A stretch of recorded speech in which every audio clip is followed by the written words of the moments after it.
Tracking the tropics will begin momentarily.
Tracking the tropics will begin momentarily.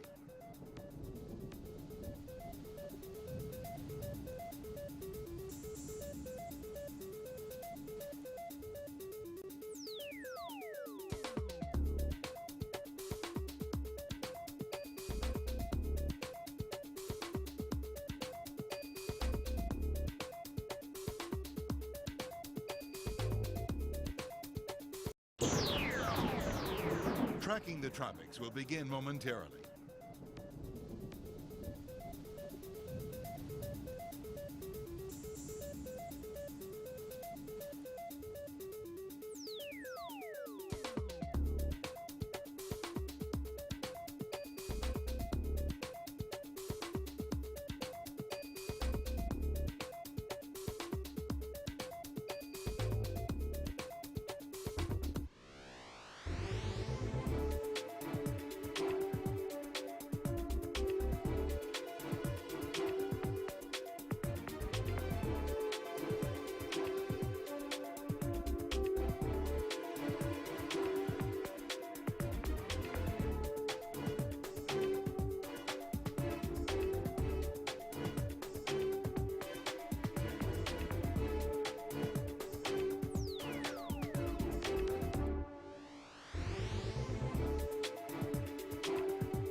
Tracking the tropics will begin momentarily.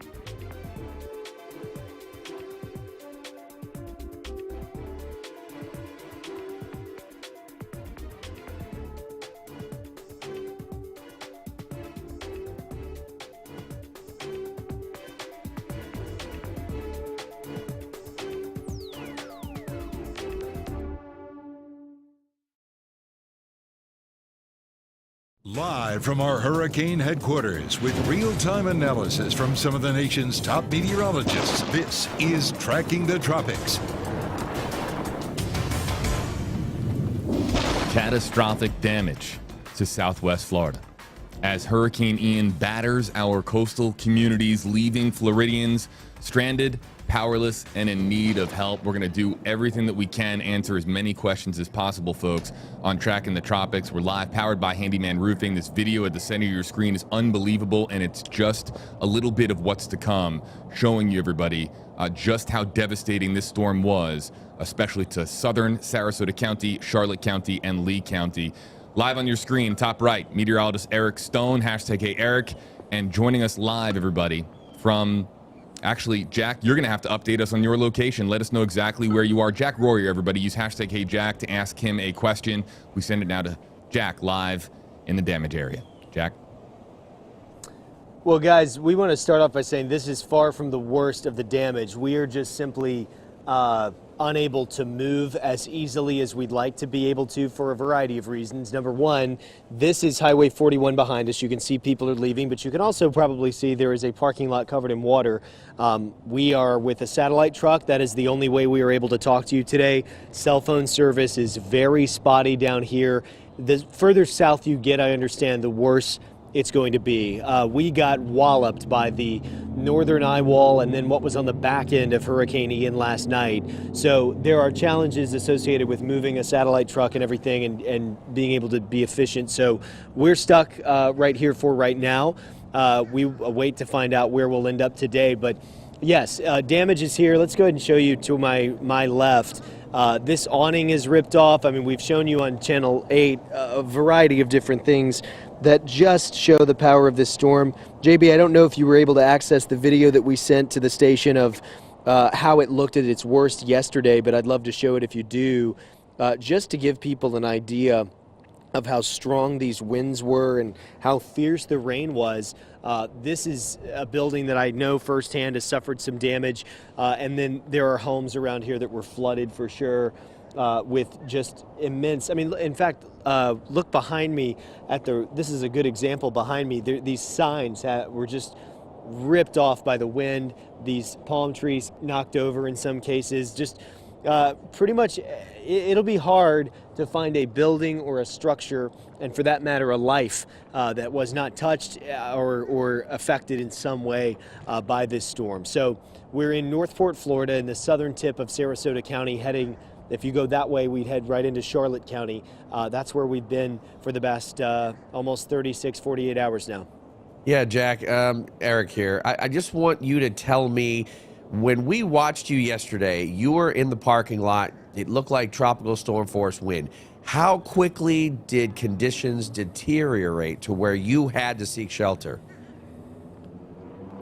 Every time it got bad, I would think, well, this has to be it. Because I've covered hurricanes before, and it was worse. Every time it would get worse and worse and worse, and eventually we lost the ability to transmit a signal the traditional or typical way that we do it, and we realized that we couldn't get a signal out. So sort of as a way to say, well, okay, we can't really do anything live. We're just going to sort of take a break and let this pass. Well, it kept getting worse, and eventually we said we can't get out of our cars. It's too dangerous to, because we were sheltered up against a wall.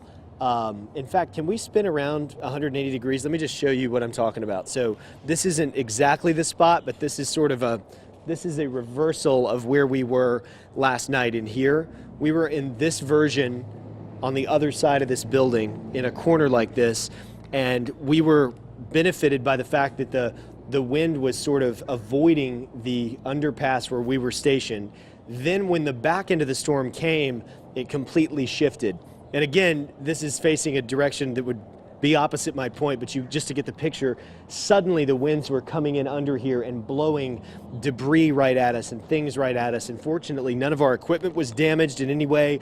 But I would say around 6 o'clock last night is the first time that I really thought this is not sustainable. I think our crew realized it was just going to be impossible to stay where we were going to be safe and going to also be able to cover the storm.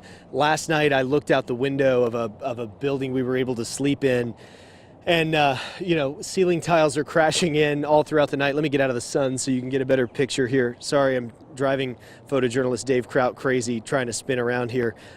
This is what it looked like last night.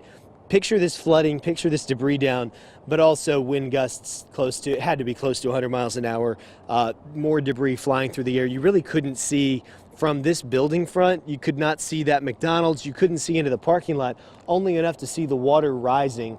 And that was an ominous feeling for sure. So I would say 6, 7 o'clock last night is when I started to go, all right, I'm ready for this thing to stop. Yeah, now, in Northport, you never really got into the eye. You were in the northern eye wall, and because it was moving to the northeast, you never got a break. You eventually were in the northwestern eye wall, then the western eye wall, and then to the south of it. So you sustained a good 3 to 4 hours of 100+ mile an hour wind. Now, I was watching you earlier on News Channel 8, and you were talking about the Hampton Inn and the damage. We couldn't quite see the damage, but can you tell us a little bit about what you did see to that building and maybe some other buildings in the area? So we have not seen with our eyes the damage other than to notice that it is out of power. I guess there is some structural damage. I would turn the camera, but it's just not a vantage point we can give you from here. There were mostly just people. What is that noise? Are you hearing that tone? There's a variety of things happening right now. I'm just trying to keep abreast of what's going on. But anyway, there is structural damage to pretty much every building I've seen, whether that is a sign ripped off the side. You saw the building we showed you on News Channel 8 earlier. Behind me here, the owner of this marathon where we can't get to because of some floodwater and variety of factors, they have some damage he showed me. And then I'm just noticing for the first time, Dave, I don't know if you've shown this tree that's down. Maybe you have. I'm sure you have. You have a better eye than me. But think about the power it would take to bring down whatever that is, that oak tree or whatever that's that big and thick and old. It's just toppled on its side. So yeah, it's structural damage, but it's flooding that won't recede in some spots. It's people's homes. People telling me if they'd been home, they could have died.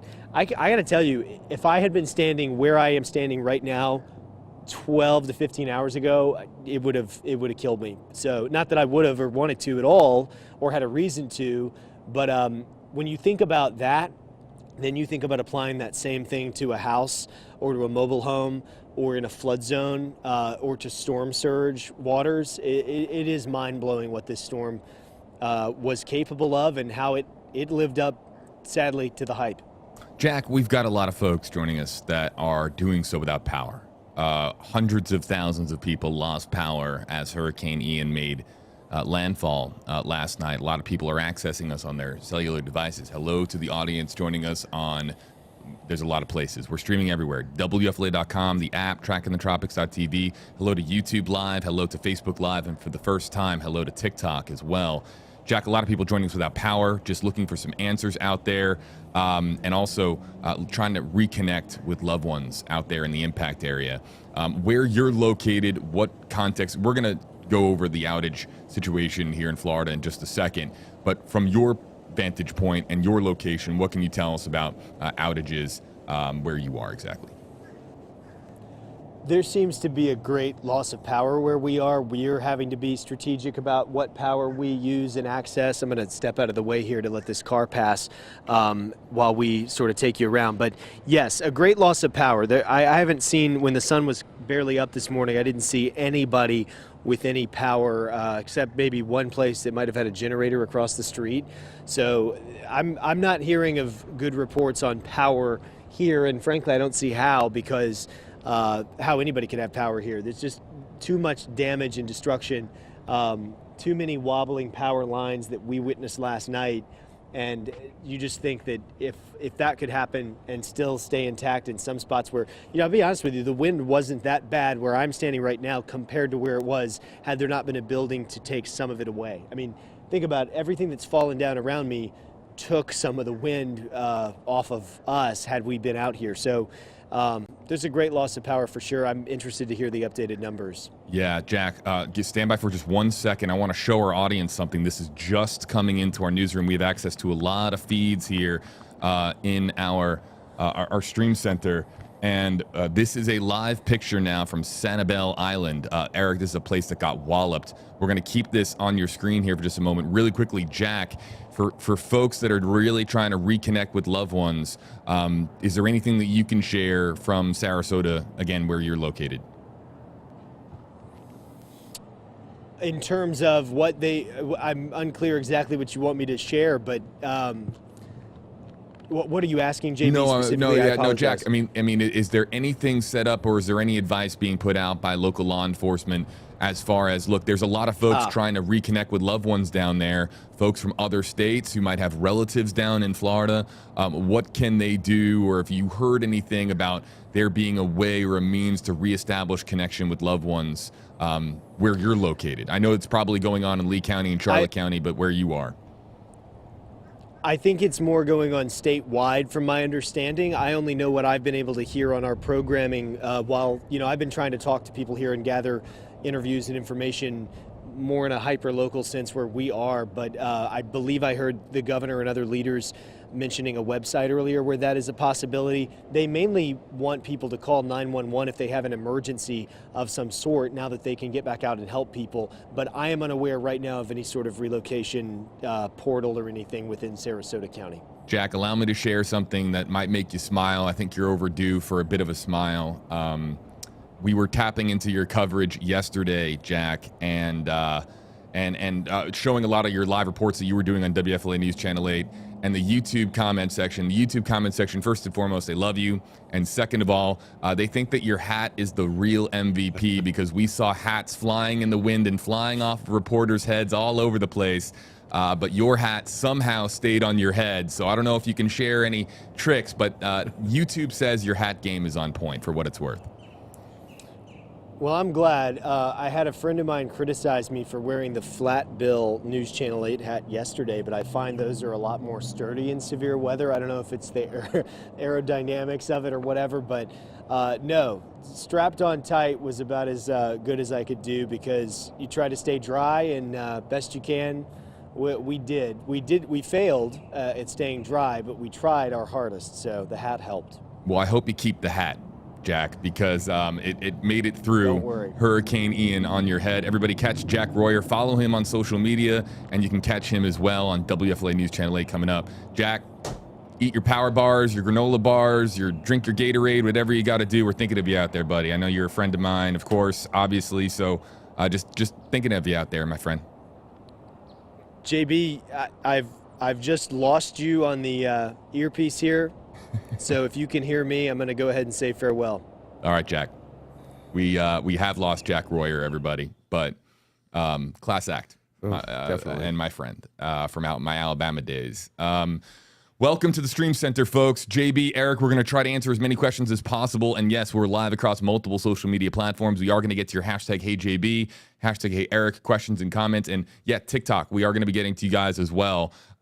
This is a grand experiment for us to be able to be on TikTok for the very first time, but it is to do so in the spirit of getting really good and,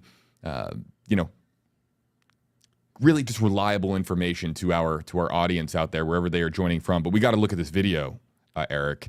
This is Sanibel. Yes, near and dear to me. I lived in Fort Myers for almost 10 years, so I know this area really, really well. I mean, it really hurts to see images like this, and that's going to be the case when I go back to Fort Myers and when I check up on friends and loved ones down there.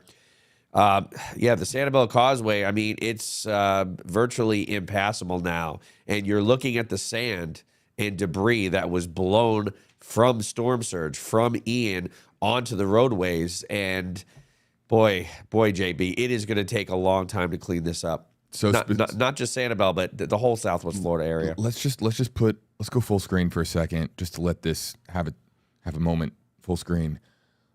Look at the pavement. I mean, Ian ripped up strips of concrete and broke it up like tinfoil. Yeah. I mean, it almost looks like an earthquake. We're talking about this is the aftermath of hurricane force winds, I would imagine. Correct. Right? Major hurricane force wind. So what speeds are we potentially talking about? Oh, easily 115 to 120. Okay. Easily. You don't see this. I mean, this is really rare to see unless you're on the extreme coast, right? In fact, once that storm makes its way inland, you don't see roads like this. You won't see roads like this in Fort Myers, Cape Coral, Punta Gorda, Northport. But right on the immediate coast, this is what deals with the most extreme damage. You're not just talking about the wind, though, JB. You're talking about the water and the wind pushing the water and eroding constantly, several hours of this. And this is what you get. It's, it's just devastating, this area. Sanibel, located in which county? I'm trying to... In Leigh County. So It's there's a road. okay. There's a road called San Carlos Boulevard. It goes from Fort Myers Beach, and it goes all the way to the Sanibel Causeway. I believe it changes names to McGregor. But either way, it's a single road, and you're seeing the tail end of it as you get on the Sanibel Causeway. And yet again, this is just total devastation. I'm sure the Fort Myers Beach area is going to look very similar to this as well. We're going to go over the storm latest. Let's just talk about our coverage plan. There are news stations right now that the storm is cleared out of the area. They already have drones in the air, and helicopters are going up soon. So this is a big deal as far as after a hurricane, as far as surveying the damage. Yes. It's done not just for news gathering purposes, but it's also done from a government perspective. It's also done from an insurance perspective. It provides clarity as to the hardest hit areas because some roads are impassable. And sometimes you're going to have to go up into the air. You're going to have to get into a helicopter or even travel by boat to get to some of the hardest hit areas. So those choppers are going to be going up. We are going to be tapping into that signal. For people asking about Eagle 8, Eagle 8 had to be moved out of the area for safety reasons because we didn't know where the storm was going to go. So Eagle is going to try to make it back in time for to join us on stream. However, we do have sister stations. Look at this. We have a car driving where the road used to be. Yeah. That's crazy.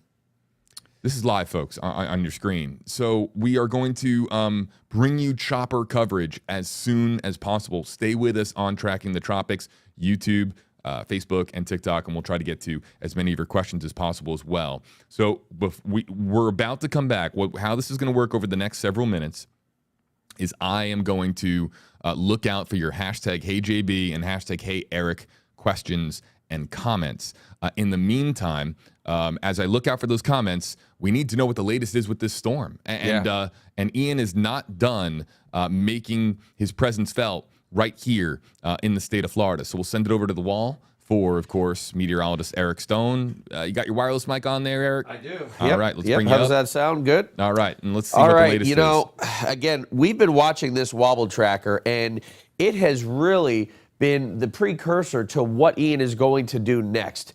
And we were talking about this track in Southwest Florida and how it kept moving to the east. It kept moving to the east. It is still wobbling. It's harder to see the center of circulation right here.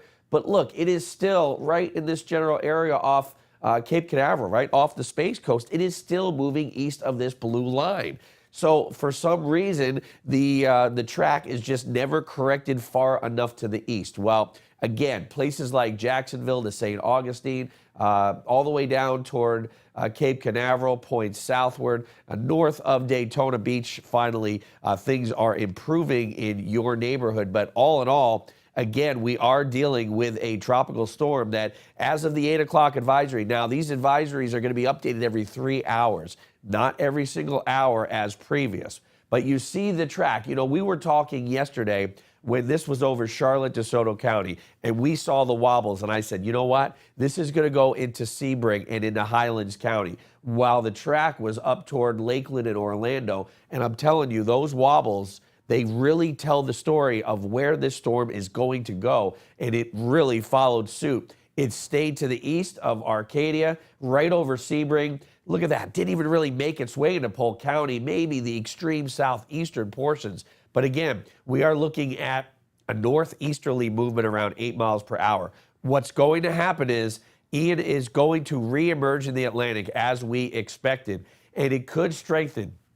In fact, it will have several hours between this afternoon and Friday afternoon. Look at that, about 24 hours. And the way I like to put it is, say you're spinning around in a circle and you get a little dizzy, right? Well, when Ian is over land, Ian is really getting dizzy. It's losing its bearing. And then all of a sudden you stand up straight and you're like this. You're wobbling and then you gain your ground. Well, that's what Ian is doing and will be doing over the Atlantic. It's going to take a little time, just as it takes us a little time to stop feeling dizzy from spinning around in a circle. Then Ian is going to say, okay, I'm back on solid ground, which for Ian is water. And then it's going to move to the north and eventually to the northwest.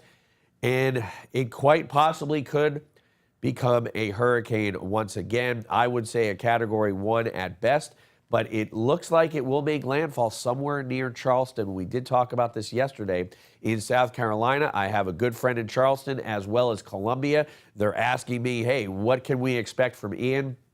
Hurricane force wind gusts and tropical storm force wind as you get into the center of South Carolina, which is about where Columbia is located. Even northward into parts of North Carolina, in Charlotte and south central North Carolina, we'll be feeling the effects of Ian. And that's not to say they won't pick up a lot of rain, because they will. Again, you can see these jogs to the north, to the east, a big jog to the east, another big jog to the east, and it just kept going that direction. So again, a very telltale sign when you see these jogs on the wobble tracker to the east. I'm really glad that we've got this.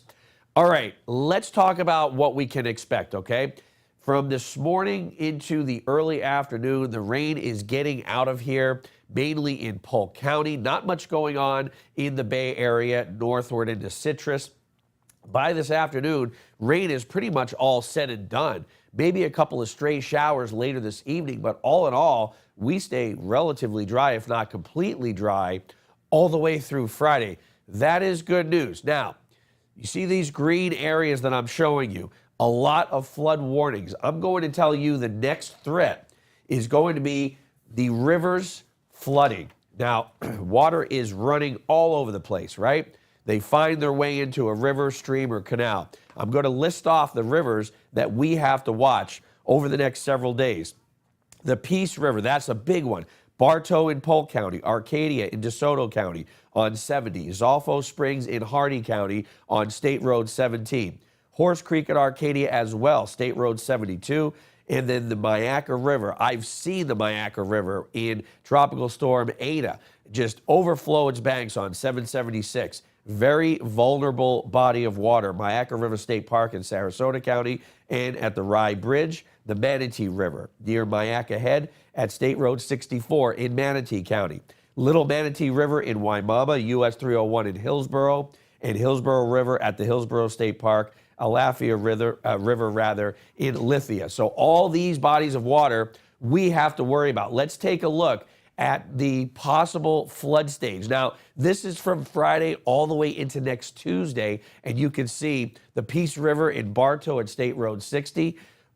Good chance that we could see record flooding at the Myakka River State Park. The record 12.5 feet, and we are looking at a 13-foot flood level. In fact, Friday, Saturday, Sunday, and into Monday. This is not going to recede anytime soon, I should say.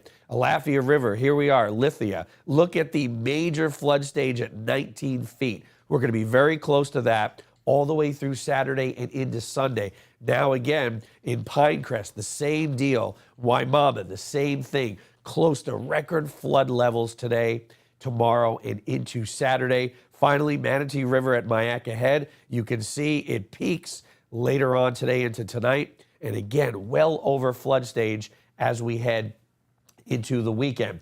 The highest wind gusts we saw, 140 miles per hour in Cape Coral, Punta Gorda 124, well over 100 Grove cities close to Englewood, Sarasota Bay, Venice, even Bonita Shores and Estero, where I used to live, 95 miles per hour. Now in our local area at the SRQ 84, St. Petersburg 77, Sebring at 76, Tampa Airport at 68. So what can we expect? Still tropical storm warnings in effect for all of our area. We could see wind gusting into the tropical storm level at least later on today into the early afternoon. But now hurricane warnings are in effect along the northern coast of Florida from the Jacksonville area all the way up to Charleston. That's right. hurricane watches, not warnings, because Ian again could become a hurricane. Now, do you see all the missing readings? A lot of the sensors at airports and various sites, they got blown up, right? They are malfunctioning. So we don't have much data. If you look at the Tampa International Airport, you don't know what the temperature is. It doesn't show the temperature. It doesn't show the wind. Fort Myers, Punta Gorda, a lot of airports pretty much lost the ability to transmit current conditions. But from what we do have, we're seeing wind speeds in the 20s, still wind gusting near tropical storm force in St. Petersburg at 39 miles an hour. But the good news is, as Ian continues to pull away, we will experience wind gusts only around 20 to 30 later this afternoon. And once we get into the overnight hours, the wind really subsides. In fact, we'll start to see those wind gusts below 20 miles per hour as soon as tonight and into Friday. And Friday will be a breezy day, but nothing, obviously, like we've seen over the past couple of days. And again, Ian has a wide range field, 300-mile wide of tropical storm force wind. That is a lot, and it takes time. So by the time we get to the afternoon today, mid-afternoon, I say all of us are in the clear in regards to tropical storm force wind gusts. And then it looks like, again, it moves up northward, and we don't have to worry about that here. So some stats on Ian. Made landfall at 3 o'clock yesterday, 150-mile Cat 4 storm. Storm surge estimated 12 to 18 feet and 20 inches of rain in some areas with some waterways that are still rising. Look at Charlie's path. It was much more direct, but boy, Charlie was a compact storm, so Ian caused much more in the way of damage. And here you can see the number of Category 4 or 5 storms that have hit Florida. There have been 6 of them over the past 5 years, right? I mean, it's just, it's crazy, JB. Yeah, can you go back to that Charlie versus Ian? I want to see that again. Yeah. Look at this. Okay. So look, Charlie is which color? The purple. Charlie is purple. Ian is red. Yeah, and what I'm going to do is I'm going to get on this computer and I'm going to stop the animation so that we can get a better look at Charlie versus Ian. In the meantime, while you do that, Eric, I want to bring up. We're going to go here for a second into. Hold on a second, folks. We're going to bring up phone capture here. I'm going to show everybody here. This is the Leigh County Sheriff's Office Facebook page, and I want to get this on screen, okay? So I want to read this. This is very important, and there's some heartbreaking comments underneath these posts. But Leigh County Sheriff's Office saying, update, we are aware that individuals are unable to leave messages while calling to request a well-being check, but this is the number for a well-being check, okay?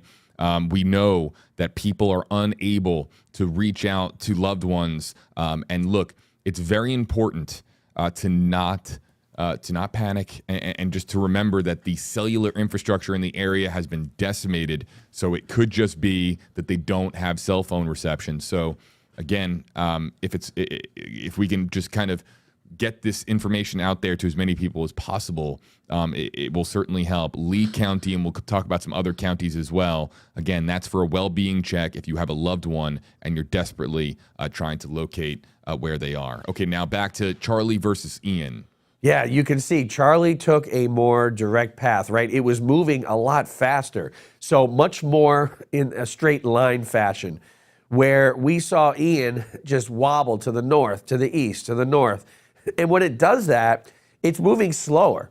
You move to the north a little bit, you move to the east a little bit, and places continue to be inundated with the wind and the rain. And that's what happened with Ian versus Charlie. Yes, it was devastating, but it moved so fast. It did damage, and it was out of here. Ian kind of stuck around a little while. Live from Jacksonville. What's Jacksonville experiencing at this hour? Jacksonville right now now they're on the north side of Ian, so they are getting some storm surge. You might be able to see that on the upper right-hand side of your screen there, as some of that ocean water is starting to at least erode beaches and maybe even make its way into those parking lots on the top of your screen. So tropical storm force wind, and they are seeing a good 1 to 3 foot storm surge right now. All right, back here with you, everybody, and we're going to try to answer as many questions as possible using the hashtags, of course, that are on your screen. For newcomers to the program, on WFLA Now, on Tracking the Tropics. What we do is we answer your questions using hashtag HeyJB,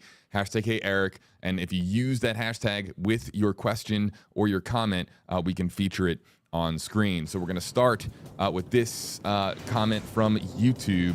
Hashtag HeyJB, where is the most devastating areas? Definitely in parts of Leigh County. I have got so many friends and loved ones in the Fort Myers area. I have seen pictures. If anyone knows the Fort Myers area, Health Park in the south end on Summerlin Road, cars 4 foot underwater. I was informed, by the way, really quickly, that pickup truck that we saw driving down the road, that somebody in our comment section spotted an FWC logo, I think, on it. Oh, good. So that appeared to be an FWC vehicle. I just saw 2 bicyclists. I missed it. About a minute ago. People just, taking a look at what remains of the only way to Sanibel. Right. Really, this is it. And so the southern end of Fort Myers, in that area that I talked about, it's several miles away from the Gulf of Mexico. The Naples area toward downtown Naples, Fifth Avenue area. That is a very, very ritzy section, a very high-end section of Naples. And we saw the water coming in yesterday, 5 to 6 foot. I've got friends in Naples that lost a carport. I've got friends that are flooded out. I have a friend in Cape Coral that sent me a picture of their pool cage, and I'm sure many pool cages completely destroyed with water in the canals. Now, Cape Coral is full of canals. Water from the canal into his first story of his house, and it has to come up a hill because the canals are down. And I'm telling you, the Cape Coral, Fort Myers area, and Punta Gorda. You got Charlotte Harbor right there. You got the Myakka River right there, Peace River. You've got so many waterways in that area in Charlotte County. And then you look at Northport, where Jack was. They didn't even get in the eye. They were 4 hours of 100+ mile an hour wind.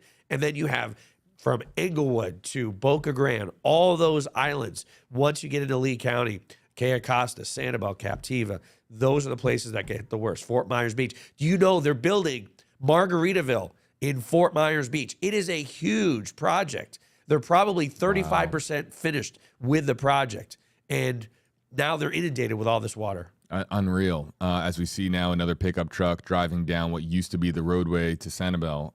Let's get to some more comments. Tina, this is the first ever comment on Tracking the Tropics from TikTok. And Tina26871 says, hashtag HeyJB, good to see you on TikTok, saying hello to our audience on TikTok. We tried so desperately to get live on TikTok yesterday. It was unsuccessful. So to everybody joining us on TikTok, we welcome you into the program. Glad to see you. And we will be taking questions from the TikTok comment section on the WFLA JB TikTok page. So this is brand new for us here, folks. Let's go over to Facebook Live. Facebook Live, Gail Walton says, hashtag HeyJB, it seems to be going out of its way to miss Georgia. Georgia, look, what do we say regarding Georgia with the latest models? I don't want to say it's going to miss Georgia. It may not make landfall in Georgia, but, I'm going to rewind these graphics here so we can get to the track that's coming up. But it's even if it doesn't make landfall in Georgia, Georgia's going to be on the north and west side of this storm, right? So as I put this in motion, you'll see that, it does kind of go around Savannah, but Savannah is still going to the Georgia coast, southeast Georgia, is still going to experience tropical storm force wind, regardless if it makes landfall in Georgia or South Carolina. But again, the Charleston area is going to be next on the list for possible hurricane force wind, and storm surge in the Carolinas could be 4 to 8 feet. This is something that we're looking at as far as a reemergence into the Atlantic, and then coastal impacts there with our neighbors to the north. Let's continue to get to some of the comments and the questions that are coming in out of the social media comment section. I'm going to look right now. We're going to start here with Valerie Irwin in the YouTube live comment section, and she asks, can you update on current central and northeast Florida, please? And we just showed this shot. Let's go back to this shot showing you. This is live from Jacksonville.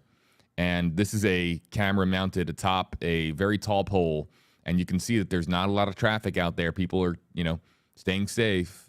This is not what we would normally see on this camera, on a Thursday at 10:50 or so in the morning. So Jacksonville right now, this is a live look, but to Valerie's comment, she wants an update on Central and Northeast Florida. And also, too, I'm curious to hear if any of our theme parks had any problems with Hurricane Ian.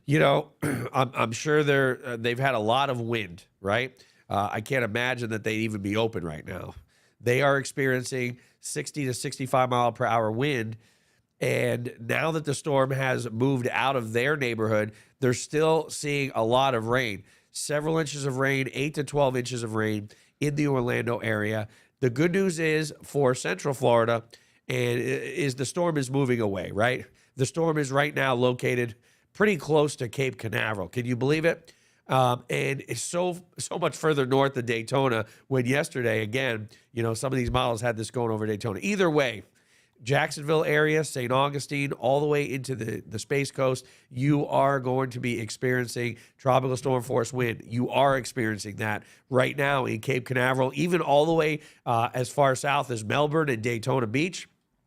You are experiencing tropical storm force wind because the wind field is over 150 miles from the center of the storm in regards to tropical storm force wind. And in that picture that we showed a little earlier, the ocean was to the top left of the screen in Jacksonville. Oh, but you meant I'm sorry. Let's go back to Jacksonville. Hold on. Yeah, and so some of that water in the top, it looks like the top right corner, that is the Atlantic Ocean, and it looks like it's very, very close to those parking lots there. So 2 to 4 foot storm surge, definitely not out of the question in places like Jacksonville. The phone has rang, and what that means is that we have another reporter calling in, and I believe it's our own Shannon Benkin. Shannon, I know you're on the line. If you can hear me, we will try to tune in your shot, and we'll try to bring you in live here as soon as possible. We're, of course, going to bring in your shot momentarily. Let's get to this comment from TikTok. Petty wants to know, #KJB, do we have any coverage from Fort Myers? Lots of people without communication. We are going to be getting more specific about some of the impact areas, including Fort Myers, and we might have a helicopter soon going over Fort Myers. So, Petty, stick around. Others asking about, Fort Myers, stick around. We will do our very best to get you coverage there and to bring you some of the impacts of and some of the reality of what's going on the ground right now in Fort Myers. Eric, again, this is, folks, this is live from Sanibel, and I want to show this to everybody. This is something that's really important, if I may. Give me a second here. What we're going to do is we are going to show you my phone. And this is on WFLA.com. This is getting constantly updated. This is the outage, the power outage tracker. And currently, right now, this was recently updated. 1.1 million people without power in the Tampa Bay area. And if we continue reading down here, we're collecting our statistics and information and resources from a lot of different power companies. We have details down here from Tampa Electric, from Peace Electric. We have Florida Power and Light, which is FPL, Duke Energy, which we talked about, of course, a lot yesterday, Lakeland Electric, so on and so forth. So a lot of different power outage resources for you on WFLA.com, the WFLA app. If you're looking for that, click on the link in the description on this video. If you're joining us on TikTok, just head over to WFLA.com and the WFLA app. I want to get to really quickly an update. Can you explain to Girl Mom 1321 on TikTok, coming in here in just a moment, Eric, what is going on and how badly hit Cape Coral was as far as being near the impact area? Yeah, the thing with Cape Coral is there are so many canals that lead to the Caloosahatchee River. There's Cape Harbor. There's so many waterways in Cape Coral. And as I said earlier, my friend lives right off of Cape Coral Parkway, a little bit further to the west on a canal. And his pool cage got blown in, but that's the least of it. I mean, so many, we've seen these storms, pool cages, right? They get blown in. But water from the canal did enter the first floor of his house. Typically, the houses in Cape Coral, when you talk about being on a canal, there's a slight hill, right? So you've got the canal, you come up on land, there's a wall, then there's some grass, and it's usually a foot or two of a hill, and then you get to the house. So this water went up and over the wall from the canal, and the canals are narrow, right? And actually inundated the first floor of his house in Cape Coral. I do expect a lot of houses to be breached with that water from the canals. And Cape Coral is a low-lying area in a lot of the roadways. So many flooded roads in Cape Coral. Like I said, when Tropical Storm Elsa came, dumped 7 inches of rain, that was only 7 inches of rain. And so much of Cape Coral was impassable that day. This is some of the video from Sanibel as they're trying now to pick up some of the remnants of the road damage that was there. So this is coming in from Sanibel, from WBBH, our NBC sister station. They're covering Fort Myers, Cape Coral. They also cover, of course, Naples, Punta Gorda, some of the hardest hit areas. This is the market that got slammed. But look, there's one guy that it didn't affect. He's just, he redecorated. That's how he sees it. We'll go back to some of the comments here in just a moment, and we are standing by. Shannon, if you can hear us, if you could pop up on camera, and what we'll try to do is we'll try to get your live shot tuned in here. And there is Shannon. So we can go to Shannon here, everybody, in just a second. Let's bring in our own Shannon Benkin. Shannon, we're trying to keep a track of where all our reporters are located. Can you let us know where you're located, what the latest is, where you are with power outages, and, of course, I see that there are some families behind you. What's the latest? Hi, JB. Good morning to you. We have been in this neighborhood for hours. We are in Valrico in the Bloomingdale neighborhood in Hillsborough County. So as you mentioned, we have reporters scattered throughout the area. My beat, so to speak, has been Hillsborough County. So I've been here for a couple of hours, and residents here are dealing with trees that have fallen. This particular one fell on a house, and they're trying to pick up the pieces and figure out what to do and where to go from here. This, as you can see, there's a massive root system on this tree. And I've been in this neighborhood, like I said, for a couple hours. All of the trees that have fallen all look like this. They're gigantic oak trees. Some have fallen in yards. Some have fallen on pool cages, and unfortunately, we spoke with one lady that her tree fell. It was actually her neighbor's tree that fell on her house. It punctured her roof, and now she has water in her house. So people are dealing with a lot of that right now in this neighborhood. And one of the things I've noticed, JB, is the people in this neighborhood are really helping each other. You might be able to hear some of the noise. Some people have generators. They've offered to make coffee for people who don't have electricity, because this neighborhood does not have power, as you mentioned. A lot of the people are out talking with one another, trying to help each other. You notice here there's piles of debris. These piles have showed up very quickly. When we got here, the debris was all over the streets. It covered the streets. You could hardly even see the streets. They were just green. But people came out, they helped each other, they've quickly bagged the debris, and they're trying to figure out what to do. They're hoping that soon, the power will come on and they'll be able to move forward. But now, of course, they're trying to figure out how to file insurance claims, how to get everything fixed. You see, there's another massive tree over here. And this is the picture all throughout this neighborhood and all throughout Brandon and Valrico right now, because they're known for the big, beautiful oak trees. And now many of them are having to figure out what to do with them now and how to clean up this mess. Hey, Shannon, this is Eric Stone. A lot of people asking us questions yesterday, how is Brandon, Valrico area going to fare in this storm on the outer edge of Ian? And basically, the rain bands, they were pretty intermittent. It wasn't a constant wind, but sometimes it was really gusty, and that does knock those trees down. Are you seeing any damage to homes, or is it pretty much just to maybe trees that might have been, weak, or, deadish branches that fell? Well, I asked that question because I also covered Hurricane Irma, and we saw in a lot of cases in Hurricane Irma, there were trees that, maybe weren't really well maintained, and people learned some lessons about that. They were weak trees that fell. But in this neighborhood, I've been hearing from a lot of people that say that they were not. They didn't know that they were weak, that they were well-maintained trees, that the ground was saturated. And now, with this storm, they couldn't withhold it, and they fell. So a lot of people, they love the trees in this neighborhood. They've taken care of them. And as you guys have been mentioning, Eric, about the saturation and the rain, people are worried about other trees that did not fall during the storm, but now they appear weak. And so now they may have to take out some of those trees so that this doesn't happen when there's another storm. Shannon, I'm sure that you've been speaking with people there in your coverage area in Hillsborough, and I'm sure that there has to be this sense of, my goodness, we dodged a bullet. I am a Hillsborough County resident, so I feel like, we dodged the bullet.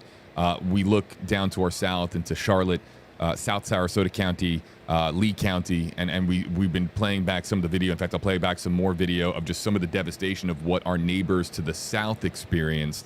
Do you feel that there is this feeling out there with people that you have spoke to that this is just something that could have been so much worse for the Tampa Bay area? What happened here, everybody in the center of your screen, could have happened right here in Hillsborough County? Absolutely. That was the fear that everybody had. So to deal with stuff like this, they do feel like they dodged a bullet. Everybody I've talked to is, saying that they're thinking and praying for everybody down south. And, they, of course, are happy that it didn't happen to them, but you don't want to see that happen to anyone. So the fact that they're dealing with some trees down and some debris, they're happy that that's all that they're dealing with. And in all the cases where the trees fell on houses, everybody told me that they're just thankful that they weren't hurt. In every single case, it seems that the tree was close to a child's bedroom, a child that wasn't in the bed at that time because the parents had all of the family huddled in living rooms waiting out the storm. So people are very fortunate that this is all they're having to deal with right now. Shannon Benkin joining us, everybody, from Hillsborough County. Shannon, just before we let you go, perhaps you can provide a little bit of what's going on in your mind. How are you doing? And also, too, what has the last 24 hours been like for you as far as covering Hurricane Ian? Well, I have to tell you, we're tired. I'm sure you've told our viewers that we broke up our staff into 12-hour shifts, and I had the 1 a.m. to 1 p.m. shift, so this is day 2 of that. So, we're exhausted. Of course, we've been very worried, and, yesterday when I got a couple hours to try to take a nap, it was difficult to sleep because I knew that the storm was going on. I have friends and family down south. I'm worried about everybody, as everybody else is. So it's been quite a day. I will say this morning, we have some video that perhaps you've shown or can show, but we were doing a live shot, and we were waiting for a live shot on a transformer that was leaning because we knew that it was dangerous. That's one of the reasons why there's no power in some of the areas around here. There's no power in this particular neighborhood. So while we waited for our live shot, the transformer blew. It exploded behind me. It was the loudest noise I've ever heard. In all of my years of reporting, I haven't seen anything like that. I had to move out of the way. I could feel the heat of the transformer, and we rolled on it. We got video so we could have that for later, and while we were rolling on that, more explosions, and then the lights in that area of town just went out. So these are people that thought that they had power. They thought that they had gone through the storm and had power, and then suddenly they didn't. So, it was a little bit of a close call. It was a little bit of a scare, but it sure woke me up at 2:30 in the morning. Shannon Benkin reporting for us. Shannon, we're going to bring up that clip here in just a moment. Thank you for reminding me because it is some pretty wild video. Shannon, be safe out there, and send, of course, our very best to Jim. Are you with Jim Farquhar, my good pal Jim, or are you with a different photographer? I am. Yes, yeah. There he is. Hi, Jim. No, I'm with Jim. All of us, friends, no, more like family here at WFLA. So, Shannon, thanks a lot for joining us, and be safe out there. All right, everybody, back here with Eric Stone here on WFLA Now, and Shannon, just a consummate pro, another investigative journalist, by the way, like Masa, who puts down the investigative hat for a second and goes out there and does storm coverage for us. And she is a consummate pro. So it's great to have her. Let's see if we can bring up that video. This was when she was on the air last night. Take a look. Now we're going to head to Riverview. That's where Shannon Bankin is. What are you seeing there, Shannon? Good morning. I am in Riverview. I'm on 301, just north of Gibsonton Drive. And we were here because we saw a transformer that was leaning. And while we were actually waiting for our last live shot, that transformer right behind me blew up. And I want to show you the video that we were able to roll on. You can see it was very dramatic. It blew up on one side right behind me, and I could actually feel the heat of that from across the street. Then directly to the right, two more explosions. So this area had a little bit of power when we first got here, and now it's gone. So this is again a reminder of how dangerous it is out here on the roads. This could happen, you know, as cars are passing by. And on our way here, we saw multiple trees down in the streets. So you need to be extremely careful if you are driving out here, as Deanne and Chris and everybody else has been warning you all morning long. It is a very dangerous situation, but that's something, this transformer explosion is something that I have never seen in person before. Back to you. Wow. Very startling. Pretty wild stuff. Yeah, that was crazy. It wasn't just one either. It was two or three. Yeah, absolutely.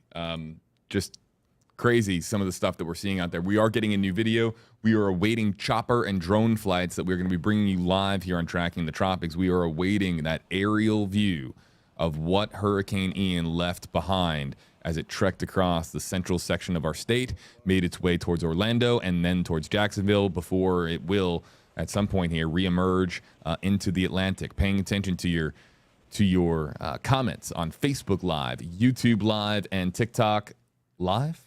Is it TikTok Live or is it just TikTok? Hi, folks. JB and Eric here with you in the Stream Center. Let's get to our next comment. This is from YouTube Live. Cholito, hashtags all around. How's Naples doing right now? When will power come back for people there? Let me address the power situation. Again, more than 1 million without power, and I have been told power crews from other sections of Florida and other states are now beginning to move into the area, doing so safely now that Hurricane Ian is leaving Florida's Gulf Coast and has left, in large part, Florida's Gulf Coast. So they are moving and trekking very, very safely and moving, and they will be moving into those impact areas to get power restored as soon as possible. As far as how Naples was hit, I mean, Naples was hit pretty hard. It took a beating. Yeah, of course. My friends in Naples this morning, they sent me a text and they said, well, we have sporadic cell phone service. It looks really bad outside now that it's daylight. They're not really seeing as much flooding, thankfully, as yesterday, but a lot of trees down, a lot of limbs down, damages to houses. My friend lost their carport. There's a lot of damage in the Naples area. And we saw yesterday, the water from the Gulf of Mexico pushing into downtown Naples, right? I mean, there were 6 feet of water that were covering cars, and one live truck from a news station was turned on its side because of that. So I can only imagine the aftermath of 6 feet of water inundating cars and buildings in downtown Naples, a really, really nice area of Southwest Florida. And so there's going to be a lot of cleanup. And of course, the entirety of Naples, as far as I know, I don't know anybody in Naples that has power or knows anybody that has power. Naples, one of the areas we're talking about that was hardest hit. I want to show everybody now, if I can, we're going to go to phone camera or phone capture or whatever it's called. We're still name pending, okay, here, everybody, as far as this technology, because Michelle Widener, I know Michelle, she's on TikTok, and on TikTok she just asked, #KJB, are there any heartwarming stories to come from this that you can share? Look, the most heartwarming thing that I have seen comes from our friend Brian Enton. And you know the guys, I would imagine you guys know the video that I'm about to show on your screen. And here it is. This is from Brian Enton's Twitter. And this has officially gone viral, 1.4 million views. A dog rescued from a sailboat in Fort Myers. Let's play this back. So we can zoom in a little bit.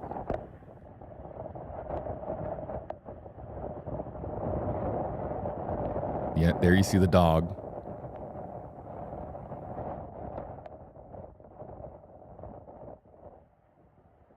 And then look who comes in the screen. Brian Enton grabs the leash and assists in the heroic efforts of saving this very happy dog who is very glad to not be in a life-threatening situation. News Nation, folks, you got to follow them. They're terrific. And if we go back to Twitter here, Brian an hour ago just posted this follow-up. Look at this. Oh, the dog is doing great today, Brian. Yeah, this is just fantastic. So that's the best story that I have seen thus far. But really, look, a lot of what we have seen overnight has been this damage, Eric, and this damage. This is the first time. These are some of the images and some of the pictures and video that we got overnight. So this is the overnight pile of video, if you will, or pile of pictures. This is from Bradenton. Some of these areas just got, look at this. The destruction is significant. Yeah, definitely. Some people asked, and I wondered, why are so many traffic lights not on telephone poles? They're actually on wires, because the telephone poles in a hurricane collapse, right? I mean, the wires do too, but it's not quite as much damage. And you saw that there with those traffic lights on those wires. But boy, I tell you, just so much damage. This is talking about the Naples area that we were looking at yesterday. And I mean, 6 foot of water on the roadways in Naples heading into the downtown area. Just so much. Some of the crews, we also have some shots just showing some of the crews on the ground and some of the incredible work that they have done. If I can fast forward this video, I will show you a bit of just craziness that from Tampa in just a moment. But first, really important, I have to show something to our audience. You guys are going to appreciate this. The chopper is up. This is NBC6 South Florida. They are heading to the area where Hurricane Ian, hit hardest. And so we're not exactly sure. We're trying to get a hold of NBC6 to know where they're going. But look, I think they're going to fly up the coast. I think they're going to hit some of the hardest hit coastal communities. So the chopper is on the way. And as soon as they are over that area, we're going to be taking this shot live here on Tracking the Tropics. So don't go anywhere. Chopper and aerial views coming up here in just a moment. But back to the video. And if I can, what I'm going to do is on this screen, on this monitor, I'm going to take you to, we're going to fast forward to the end of this video to show you Tampa Bay. And what happened to Tampa Bay yesterday, Eric? Yeah. Because you could stand in Tampa Bay yesterday. That isn't, that isn't the Messiah walking on water, everybody. There's no water. That is no water in Tampa Bay. We're used to seeing, this is Bayshore Boulevard in Tampa. We're used to seeing a lot of water, of course, filled in Tampa Bay, filled with water. But you could walk in Tampa Bay yesterday because of all the water that came out of the bay. I don't know if you remember, but we had pictures, maybe it was probably a month ago, from Bayshore, that same area with a water spout. And, it did prompt a tornado warning, and we talked about that. It was on a weekend. I was here, I believe it was on a Saturday night. But that water spout wouldn't be over water at that point because there was no water there. So what happens is, if you're on the south side of a major hurricane, you're getting winds counterclockwise, right? So you're getting winds from the east and the northeast. So what's happening is, instead of pushing water in, it's taking water out. And it took over 10 feet of water out of parts of Tampa Bay. And I looked out our window because we're right on the Hillsborough River. Yesterday, you could see what I call beaches on either side, right? You could see banks. But now some of that water started to come back. At least with the wind slowly subsiding, the water gradually comes back. So you don't get as much flooding, right, as the water comes back into our area. So I think by the end of today, much of Tampa Bay will be replenished with that water. Yeah, people were asking, is water back in Tampa Bay? Let's just show you our tower cam and see if our tower cam right now is pointed at Tampa Bay. No, it's pointed at the Hillsborough River, and the Hillsborough River looks much better today than it did yesterday. It looks almost normal. And like I said, I looked out our window, and I only saw a little bit of a bank or a beach, so to speak, on one side of the river. The other side was completely full. So again, as the winds die down over the next 8 to 12 hours, I do expect the Hillsborough River and Bay Area waterways to look much like this, a lot more normal. All right, folks, we're going to stay with the NBC6 chopper as they head to this area. I for one, am extraordinarily curious as to what we're going to see from the sky. I'm sure it's not pretty. People, now look, I think that the chopper view really became something that people identified with because you might remember where you were the first time you saw the chopper video from Katrina. That video, of course, was just crazy. And while we're not going to see Katrina level flooding here because a lot of the storm surge has subsided, we are going to see extreme damage. We are going to see a lot of areas still, dealing with heavy flooding. And so that's going to be coming up here in just a few minutes, folks. But yeah. Keep in mind that when you're looking at Katrina in New Orleans, that New Orleans is below sea level, right? Probably the only big city I know of that is actually below sea level. So when you talk about a 12-foot storm surge in Fort Myers and you talk about a 12-foot storm surge in New Orleans is going to be hit so much harder than Fort Myers because New Orleans is below sea level. And I remember those choppers, and I remember seeing people on the tops of their roofs just praying that the water was above their second floor. And they were on the top of the roof, just praying the water wasn't going to go above that roof. I don't think we would see that here in Southwest Florida or in the Bay Area just because we are not sitting below sea level. Not to say it wouldn't be bad, because when we see the pictures of Fort Myers and in Cape Coral, yes, it is going to be bad, but nothing like Katrina. Nothing like Katrina. That was just a level of devastation that southern Louisiana, coastal Louisiana has never really experienced before, and that's a storm where, of course, so much was learned from Katrina as well. People don't understand how much Katrina changed how states beyond Louisiana prepare for storms because hurricanes have to be taken extraordinarily seriously, and especially when we're talking about coastal communities because of the impact that storm surge can have. We talk about storm surge all the time, and there were people that heeded our warnings. As we brought up some commenters yesterday who said we got out because of storm surge, and so we're so glad to hear that people perhaps got out of harm's way as a result of coverage, not from me, even just from our stream, just media coverage in general.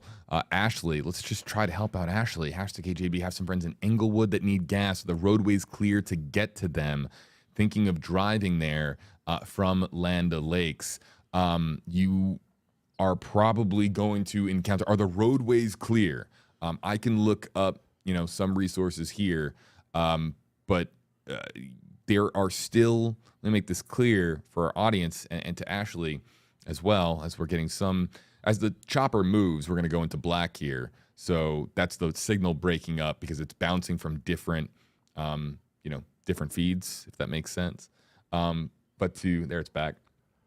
Ashley, we're still getting a grasp on road closures in the area because the sun just came up a few hours ago and people are still assessing the damage and surveying the damage. So as far as Englewood, that's an area that got hit really hard, and there's going to be a lot of impassable roads. Ashley, I would call the number on the screen that we were just putting up on your screen, and I can bring that up again. Englewood resides on which side of the county line again? So basically, Englewood, it actually encompasses part of Charlotte County in the very, very southwest. I went to church there for several years. So I spent a lot of time in Englewood. You take 41 to 776, and then you go westward if you're coming in from the south. Otherwise, you could come in from the north through Venice. But either way, I do have several friends in the Englewood area that I've been in contact with, checking up on them. And I thought they were going to tell me doom and gloom, but it wasn't quite as bad there as I had expected. Of course, roadways still could be flooded there, but there is a chance, if you can confirm that it's passable to get to Englewood, that you'd be able to do it. Yeah. And also, we have to caution our audience as well. There is going to be a dramatic influx of people over the next few hours driving back towards that area.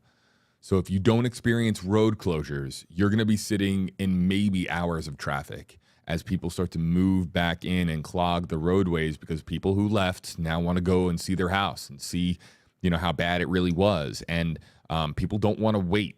They want to get there. We understand that. We see this with other storms. As soon as the storm clears through, people get antsy and they want to go back to the area. I think the smartest thing to do is, if you are, with maybe your aunt, your uncle, your cousin, that house on the other side of the state, you might want to stay for a little bit longer.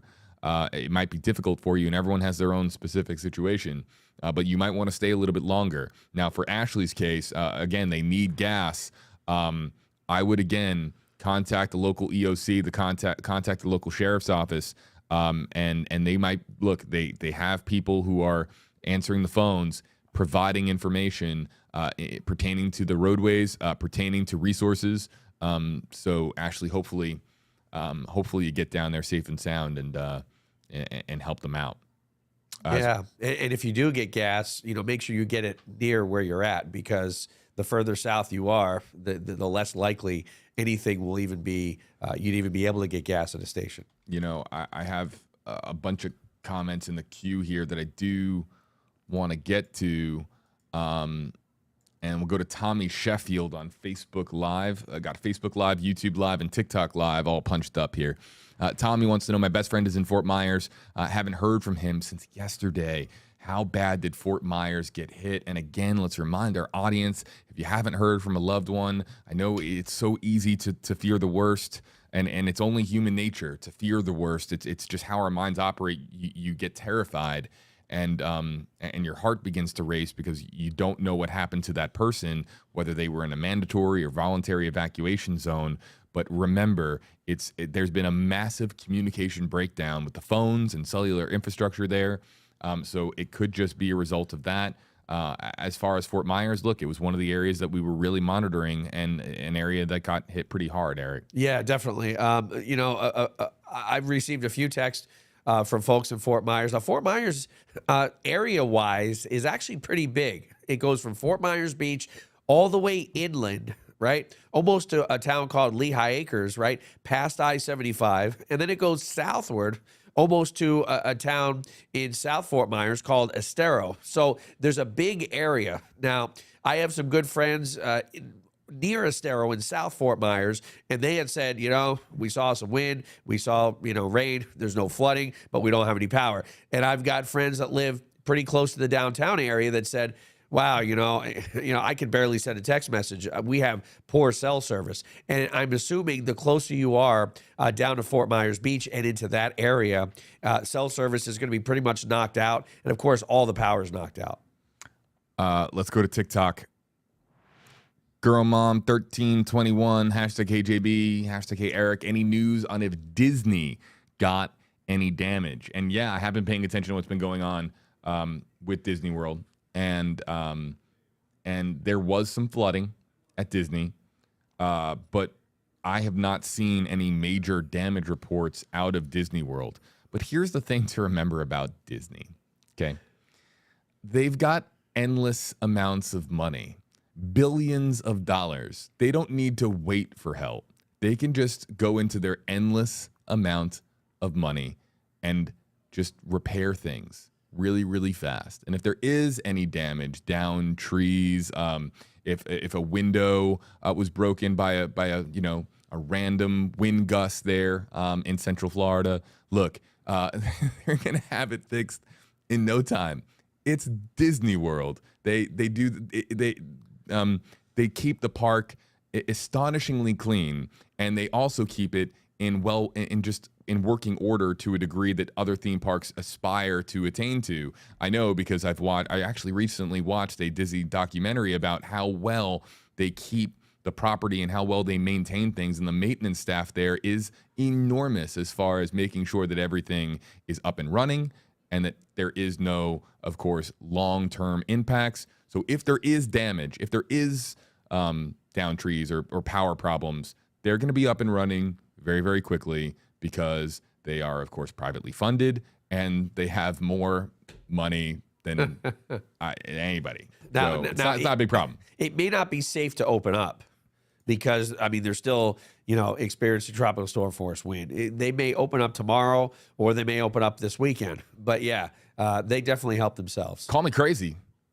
Is this a good weekend to go to Disney? The weather's going to be nice, right? Yeah. I mean, after the hurricane, the humidity and the temperatures are dropping like crazy. Yeah. I mean, we may not even be in the mid 80s and lows in the upper 60s. Yeah, it's going to be, and for us here in Tampa, that is actually pretty nice for the end of September. Of 60s and mid 80s with low humidity. Yeah, we're not used to that. And there are people that are saying like, oh, who cares about Disney? I happen to be with you. But again, we're answering questions from our social media audience. That was one of the questions that we had in the queue. And also, too, there were people at Disney, guests of the hotels. There was one hotel. There's a story here on Fox 35 where there was flooding at Disney. Oh, the Swan and Dolphin, which I was at last year. The Swan and Dolphin experienced several inches of flooding. So there are just people there as well. So people who say they don't care about Disney. Look, there are people there, and look, Disney is going to be fine. I know that people saw the news yesterday about the track moving over Disney and Universal and got concerned. Disney is going to be fine. Let's go to Elizabeth in our comment section, and we'll go to, and then Ariel's coming up. Elizabeth, #KJB. We have family and friends that live in Florida. I've reached out to them all, haven't heard anything from them. Our hearts and prayers are with you all. Elizabeth, I'd like to know where they are, and maybe we can provide some clarity. But again, more than 1 million people without power. And let's also remind folks that internet is down, standard phone is down. I don't think a lot of people really use, pay for phone service at their homes anymore. It's an old school kind of concept. But cellular is also down, but mobile deployment sites are coming in as far as cellular reception, as I understand it, from the major carriers. If we hear anything from Verizon, AT&T, or T-Mobile, I'll pass that along to you. But that's also part of getting the area back up and running. I want to know, I'm looking here. Okay, so let's look up the tail number, Eric. I'm going to look up the tail number for the chopper, and I can tell you where NBC6 has their chopper right now. And you see it there. It's N411TV. By the way, my parents, believe it or not, still have landline, but we are, in a part of New Hampshire that cell phone reception isn't really all that good. But I've had, so many people contact me that say, hey, are you okay? What's going on? And I just haven't had the time to reach out to 50 or 75 people. And so that may be the case, but definitely with a power outage, depending on where your friends and loved ones are in Florida, that's going to be a huge thing to keep in mind. It's interesting. I'm looking here at flight radar. All right, so right now, this is the NBC6 chopper. They're going across. They're coming from South Florida. They're coming from Miami. Right. They are going across Alligator Alley, and they're over 29 in Alligator So that's Alley. close. That's about mile 80.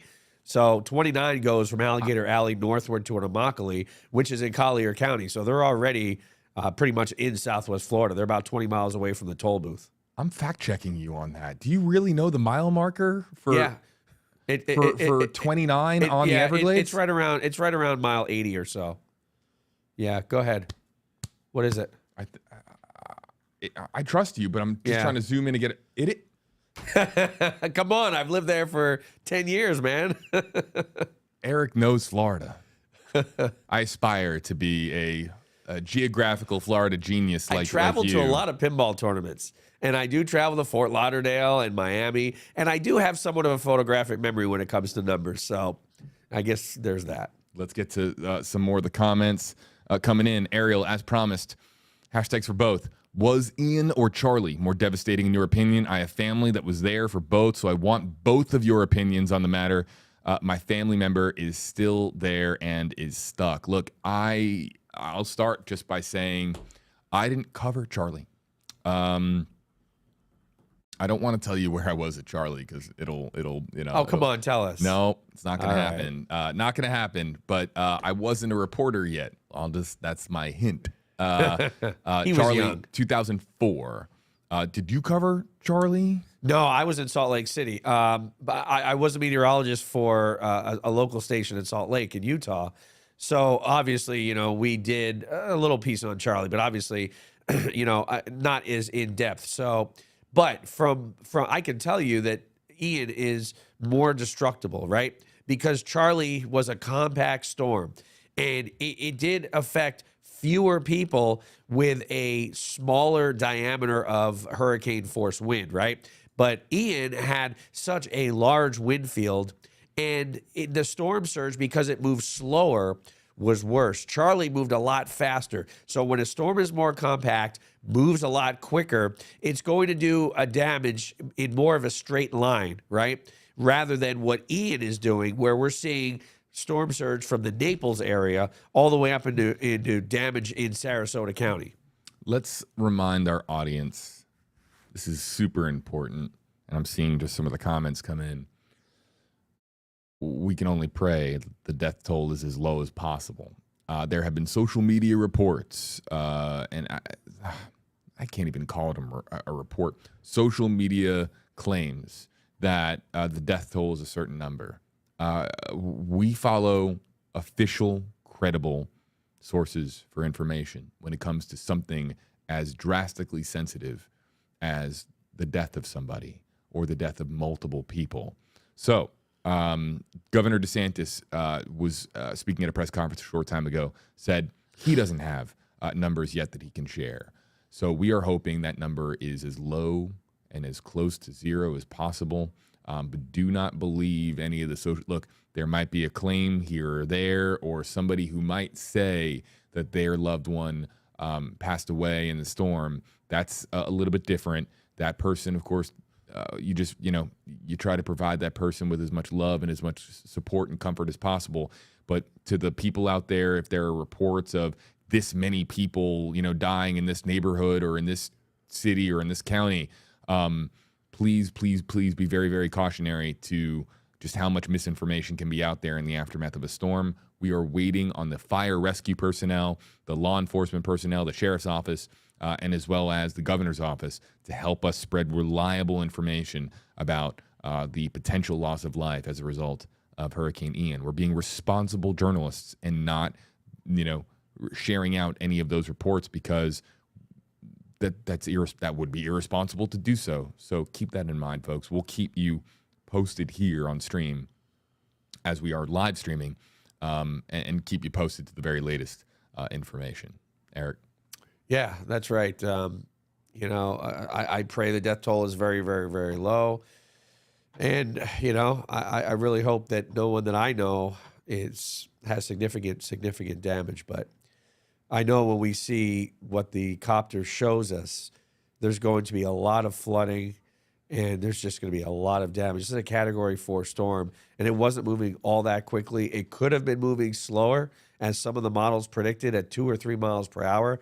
Thankfully, it was moving, around 8 miles per hour, 9, and continued that motion. I mean, it's still, I think, 8 miles an hour to the northeast. So that's there is a little bit of a silver lining to the cloud, so to speak.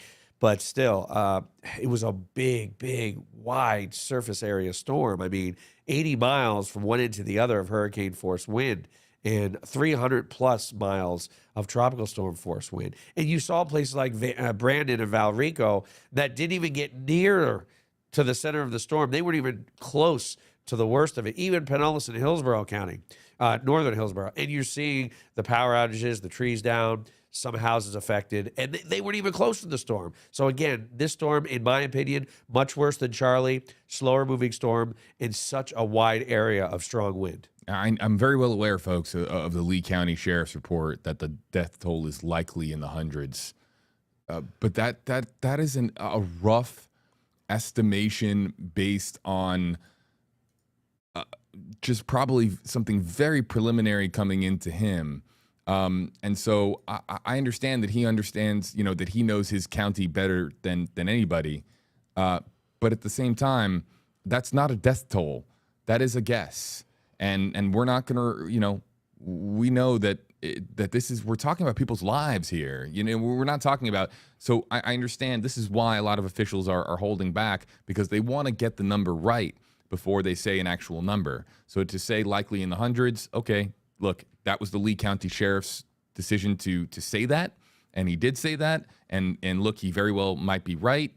But look, there are a lot of families across the United States right now with family members in Leigh County, in Charlotte County, in South Sarasota County, who are terrified right now. They are scared. And to hear the Leigh County Sheriff say that the death toll is likely in the hundreds, let's remind people that is a estimation right now. That is a rough guess based on his, of course, his platform that he has to be able to share that information out.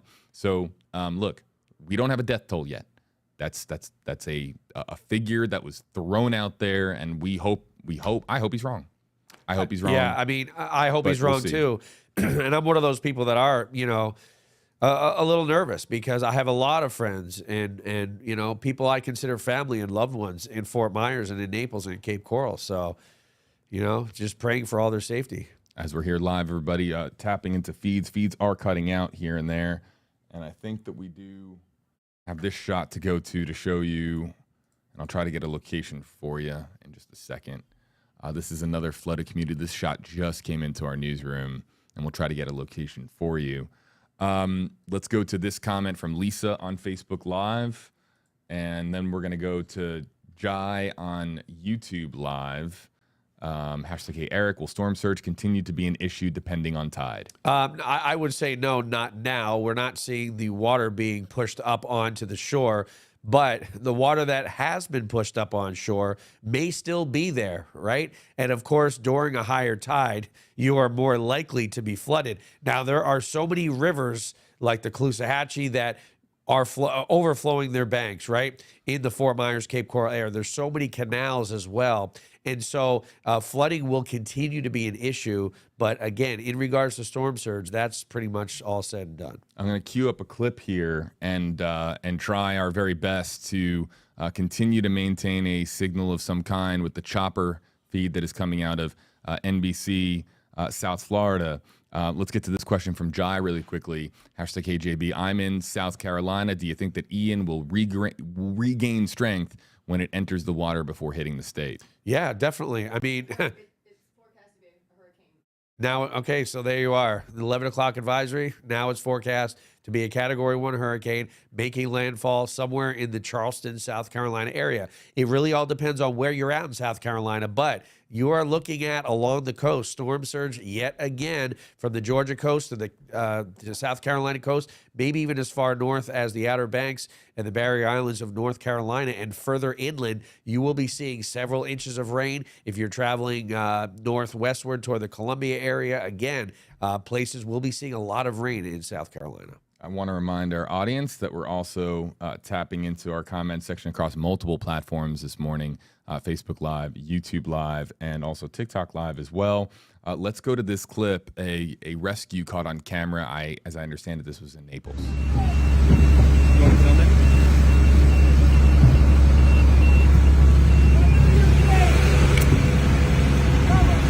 It's locked.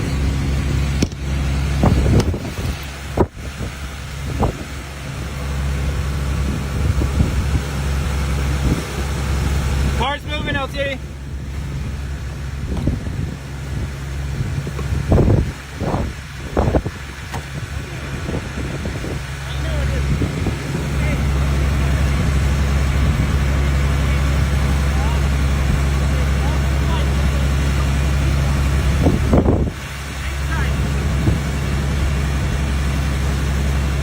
You want me to come out?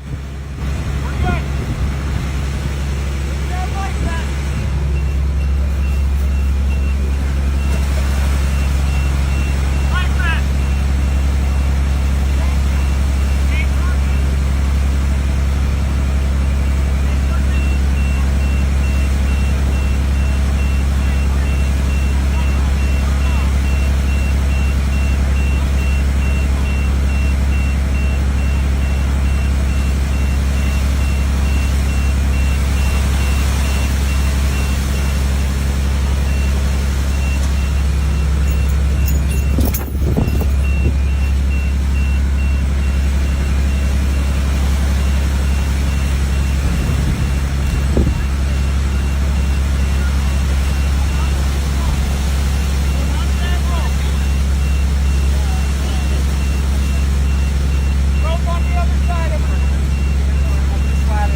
Live from our hurricane headquarters with real-time analysis from some of the nation's top meteorologists, this is Tracking the Tropics. Hurricane Ian is not done yet. Now a tropical storm, but now expected to regain some momentum and strength and re-emerge as a hurricane before potentially another landfall that would make 3 landfalls for this system here in the, of course, our section of the world. Hey there, folks. JB here with you live on Tracking the Tropics. Eric Stone here on the right side of your screen. So the first landfall occurring in Cuba, the second landfall occurring in Southwest Florida, and now, Eric, we could have another landfall event because this system is expected to reorganize, become a Cat 1 again. Is that correct? I mean, look at this. It already strengthened. I mean, I still can't believe this. It was a 65 mile per hour tropical storm. It's barely over water, and it is now a 70 mile per hour tropical storm.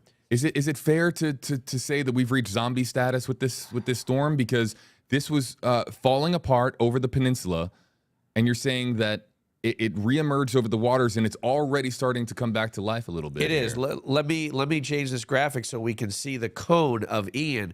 Again, it has strengthened. It is barely offshore. It's 25 miles away from Cape Canaveral, and yet this storm has strengthened. So yet again, the previous cone was taking this pretty much into South Carolina, right into the Charleston area. Let's see if I can, there we go. Now we can see as a Category 1, I mean, look at that, 75 mile per hour wind moving right over Charleston. So storm surge is going to be likely into even Savannah. I mean, if you're north of this storm, the counterclockwise wind is going to push storm surge. It's going to push the water into places like St. Augustine, another beautiful area, Jacksonville Beach, right? And also Savannah, parts of southeast Georgia, Charleston, all the way up the coast to the Outer Banks. There is going to be storm surge from this. Now, we're not expecting the 12-foot storm surge that we saw in Naples and Fort Myers, but still 3 to 6 foot, maybe even 4 to 8 at its worst point in parts of South Carolina and North Carolina. Pretty wild what we're seeing with this track right now with Ian, again, expected to reemerge and become a hurricane, like you're noting here, Eric, as you're telling us, back to a Cat 1 by tonight? That's what it's looking like. And you know what? I mean, the trend has been under forecasting this storm, right? And so I wouldn't be surprised if somehow this thing got up to a Cat 2. Now, the water's not as warm out, in the Atlantic, and it only has about 24 hours. But we saw what it did in prime conditions within 12 hours. It went from 125 to 150 within, 12 hours or so. So it's got 24 hours to get from 75 to 95. Hey, you know what?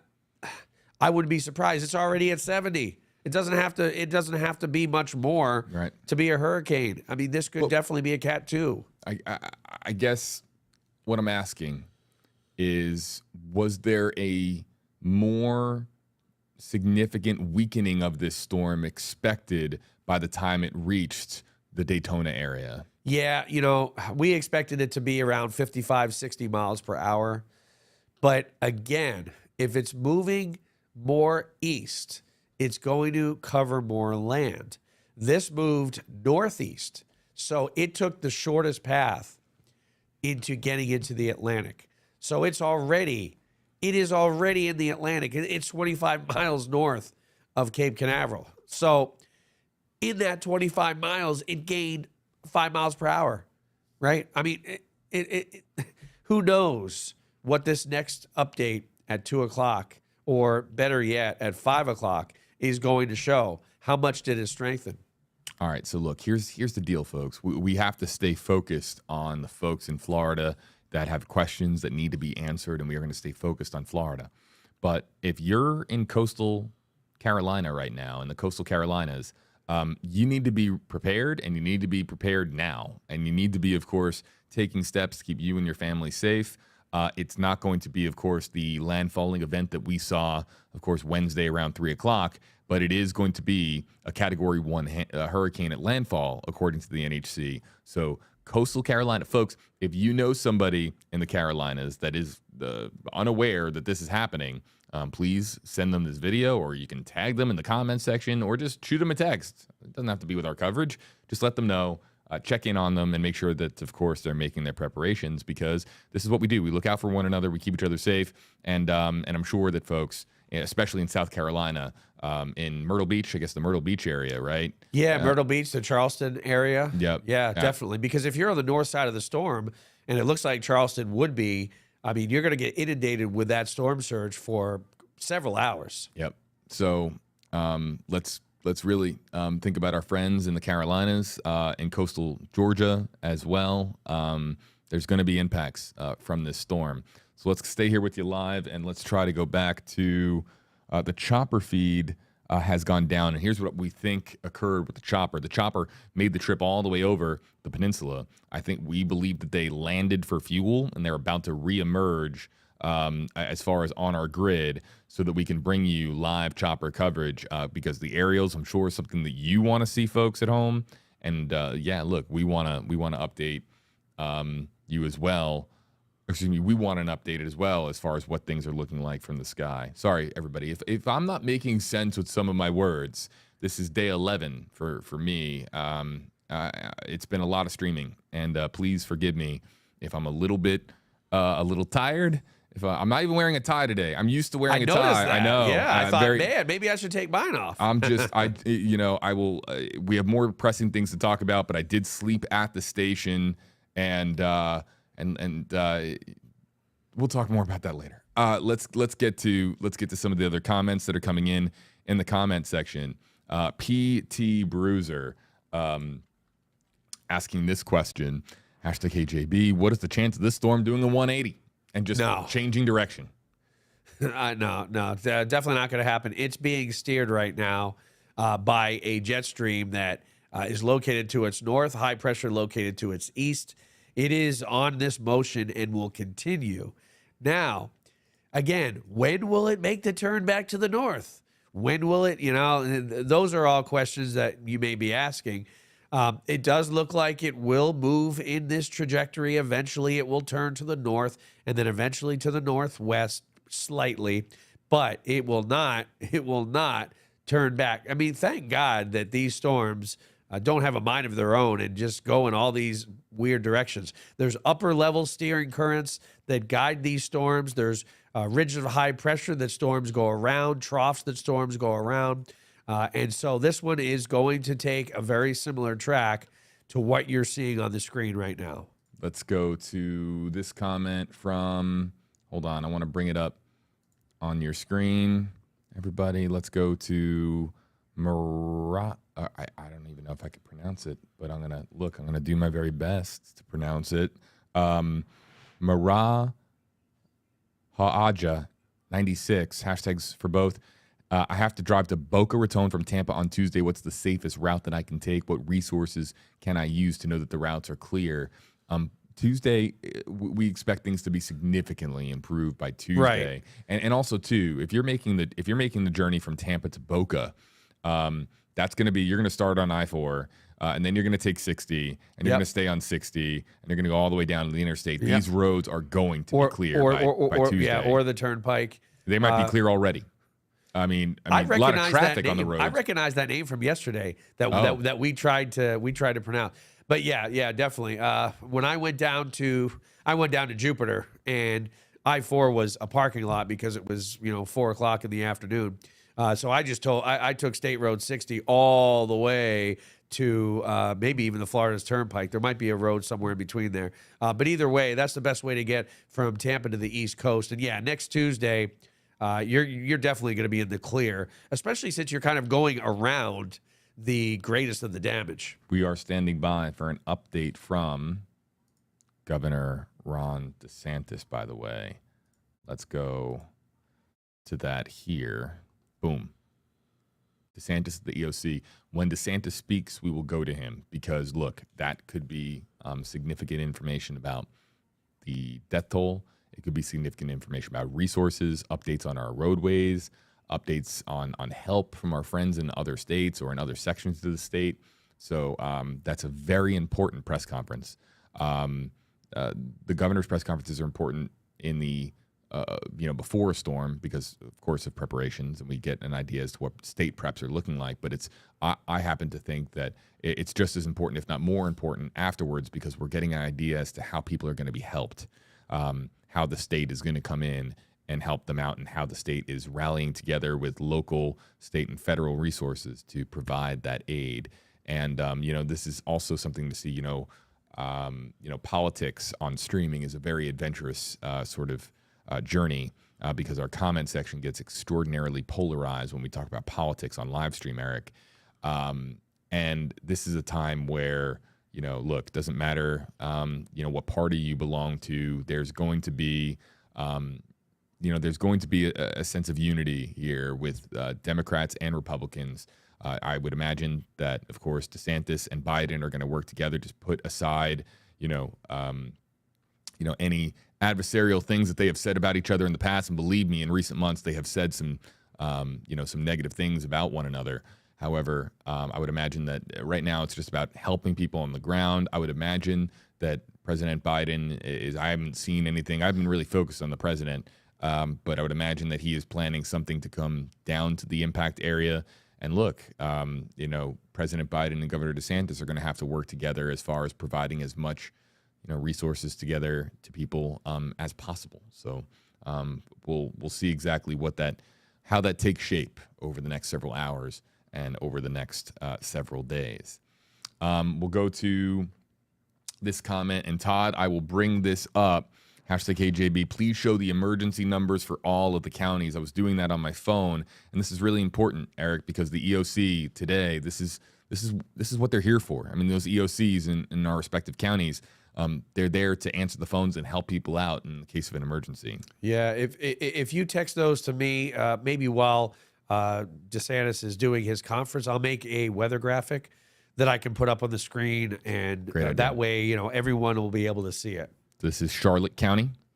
Call center number 941-743-1320. Again, just kind of showing you guys my phone here really quickly. And let's go back and I'll show you Leigh County. Here it is. Leigh County. Well-being check 239-477-1000. Call 911 for emergencies only. And then I'll go over to Sarasota County. Sarasota County Emergency Services, and they have this post here. So they have this graphic. Calling 311 is how you can help submit a damage report or, recovery-related questions, or 911 in the event of an emergency. Look, if it's an emergency, you call 911. If you're stranded and you're in a life-threatening situation, you call 911. Even if you're stranded in a non-life-threatening situation, you call as you think it is necessary. If you need help in the immediacy of the moment, you're going to want to call 911 and get help on the way. Eric, and I'm sure that big shout out to our emergency personnel out there, because they're working hard and they're doing everything they can to help people out. I've done news stories about 911 dispatchers, about 911 call centers, and what's interesting is that there's very advanced technology that exists these days in 911 call centers to where they can almost immediately, I've seen it within a few seconds, almost immediately get your location through triangulation of cell towers when you call 911. You might not know that. When you call 911, they say 911, emergency response, and they'll say, like, where are you located? A lot of times now technologies work so well that they can figure out your location almost immediately when you call 911. But that's with cell towers. And cell towers right now are down. So not all of them, but some of them are. And so the 911 call dispatchers are going to do everything they can to determine your precise location, whether or not the roads are accessible to get to your location if you're stranded, and then, of course, send help immediately if they can get to you quickly, and if you're in a certain particular situation where you are in desperate need of help. So we'll pay attention. I want to go back over to TikTok, and also to two platforms that I need to get back to. We're going to go back to TikTok Live, and I'm also going to go back to Twitter for your tweets with hashtag HeyJB. Do you have any pictures or videos that you want us to see and that you want to share?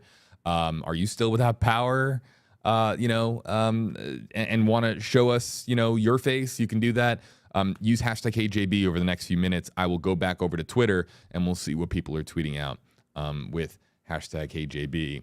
To Tina on TikTok Live, there's a lot of resources as well on WFLA.com, the WFLA app, as far as where you can get supplies, and I might be able to bring that up on our screen as well. This is a part of what we do, Eric, as far as being able to get important resources to people. Yeah, excuse me. Some people may think, well, I know where to get my supplies, but is the place open, or do they have power? Even if you're going out to get something to eat, are they going to be open? You just don't know that. We also have a story up here when the airports might reopen. Let me get this out there. TPA will resume operations 10 o'clock a.m. on Friday. St. Pete Clearwater International will reopen on Friday. Sarasota Bradenton, they're also hoping to open on Friday, but Hurricane Ian did rip the roof off of SRQ's ticketing area, so they will have to do some repairs at Sarasota Bradenton. But by Friday morning, most of the area airports will be back open, and I know that is a big deal. I imagine Punta Gorda and Fort Myers are going to take a while, especially RSW and Fort Myers, probably taking a while to open. Did the chopper land? Do we know for fuel? Okay, because it did go black for a while, and now it's back up. Okay, thank you. So Dylan, one of our digital content producers, letting me know that the chopper feed is back up. So we are now going to go back to that chopper feed and show you, and I'll bring up the tail number again here on Flight Radar, and let's let people know exactly where this chopper feed is coming from. It's currently a frozen shot. They're probably recalibrating the signal, and we'll try to get that up here as soon as possible. Where are we looking at? Is that the coast there, Eric? It almost looks like Fort Myers area looking northward, but it's hard to see. Maybe they're over top of Naples looking northward. I'm trying to bring up the tail number here. Let's see. Yeah, it's hard to see. Hey, at least we're seeing some blue sky. That's good. The rain has ended. The wind has died down. Now we're going to see what's left. Okay, so we'll pay close attention to this to get you the chopper feed. As far as other resources on WFLA.com for Tina and others in our comment section, DeSantis saying that basically Southwest Florida counties are basically off the grid, and that's why communication has been extraordinarily difficult. There's more details on that. Access to barrier islands in Pinellas County have been restored. We have evacuation updates as far as particular zones on WFLA.com as well. And the power outage tracker, let's get an update from this. And there hasn't been a significant update. It is still over 1 million people without power in the Tampa Bay area. So it's a lot of people. And that's just here. From Charlotte to Leigh County and Collier in Southwest Florida. How about right across the state? Yeah. There's got to be well over 2 million people without power. Okay. All right, folks. We now have video coming in to show you. This is chopper video from NBC South Florida. They got their chopper up in the air, and let's take a look at what we're looking at. I'll get you again, everybody, an update as to where exactly this is over. I'm going to go to Flight Aware and Flight Radar. The signal is going to break up a little bit. It's a kind of a long range kind of signal that we're tapping into. It's actually it's a long range signal for Miami, because I believe that this is going to be shot over to a tower. Well, it's going to be shot to a tower in this area, but that also makes things a little bit tricky. I know there's a tower in Immokalee, which is a little bit further inland in Collier County, which probably did not get damaged from the wind. And we're waiting for this feed to update. My goodness. So that looks like, I don't know if that's the beach or if that's the Caloosahatchee River, which pretty much separates Cape Coral and Fort Myers. They could be right on the shores of the Caloosahatchee River. I'm being told that the chopper, Dylan is informing me that the chopper, hold on a second.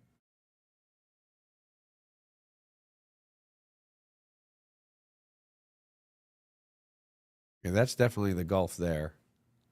We're trying to get a precise location here, folks. Stand by, because we're trying to figure out which chopper this is. We now understand that there might be multiple choppers in the sky, and we're trying to figure out exactly which chopper this is. So This looks like Naples here.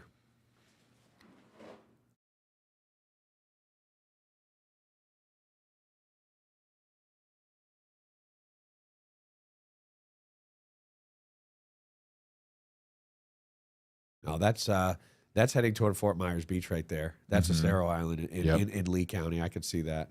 Just getting an update from our team. Stand by.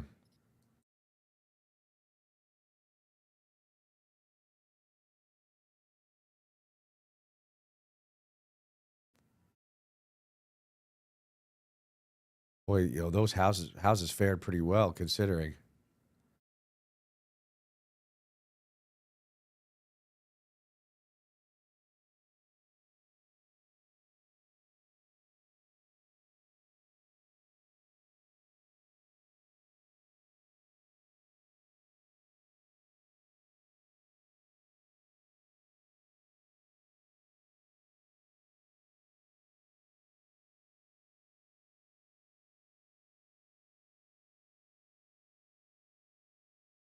So this is Florida's Gulf Coast, and the chopper signal is breaking up significantly. Oh, here it is. Now it's back.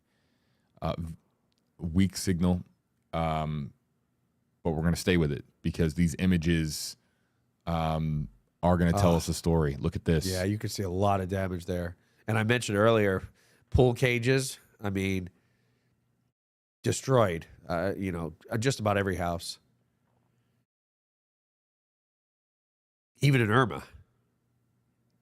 We're getting this one pixel at a time. But please be patient for us, folks, as we try to get an improved signal here. We understand that the teams are trying to improve the signal, and we're starting to see signs of that. Oh, my. Look at these homes.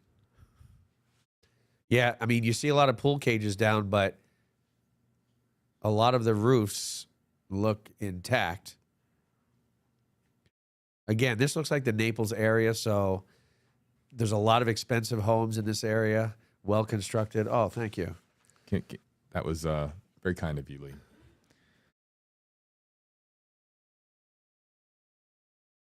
Waiting for the signal to refresh.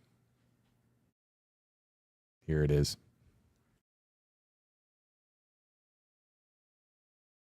You see a lot of debris. And for people asking, this is the chopper's signal. So you won't be able to, it's not like you're going to be able to go over to a different website and see a clearer signal of this shot. This is just the signal in and of itself. Thank you. Yeah, this is where storm surge really decimated the area. Wow.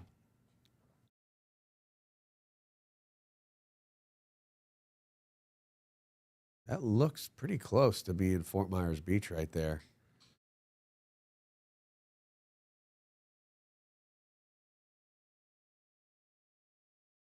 Yeah, there were reports of houses on fire in Cape Coral and Fort Myers, from what I've heard. You see smoke there. You see that roof doesn't look all that well. See, your shingles ripped from the roof. Yeah.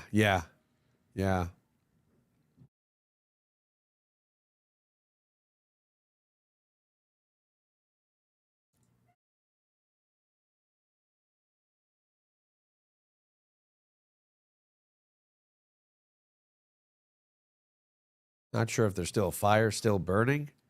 If people are asking or why what that is. why we're being so quiet, we're just being respectful, and of course we will be continuing to provide coverage here. But this is sometimes I've learned in my career that sometimes you don't need anybody to speak for a story to be told, and this is telling a story right now about how bad it is in Southwest Florida. So we'll continue to provide commentary as necessary here. And again, this is the signal from the chopper that is breaking up because of for several different technical reasons. But they are working on calibrating this shot so that it can be as clear for you as possible.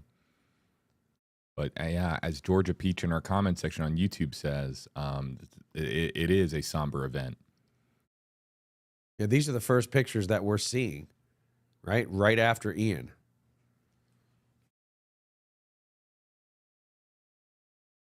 So no one really knows exactly what we're going to be seeing here. But we know that it's catastrophic.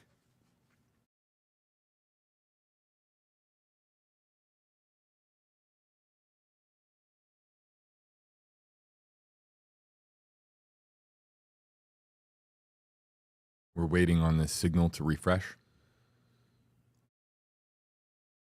Again, this looks like Estero Island that on the north end is Fort Myers Beach. On the south end is Bonita Beach. South of that, you've got Collier County. You've got Vanderbilt Beach toward Wiggins Pass, Vanderbilt Beach, and eventually Naples Beach and the Naples Pier, which is what we were looking at yesterday. Okay, we have a feedback. Let's come back to it full. Wow. Look at that roof. That roof is ripped apart. That looks like some sort of grocery store or maybe convenience store. It looks pretty big to be a convenience store. Don't think it's a Publix. But wow, that roof.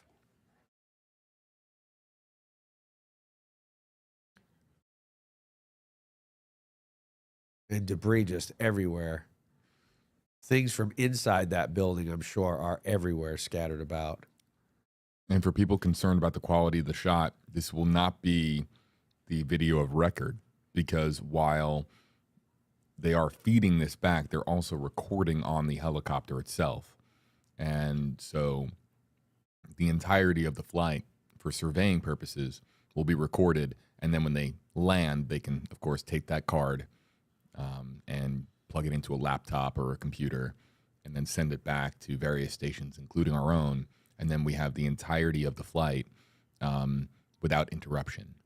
Now, we're trying to feed this back live. This is in an area that has been devastated by a major hurricane. So clearly there's some technical problems going on.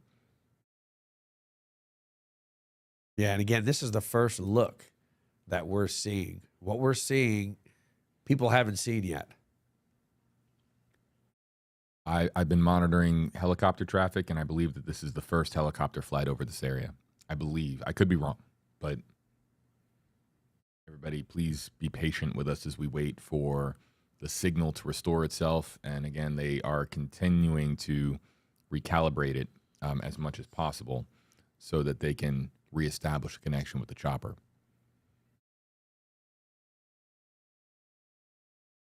As a reminder, we are awaiting Governor Ron DeSantis, who will be speaking at some point soon. And we will be going to him.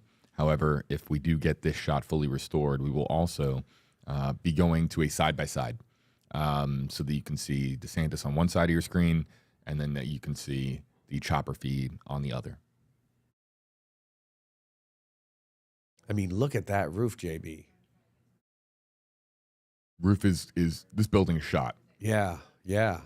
And whatever's inside of it is everywhere. All that debris fell, I'm sure, is scattered all over this block. Right. But even whatever was in this store or building with a hurricane was most likely blown out of there. You see it looks like the side was gone. Okay, so the chopper And as we're looking at another chopper, is that a medical helicopter of some kind? That could very well be. It appears to be. And so the chopper has obviously, we lost signal there for at least a good 2 minutes. So now the chopper has moved to a different location. And look, this location might have a better chopper reliability. But of course, just as I say that, we freeze here again. I think Gary is right. That might have been U.S. Coast Guard in our comment section. Thank you, guys. I wonder if this is on Sanibel, where part of the causeway, where it's not a bridge. There's a couple bridges that lead to Sanibel, but there's also a couple areas that are very close to the water, and I'm wondering if the water's over the roadway there.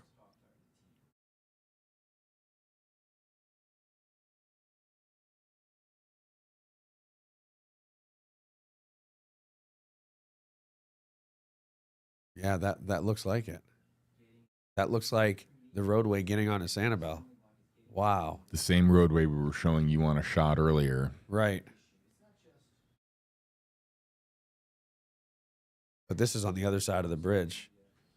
So there's one bridge that's really high, and then it you go up several feet and you go back down, and then you kind of go along areas where there are beaches on either side, which you can see. And then you go up and over a smaller bridge. But it's almost looking like the waterway has inundated the road between the two bridges.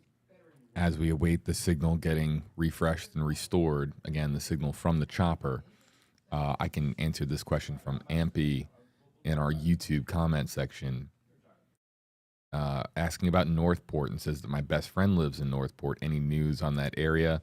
I haven't heard from her. I'm in a panic. Thank you.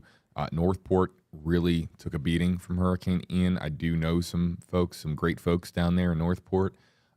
Folks are starting to, and they have this morning. They've emerged from their homes. They're starting to survey the damage. They're starting to, share things on their various block. But cell signal is hit or miss. In Northport, and a lot of this will depend on carrier too. So it's important to remind our audience that some carriers might have cell reception, others might not. But what we'll see a lot is people share cell phones based on service. So, Ampy, I see that you say that you're in a panic, and yeah, we're thinking about you. Northport got hit really hard. However, if you have lost communication with a loved one in Northport, that might be due to, again, cellular reception not being at its best right now in the Northport area. Yeah, our own Jack Royer was there, and conditions got so bad last night he had to hunker down and even move out of the Airbnb he was in into a more sturdier building, as he mentioned on News Channel 8. So conditions there were so bad because Northport was on the northern end of the eye wall, right? And the eye never moved into Northport. It skirted Northport. So Northport was in the northern eye wall, and then the northwestern eye wall, and then the western eye wall, and that was the worst of the storm. Several hours, 3 to 4 hours of 100+ mile per hour wind, and just several inches of rain per hour for several hours. Yeah, rough go. And we were talking about how the characteristics of the eye were so unique in that some of the worst of what this storm had to offer was on the northwest side of the eye wall. And that was right where Northport got hit. So most storms, it's that southeast side, folks. And but this storm happened to be, it packed quite a punch on the northwest side. Yeah, and if you're on one side of an eye, like Sanibel was, and then you go for a couple hours in the clear, and then you're on the other side of the eye where you're getting hit again. But Northport never got in that eye. Northport was being hit all those hours the entire time from the north and the west side of the eye. Tina on TikTok, I'm trying to get some information from Naples as far as supplies.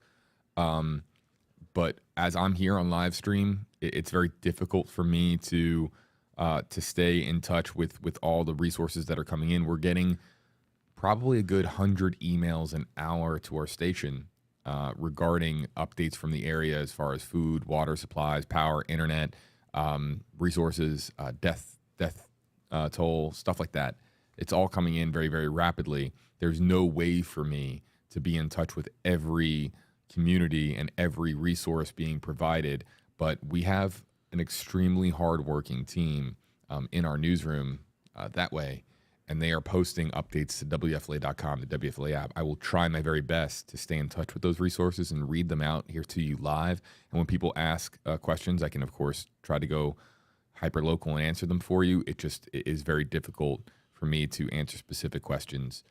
If you're looking for an immediate answer, go to WFLA.com, the WFLA app. And we have now officially lost our signal from WTVJ, NBC South Florida. No chopper signal whatsoever from there.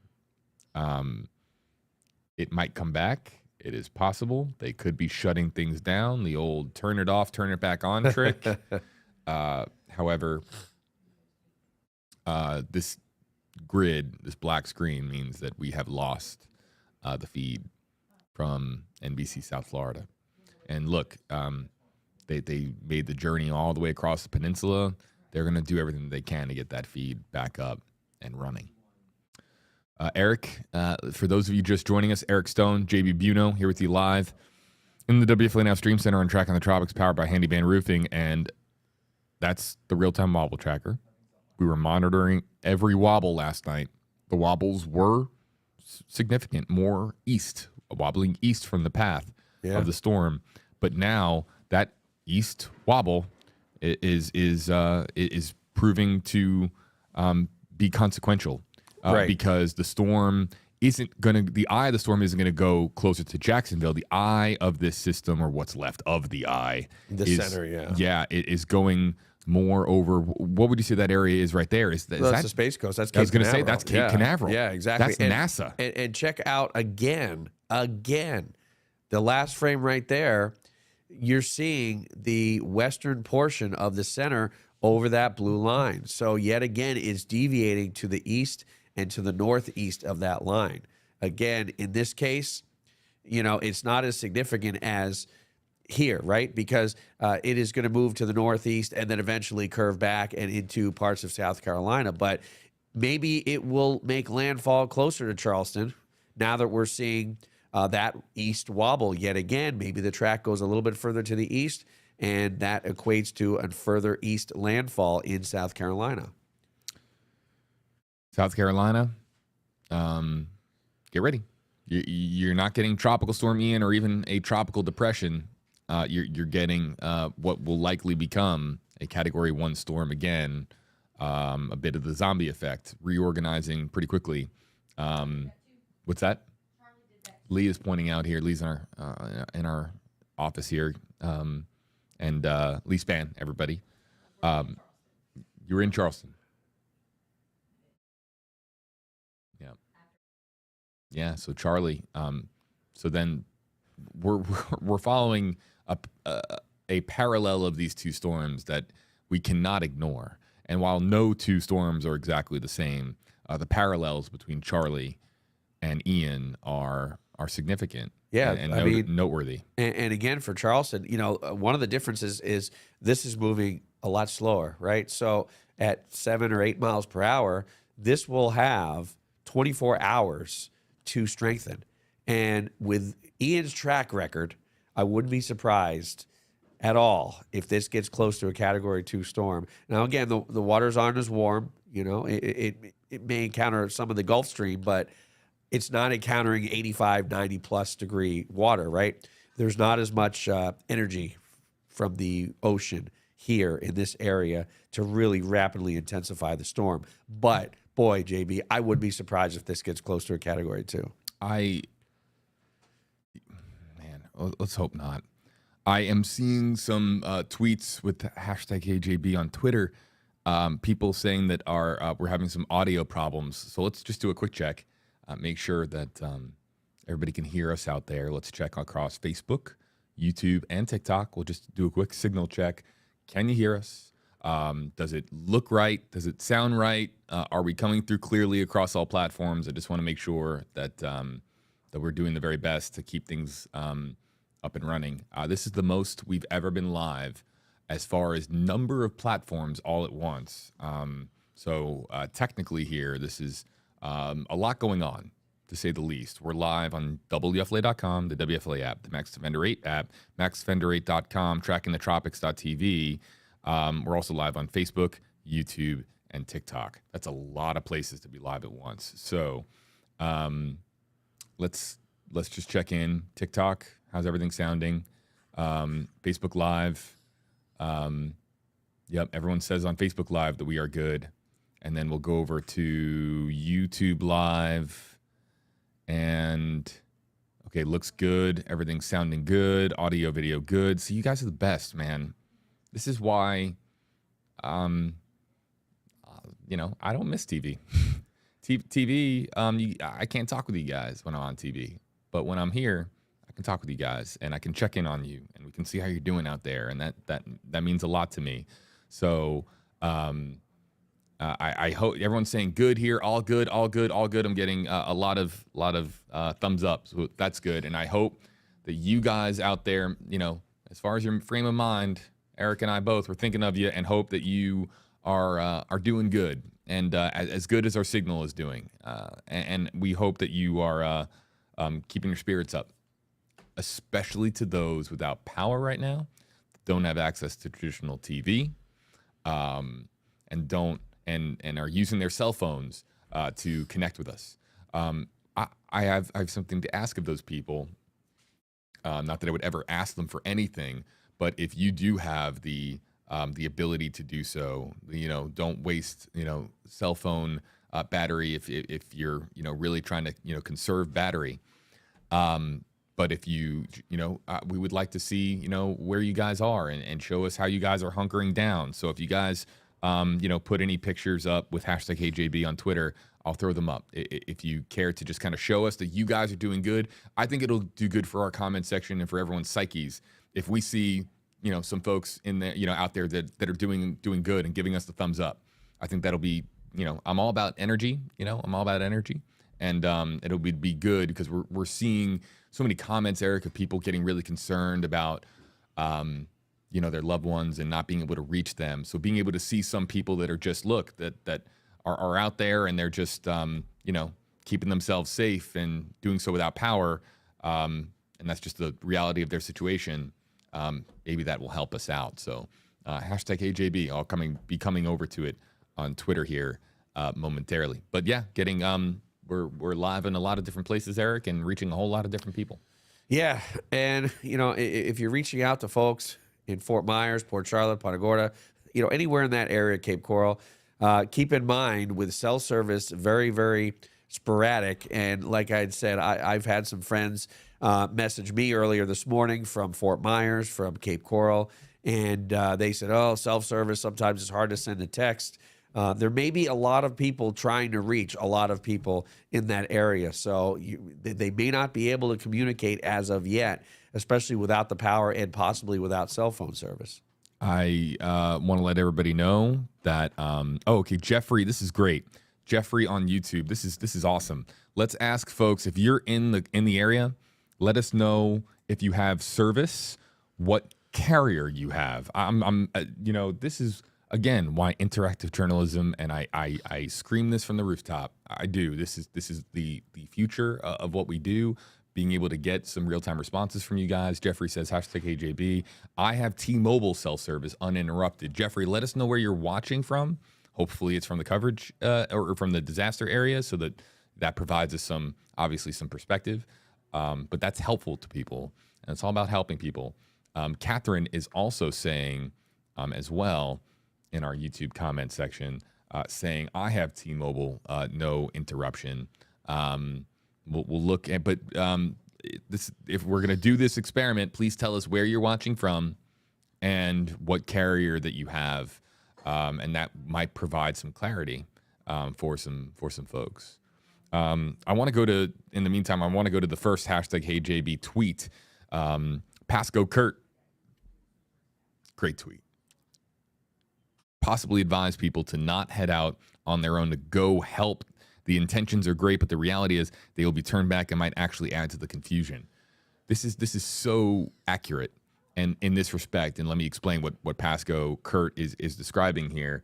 These few hours, now that the sun has come up, these few hours are extraordinarily precious for first responders and fire rescue and our local law enforcement to get to the areas where people need help. The more people that are rushing back into the area, clogging roadways and asking for help and asking, their local police officer to pull over or something like that to give them directions and how they can work around an impassable road. We know that there are people out there that are desperate to get back into the area to reestablish connection with their loved ones, to see their house, to see their neighborhood. But at the same time, first responders right now are trying to navigate these roadways with as little interruption as possible. So be very cognizant of that.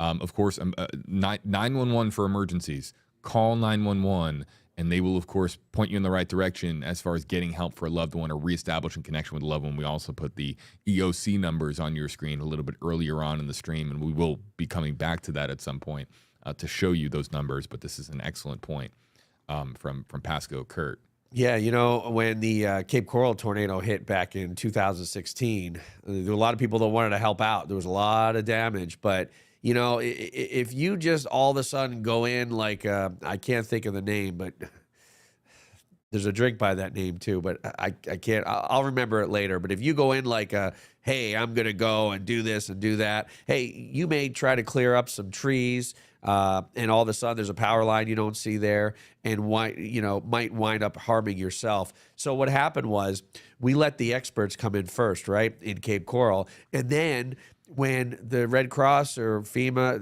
they say, okay, they set up days where volunteers could come in and just go around the streets that were damaged and help out.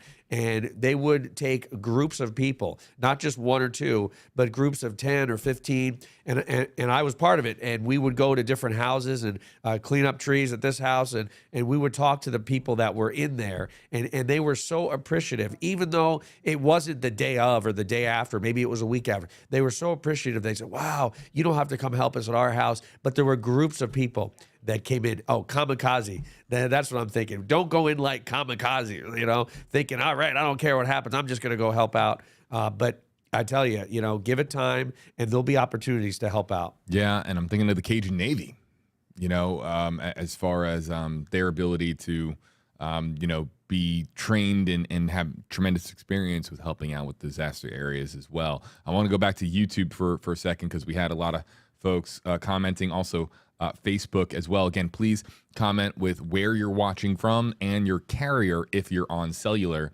and that will provide us with some clarity as to what's going on out there with cell service.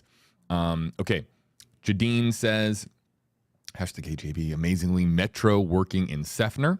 Okay. Justin Joyner says, I have Verizon cell service in Plant City, no interruptions. Looking here at some other areas nearby. I have Verizon here in Tampa, and I haven't had an interruption yet. Correct. Me too. Yep. Naomi in Riverview says T-Mobile is working. That is good to hear. Karen says, hashtag KJB, my BFF in Cape Coral has Verizon. Said she can only text, but all other services out. No calls in or out. That's likely down to 2G or 3G right in that area. That might be why people can't get a hold of folks down in Southwest Florida. Yeah, and keep in mind, iMessage won't work. WhatsApp won't work, as I understand it. It's got to be SMS, old school, green bubble. iPhone users know about the green bubble. Text messaging. Let's see here. Paul Christie says AT&T waived data metering for the duration. That is common to see, and always we always applaud that because AT&T and other carriers they like to help out and do what they can in the aftermath of a disaster. Going back and not seeing too many others, but let's go to Facebook and see what Facebook are saying about cell service. We'll come back to other comments. Gillen, hashtag AJB, T-Mobile service in Orlando uninterrupted. That's good to see. And one or two more. The people watching from other states, you don't have to participate in this experiment. This is kind of for people in the area. Orlando's still getting tropical storm force winds. But So appreciate, definitely. you participating, but it was kind of more of a, let's see here. Spectrum, no problem in Bradenton, says Leslie. Okay. I don't know how much that really helps, but at least maybe if I shouted out a few for some carriers in certain areas, maybe that does help a little bit here and there. Let's go back over to hashtag AJB on Twitter. In the meantime, Eric, while I filter in some new tweets, people are asking about what is next in the hours ahead for this storm. Is an eye going to reform here? Well, it could, but it's going to be a weak hurricane, right? You can see some wrap around to the south and east of the center of circulation, just offshore of Cape Canaveral. If it's an eye, it'll be a ragged eye. It's not going to be that well-defined eye that we saw before Ian made its way into southwest Florida. But what we can expect, Bay Area residents, the rain is just about over. You're maybe seeing some rain in the Davenport area, northeast Polk County. I don't even think Winter Haven, Haines City, maybe Haines City, seeing some rain south of I-4. But everything will be improving for us. And we'll see a little bit of sunshine here and there. Temperatures aren't really going to be that warm. We're going to be in the low 80s, and the wind is still tropical storm force wind gust in the Bay Area possible throughout the afternoon. And, of course, the further east you live in Polk and Highlands County, you can expect those tropical storm force wind and wind gusts to last through the evening. But things will improve overnight west to east, although if you live up in Jacksonville, St. Augustine, Cape Canaveral, even southward toward Melbourne, you are experiencing tropical storm force wind right now, and that will continue. Big Blue Army says, I have cell service. T-Mobile in Fort Myers, the Villas. Yep, know exactly where that's at. Yeah. So good to hear that we're getting a bunch of thumbs up for T-Mobile.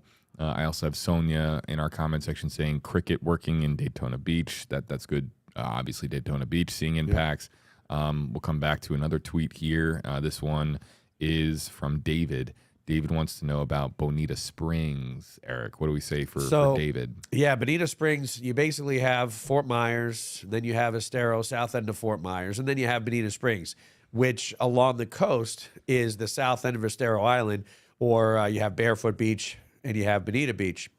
And Bonita Beach Road pretty much connects where Estero Island is on the south end of it to 41 and eventually to I-75. So in Bonita Springs, yes, there's damage there, but it's further off to the south. That's good news. Definitely they experienced a tropical storm force wind, a possibility of hurricane force wind gust, but Bonita Springs was further than that, 40 miles from the center of circulation of Ian. I'm sure a lot of flooding in that area too. Again, I have friends in North Naples that lost a carport. That's right on the border of Old 41 and 41, right in the Bonita Springs area. So Bonita Springs, North Naples. So wind in Bonita Springs definitely was an issue for several hours. But hey, at least as long as you're not west of 41, well west of 41, it's several miles between 41 and Bonita Beach and the actual Gulf Coast. But if you're in Bonita Springs proper, especially on 41 eastward, you should be fine. Just some wind damage, and of course, your power outage. Two more coming in. Can we talk about Drew's tweet and also Melissa as well? So Drew is saying cell service with cricket working in downtown Orlando. Good to hear.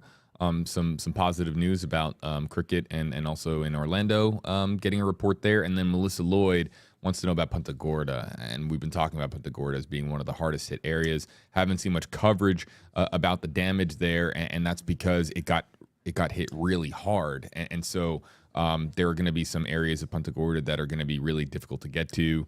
And I'll pay attention. I'll pay attention for any updates from Punta Gorda. What do you got, Eric? Yeah, Hurricane Charlie really decimated Punta Gorda, and construction when they rebuilt was very sturdy buildings. And so the downtown Punta Gorda area, a lot of businesses and whatnot, residential areas, not as hit, it was hit just as hard, if not harder, but I don't think we'll see as much of the damage and destruction this time around compared to, if you remember, Punta Gorda back in 2004.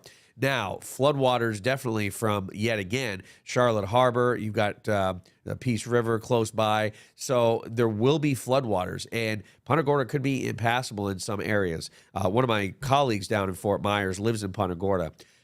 He is safe, but, he's hunkering down with his colleagues as we are here in Tampa. He hasn't gone back to his house. And I had talked to him, and he said, I just pray that I have a house to go back to. He did put the shutters up, and, we're just kind of waiting for the right time for people to even be able to go back and survey the damage and the, what's there in the Punta Gorda area. Let's transition really quickly to talk about some of the roadways in our area, and I don't know if there's a roadway in the Tampa Bay area really more important than the Sunshine Skyway Bridge. And of course, this is a live look at it. It is still closed right now. This is I-275. This is the interstate for those looking on a map, but it's the Sunshine Skyway Bridge. It obviously goes across Tampa Bay. It goes, obviously, St. Pete down into Sarasota County. And so this is closed right now because of, high winds. And this isn't, look, not even with hurricanes or tropical storms, the Skyway will close. Well, somebody was on it. Did you somebody see was that? just on it. So maybe, let's go full screen. Here's another car. Oh, wow. Might be just emergency personnel. Letting through personnel. Look, if they can safely trek across the Skyway, and it's the quickest way for them to get down to the disaster area, I would imagine that, local authorities are going to, and state authorities are going to allow them to pass. Right, of course. Yeah, usually with, wind gust over 40 miles an hour, a lot of the bridges I know in Southwest Florida are closed. I'd imagine here in the Bay Area as well. And we are still seeing in the St. Pete area wind gusts that are pretty close to tropical storm force. Eventually that will subside later on today. Tomorrow will be a much less breezy day. And by the time we get into Saturday, those winds will be back to average, back to the 5 to 10 miles per hour that we typically see. Let's start the Q&A portion of the program again as we await Governor DeSantis and we await anything from that chopper in the disaster area from our friends over at NBC South Florida. Hashtag KJB, hashtag Eric across Facebook. We got 4 platforms now. So Facebook, YouTube, TikTok, and Twitter. We're going to spend time on all of them here and bounce around to all 4 of those in the next few minutes. So let's start here with this comment. And I remember this commenter, Sophia Does Things. Oh, yeah. How can we forget? That's a memorable name because you don't know. Sophia Does Things. You don't know what Sophia is doing. My boyfriend is currently in Myrtle Beach. Is he going to have major damage from Ian? He's a 5-minute walk from the beach. Well, again, storm surge is definitely going to be possible depending on where landfall is. As for now, with a Category 1 moving in that trajectory, I would say a good 2 to 4 foot possible storm surge in the Myrtle Beach area. Again, it's so early to tell because the track can change, the intensity can change as well as this moves up north. But yeah, if he's 5-minute walk, you figure it takes an average person, 15 or so, 20 minutes, walk a mile. So he's within a quarter to a third of a mile. So he's definitely in a zone that could be inundated with a storm surge. Now, nothing like what we saw in Naples yesterday, not the 6 foot of water standing on the roadways covering cars. But yes, definitely in the Myrtle Beach area along the immediate coast, there definitely could be some damage from this. Let's take a look. New video just coming in from the newsroom. Staff alerting me to this video that just came in a moment ago, and this is a flyover of Key West from the U.S. Coast Guard. Let's go full screen here. We'll come back to the Q&A, everybody, here in just a second, but this is a recorded flyover of Key West. And Eric, if you could provide some observations here, I think that would be helpful, because Key West didn't get hit dramatically hard, but of course, still did see impacts. Yeah, you can see there was a lot of flooding there.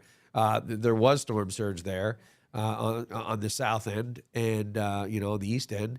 Water did reach places where it shouldn't reach, right? And it looks like it's not as bad. I mean, it's not nearly as bad. Ian wasn't. Ian was gaining strength as it moved parallel to Key West, and then it really picked up strength once it moved, it was north of Key West and going from, a Cat 2 to a Cat 4, almost a Category 5. So, of course, you'll see some flood damage. They did pick up a lot of rain, but keep in mind, Key West was not on that northwest side of the storm, which, obviously was the worst side, is the worst side. They were on the southeast. So more likely they would have encountered isolated tornado or two, just like Fort Lauderdale, Miami into Broward, Miami-Dade County. Same thing in Key West. Some isolated spin-ups may have gone through in that region, but definitely not the devastation that when this helicopter that we see, that we've seen already, shows us video. We're going to see a lot more here there in Southwest Florida. Let's go over to our next comment, and this is actually a good one.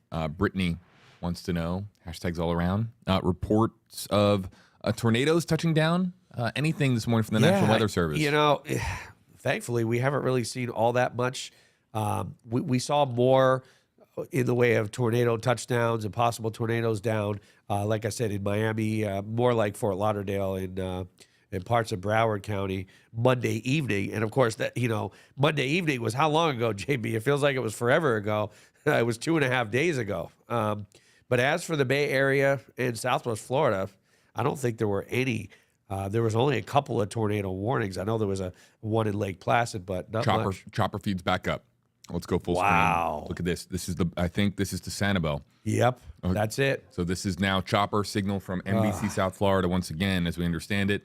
I'll make sure that is okay. They are now targeting Leigh and Collier counties. So this is chopper video just coming in. So that's the second bridge that I was talking about, which is very low. But wow, look at that collapse. How did the upper bridge on Sanibel going over the causeway fare? I think it fared a lot better. Look at that. And then that's it. Wow. Yeah. Remember I had said there's a road that connects those two land areas, and there's water going through there. There's nothing. Look at that. Normally you'd be able to drive over it. You see that waterway? You'd be able to drive to the other side. And there's the other side right there. It's gone. Unbelievable. The bridge was so there's the toll booth going on to Sanibel. It's a bridge to nowhere right now. Yeah, it is. Wow. There's going to be some signal breakup here, folks. This is NBC6, so this is the same chopper. Yeah, now you're looking back toward Fort Myers area, toward Fort Myers Beach. Oh, that is a floating house. Wow. We don't know where that came from.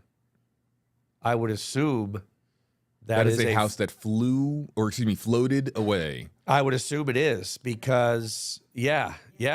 Oh my. Look at where it's located as we get a freeze frame here. Yeah, that is a house. That had to be along the coast that somehow got inundated with the water. Yep. And just knocked it right off its foundation. And then it floated to somewhere near, these uninhabited islands. off of the coast. My goodness, that goes to show. I mean, this is why these are things that we can't see overnight, and obviously the sun comes up, and this is why choppers get in the air to show us just the extent of some of the damage as we are again frozen here from NBC South Florida's chopper. Thank you to them for getting back up and running. The shot has been difficult to maintain and keep calibrated, but it is going to take so long if you don't have a boat to get back to your property on Sanibel Captiva. I can't believe it. I mean, the beaches on Sanibel are so nice. The blue-green water.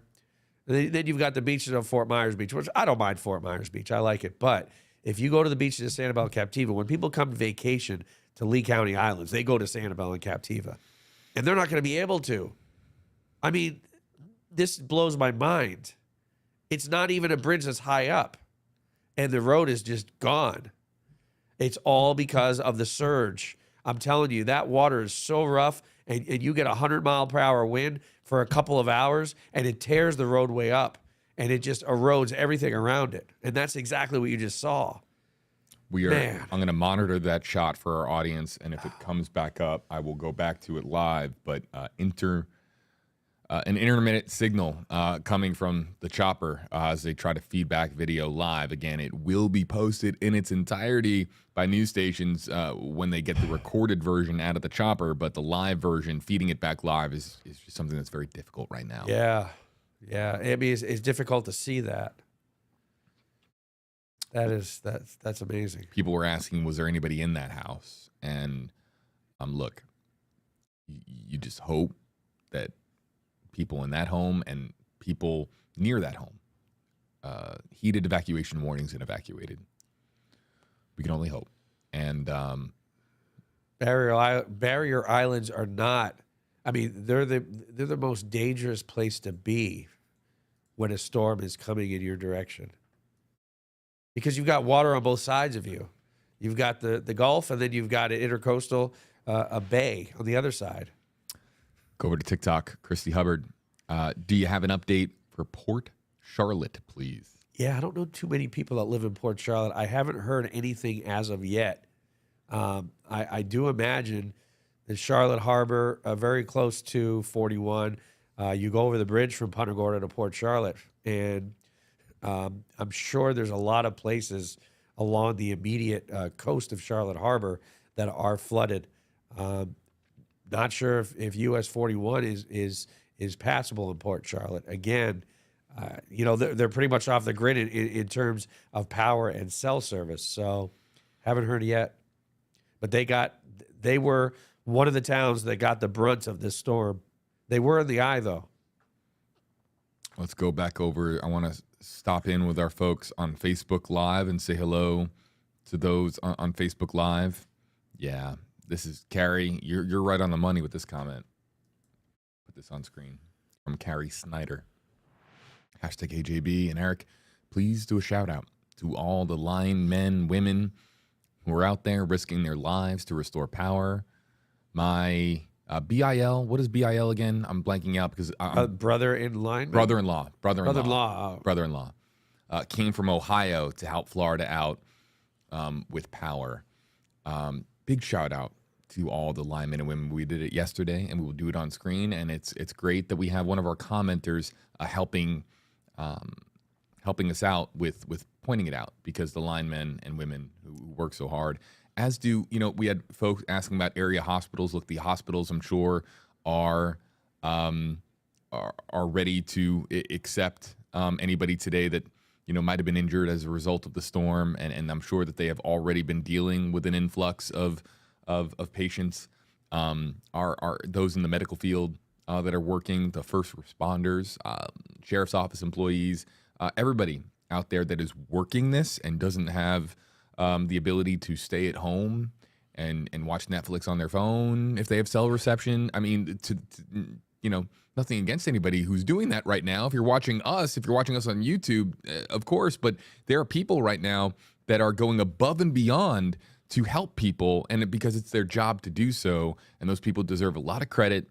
And we're passing it along from Eric and myself. We're passing it along because what they do is, as Carrie noted, it is a risky business, and especially when you're dealing with an area that was just hit by a catastrophic storm. Yeah, and of course, you know, when I lived in New Hampshire in 1998, and we had that ice storm we talked about a couple days ago, there were linemen all set up and ready to go.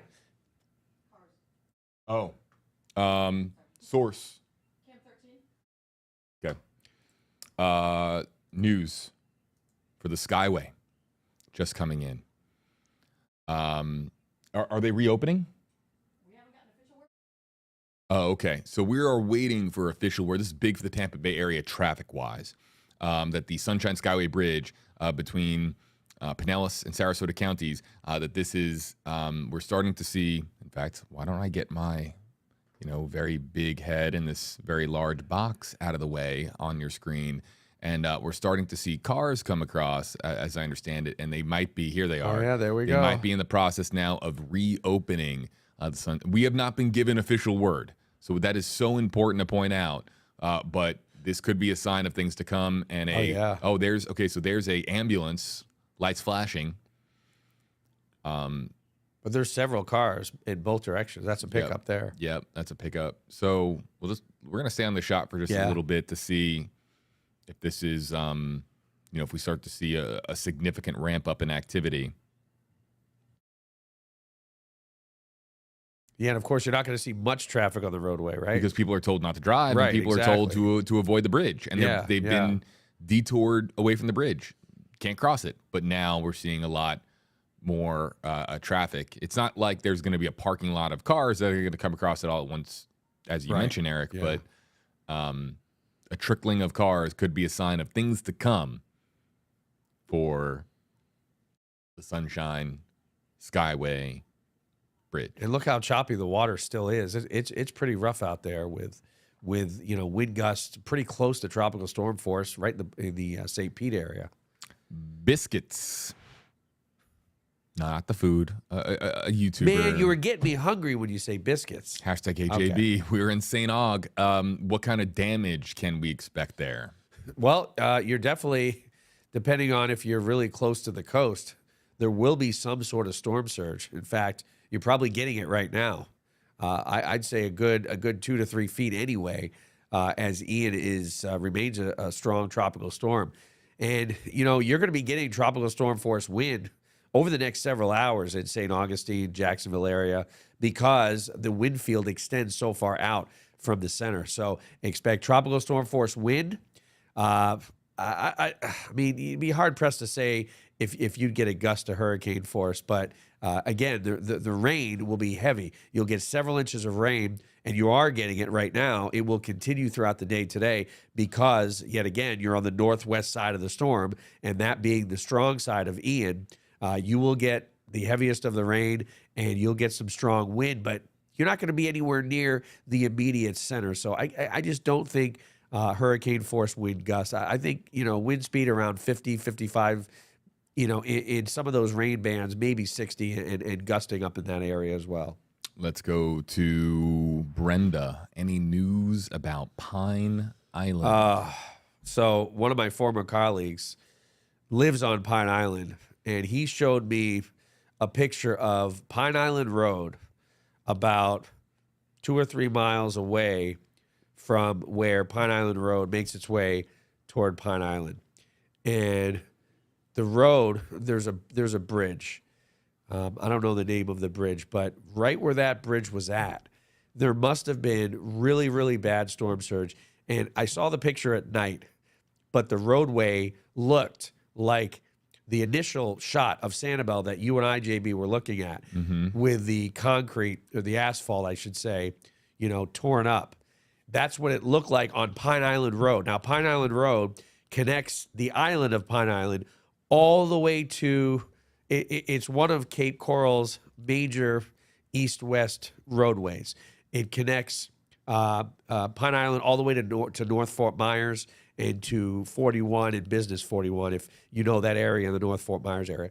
So, again, Pine Island saw a lot of damage, right? You've got Pine Island Sound. You've got the waterway there between Cayo Costa and Pine Island. So Cayo Costa, where Ian made the official landfall, that is just north of Captiva, North Captiva. And then to the east, you've got Pine Island. You got Pine Island Sound, that waterway in the middle. And so storm surge from there really inundated Pine Island. And so I had messaged my friend saying, you know, thanks for the picture. Are you safe? Are you okay? Because I know he lives, you know, at least last I knew he lived on Pine Island. I haven't heard back yet. But again, with cell service and reception and whatnot, and the power being out, I know Pine Island was heavily damaged as well. I want to point out that the dedication of Eric Stone is legendary, okay? Because Leigh earlier, about an hour ago, brought over some pizza for Eric to eat. I'll eat that later. And Eric has had opportunities. No, I've got it right here. and people can see it. It's been still warm, right, too. It hasn't moved. It's been right next to you the whole time. Yeah, and you haven't budged to go take a. If you are hungry, I can good. take over for a break. No, I'm good. I'm fine. You have to tell me. No, I'm good. We're stream partners now. I love it though. We gotta communicate. So when I play a pinball tournament, I am prepared for 12 hours of pinball without eating. And people say, how do you do that? Doesn't that mess with your mind? I say, no, because I'm laser focused on the job at hand. And until the job at hand is over, then I worry about eating and drinking and all. I mean, I'll have water if I need it. But no, we're good. We're good. I just, it's impressive that pizza it's just how I am. Yeah, is right next to you, and you are just laser focused on helping people. Yeah, I think it has to be. I mean, this is the time that people want to be informed of what's going on and what they can expect. I mean, you know, I didn't even really want to go to bed last night because I wanted to just monitor this thing all the way across the state and try to help people out. And I was on social media up until about midnight, 12:30, and I said, I better get some sleep. Otherwise, I won't have a voice the next day. I would like to say that I have the same dedication as Eric, but I think you do. No, because I have taken a bite here and there, but I have barely eaten in 36 hours. So trying to you know, make sure I stay replenished. Let's go back to some of the comments. Let's check in on Twitter and see what folks are saying on Twitter with #KJB. You know, there are, again, I can't just show anything on Twitter or on YouTube. Interior Nature, I'll even just kind of show this. No, I can't even show it. I can't even show the tweet, but Interior Nature says, here's some drone video. And unless it's specifically owned by that person, Interior Nature, if you own this drone video, I can show it on stream. And if you can confirm that you own the drone video, I can show it on stream. But if it's a company's, I can't, because look, that's stealing somebody's footage. I'm not in the business of stealing. I hope you understand that, even though I would love to show. Some people have gotten out of their homes, or some people have arrived to the area and have launched drones in the air, Eric, just to survey the damage. Yes. And I'm not surprised. Well, people want to know one way or another. Yep. Looking for some other comments as well.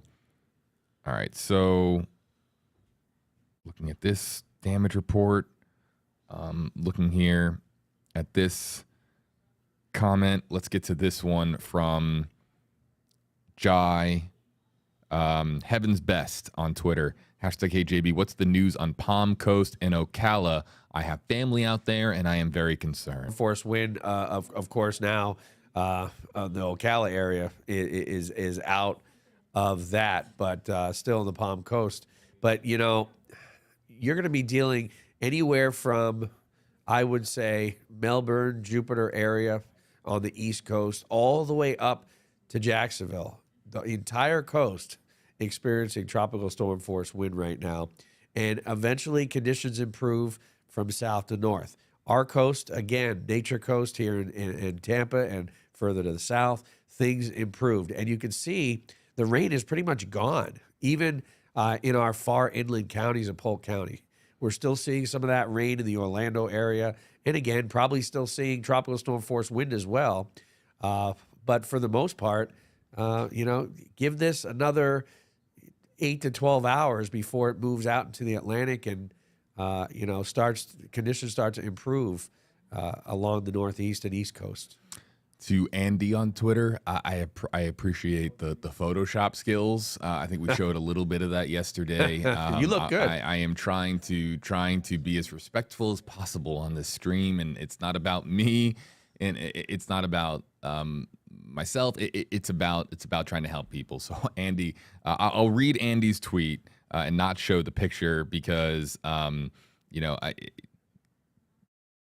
it has hashtag KJB, and it says, thanks for the cell service updates. T-Mobile is still working in Melbourne. So thank you for that update. I believe that all curfews for the Tampa Bay area have been lifted. So I go to Drew Gallagher here. I'll check WFLA.com for that. Have you guys heard that as well? All curfews lifted for Tampa Bay? We'll get that information to you. Yep. I remember hearing that at least Tampa's curfew was going to be lifted. No, I don't think Tampa ever went into curfew. No, I don't think Tampa ever went into curfew. So, not Tampa. I'm getting a lot of municipalities, folks. Forgive me. I'll get that information for you here in just a little bit. In the meantime, let's go back over to YouTube and check in with our YouTube commenters and see what folks are saying over there. It's got to have a hashtag for me to animate it on screen. That's how we're able to put your name and your comment on screen, folks. Let's go to Rescue Angel on YouTube.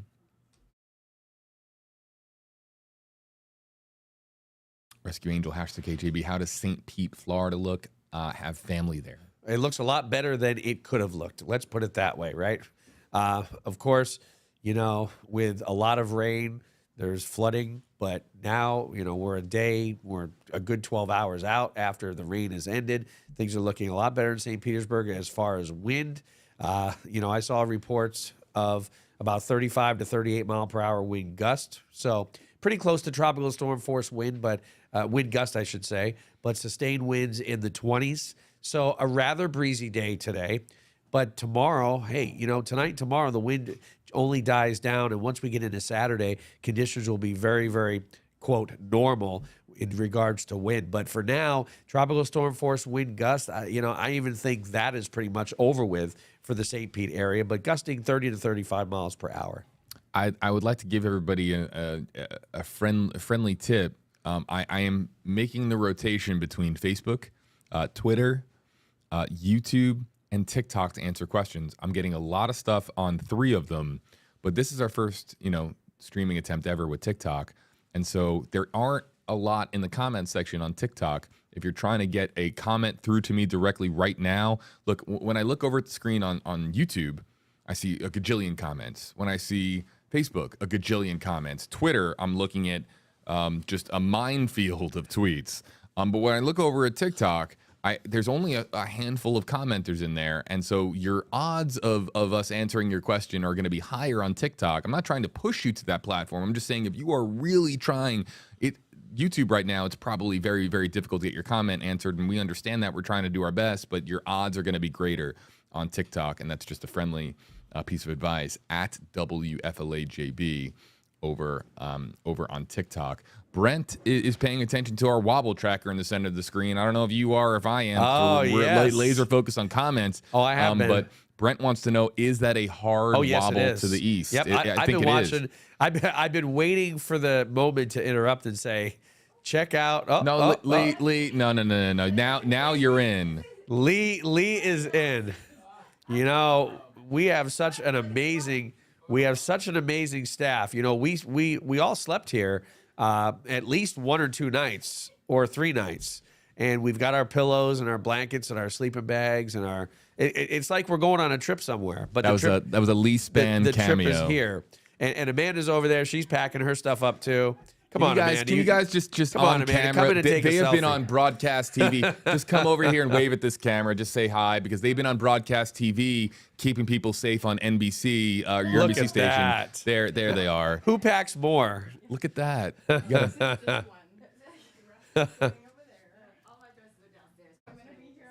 Oh, yeah, Amanda's got a couple more over there. behind the scenes here at WFLA. Yeah.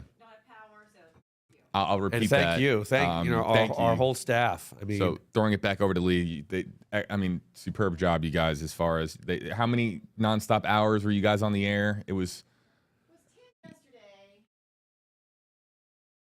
a lot. From 1 to 11 today. a lot of So hours. 21 A lot of hours straight. That's Just the two of us together. machines over There's here. a song, just the two of us. But what Leigh was saying was saying that what we do is so helpful because Amanda, another cameo there at the bottom of your screen, grabbing her laptop, because we're able to answer questions for people in other states, and that's a great point because of obviously our TV signal reaches people in the Tampa Bay area, and while it is available online too. We're able to answer questions for people in other states. That's a big thing about Florida that people forget is that everyone's got a relative in Florida. It seems like everybody does. Right, Everyone knows right. that, a grandma or grandpa or great uncle or a cousin who's down here in Florida, and people being able to ask from other states what's going on down here. Hopefully we're able to provide some help. But back to Brent. Let's focus on the subject matter at hand. #HeyJB. And Yes. Eric, is that a hard wobble to the Yeah, east? I noticed it about 10 minutes ago. And can you tell there, trying to think, do I have my computer up? Let me get on the computer and actually, draw a dot or something so you can see where the center is. Brent could see where the center was. It's hard to see. It's not quite an eye like it was, obviously, when it was a major hurricane. But still, it's definitely taken a jog to the east. There is no question about that. Let me see. This is my drawing. So you can see right about in this area here, this is where the center is, where that dot is. And you can tell that has really taken a jog well east of that blue line.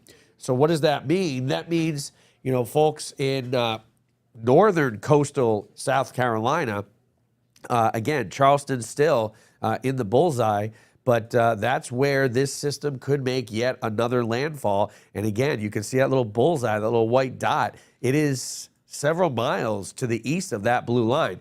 Now, yesterday, we didn't see as much of a difference, right? Because the Hurricane Center was updating every single hour. Well, now the hurricane's doing updates 3 hours, and then the track updates 6 hours. So yet again, we may see this deviate from that blue line quite a bit over the next several hours before the track is updated. As we called for more questions on TikTok, now all of a sudden we've got TikTok questions and comments coming in. But I see that there was a comment. This is very important to note. Kind of a stinker about TikTok. I didn't know this. Hold on, I'm scrolling up. Where is it? Petty says that unfortunately there's character limitations with TikTok comments, which stinks. And I really hope that gets fixed at some point. Question shouldn't be restricted to a certain number of characters. I know that Twitter's like that too, but Twitter at least gives you more characters. Clearly, there's more of a character limit on TikTok. Well, let's get to some of the TikTok stuff. Mrs. Nightwing on TikTok. #HeyJB. I am curious what we see in terms of wildlife and especially sea life in the aftermath. I asked this question repeatedly. Sea life is going to be, okay. Sea life is going to be fine. There isn't going to be something, it isn't going to be too dramatic for sea life as far as Florida goes. In terms of wildlife, look, there's wildlife in Florida, and they probably, had a really bizarre 24 hours, depending on where they were. But as far as the wildlife out there, I'm sure that I would imagine everything's going to be okay as well. Yeah, I think so. And it seems like they have a sixth sense when it comes to storms. Yep. Almost like somehow they sense or they know in advance when a storm's coming. I mean, if they could only talk, man, imagine that. let's hear what the Panther has to say 3 days before in Southwest Florida. But no, seriously, I think they do. And, they have been able to keep their species going through floods, through hurricanes, through tornadoes. And so they're going to be just fine. A big shout out to the YouTube mods, really stepping it up, because we don't tolerate ridiculousnhave in our comment section like that. So there's been some ridiculousness in our comment section. And so big shout out to our moderators who've been working overtime. If I could give you guys a raise, if we could pay anything at all, believe me, I would. I'd give you this guys pizza. Are great. I would give you pizza. You guys are the best. Thank you for what you do. Back to TikTok. Alexandra Lembo, #KJB. Any updates on Venice? Canadians with property there, and we can't get a hold of anybody. That there's a lot of folks in Canada who have properties down here in the beautiful Sunshine State. And are we getting any updates out of Venice right now? I've got a friend that lives in northern Englewood, right before Venice, but he's not on the coast, and he fared well. I don't know anybody in Venice, but again, much of Venice is west of US 41, and so it did take in some sort of storm surge, although not as bad as Sanibel and Point South.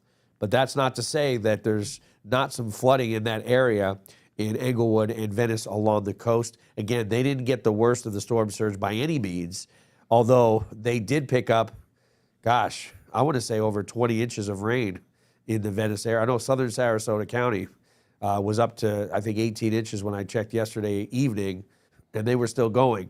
So could be some flooding in the Venice area.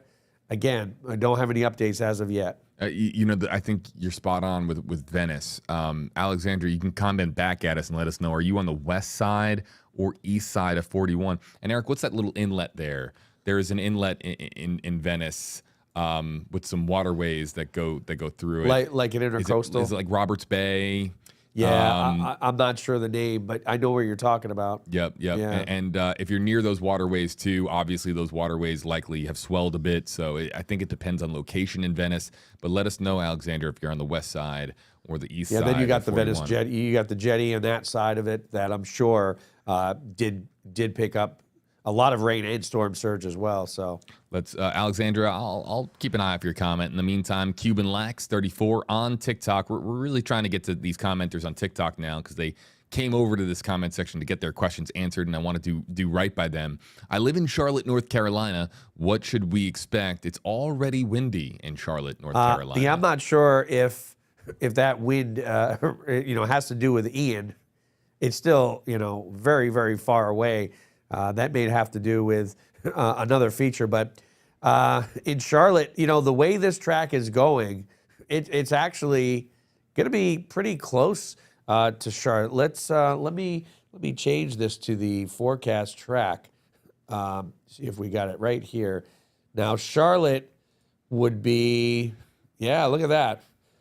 Charlotte is just to the west of that line so it looks like Ian would be moving just to the east of Charlotte, North Carolina, which means, for the most part, you would pick up a lot of rain. You'd pick up several inches of rain. And again, tropical storm force wind, not out of the question in Charlotte, North Carolina. Again, but, we're looking at late in the day, Friday into Saturday morning-ish, overnight, to be the worst in that area. But not alone here, because Jennifer also asking about Charlotte. Look, there's a lot of people in Charlotte. Yeah, they're we have a Tracking the Tropics friend who covers North Carolina. Actually, we have a few friends. Their Twitter pages are going to be just incredibly valuable in the hours ahead. The first is Wes Hohenstein. He is at CBS 17 in Raleigh. Give him a follow. Wes is great and really has in-depth. He used to be a Tracking the Tropics host.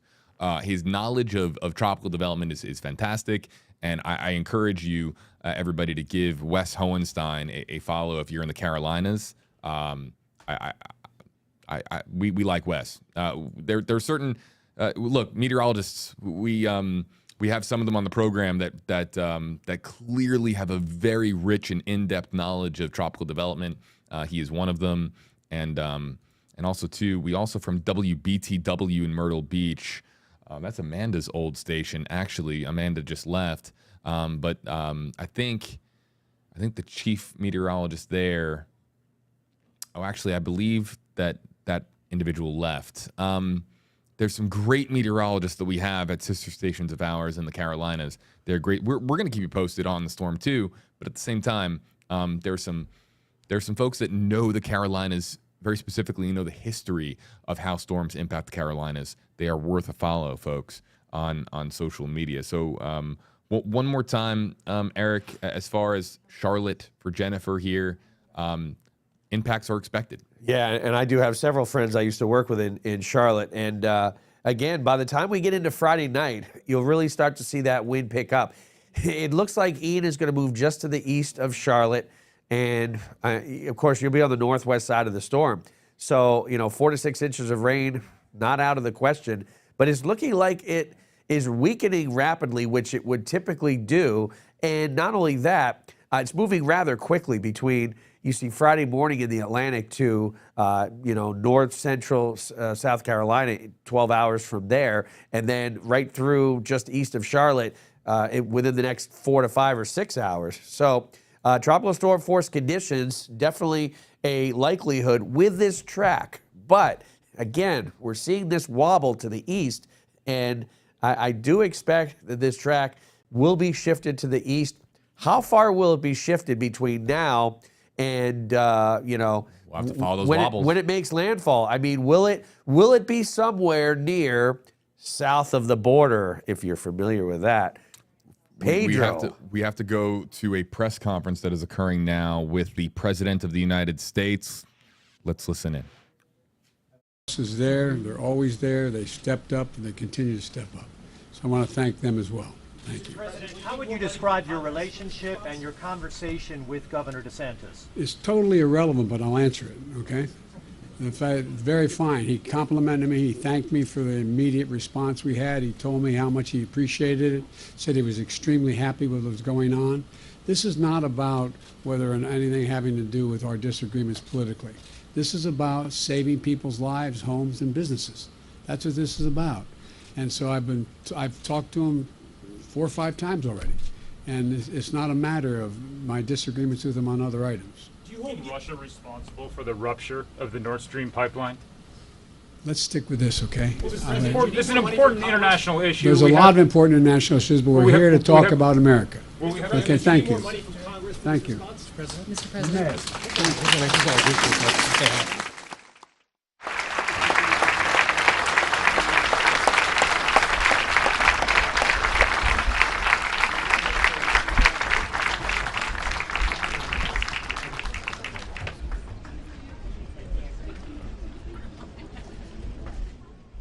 President Joe Biden speaking with FEMA officials and shaking the hands of our hardworking federal employees, men and women of FEMA, as they now have a big process ahead. Look, the folks at FEMA, I know that FEMA as an entity, there are people out there who, when it comes to FEMA, right, they have their opinions. That's your opinion. And some opinions are positive, some opinions are negative. We understand that. But let's please also remember that the hardworking men and women, the ones who work the phones for FEMA to help you, they bust their behinds to be able to make sure that you get the help that you need, and they do what they can. And so a big shout out to the FEMA workers that have a long process ahead of them as far as helping Florida get back up on its feet. It's a partnership between local, state, and federal authorities to rebuild an area after devastation has occurred. And we're seeing the early part of that process emerge here with this press conference. Yeah, just like we talked about before, let the experts come in and clean up. And then when it's deemed safe for volunteers to come in, that's when, if you want a lending helping hand. But, as one of the comments earlier this morning, you don't want to just rush down to Southwest Florida and go in there like a barbarian and say, hey, I'm going to come in here and start doing this and do that, because it's dangerous. There's power lines down, and you don't know if they're live wires. You don't know, what you're going to encounter, So just wait until the experts come in and then say, hey, you know what, we need volunteers in this area, and then you can come and help out. Let's get to this update from TikTok. And again, paying close attention to TikTok at the moment just because of the amount of people that went over there. And I don't want to let those people down. Just trying to do my best here, folks.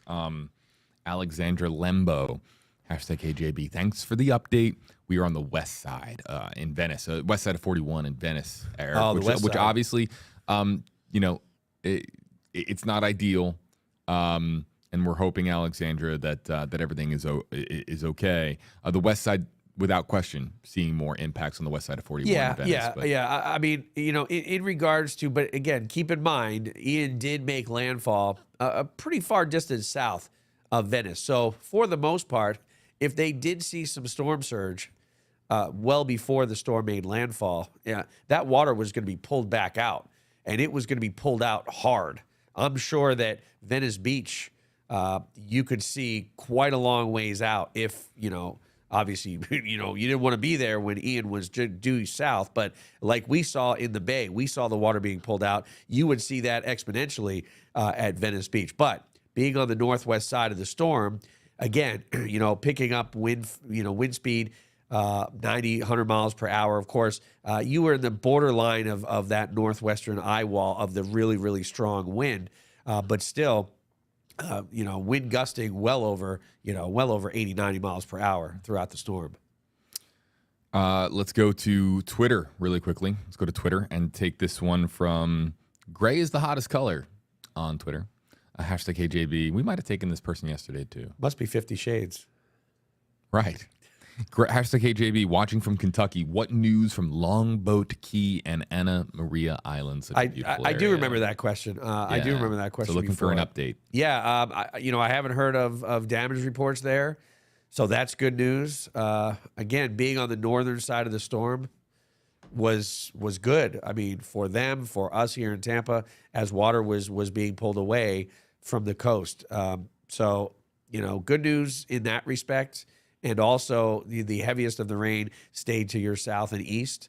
But as for now, I haven't heard any updates. But, in places like that, sometimes no news is good news. Let's go to this one from, I think it's like Julio with an A.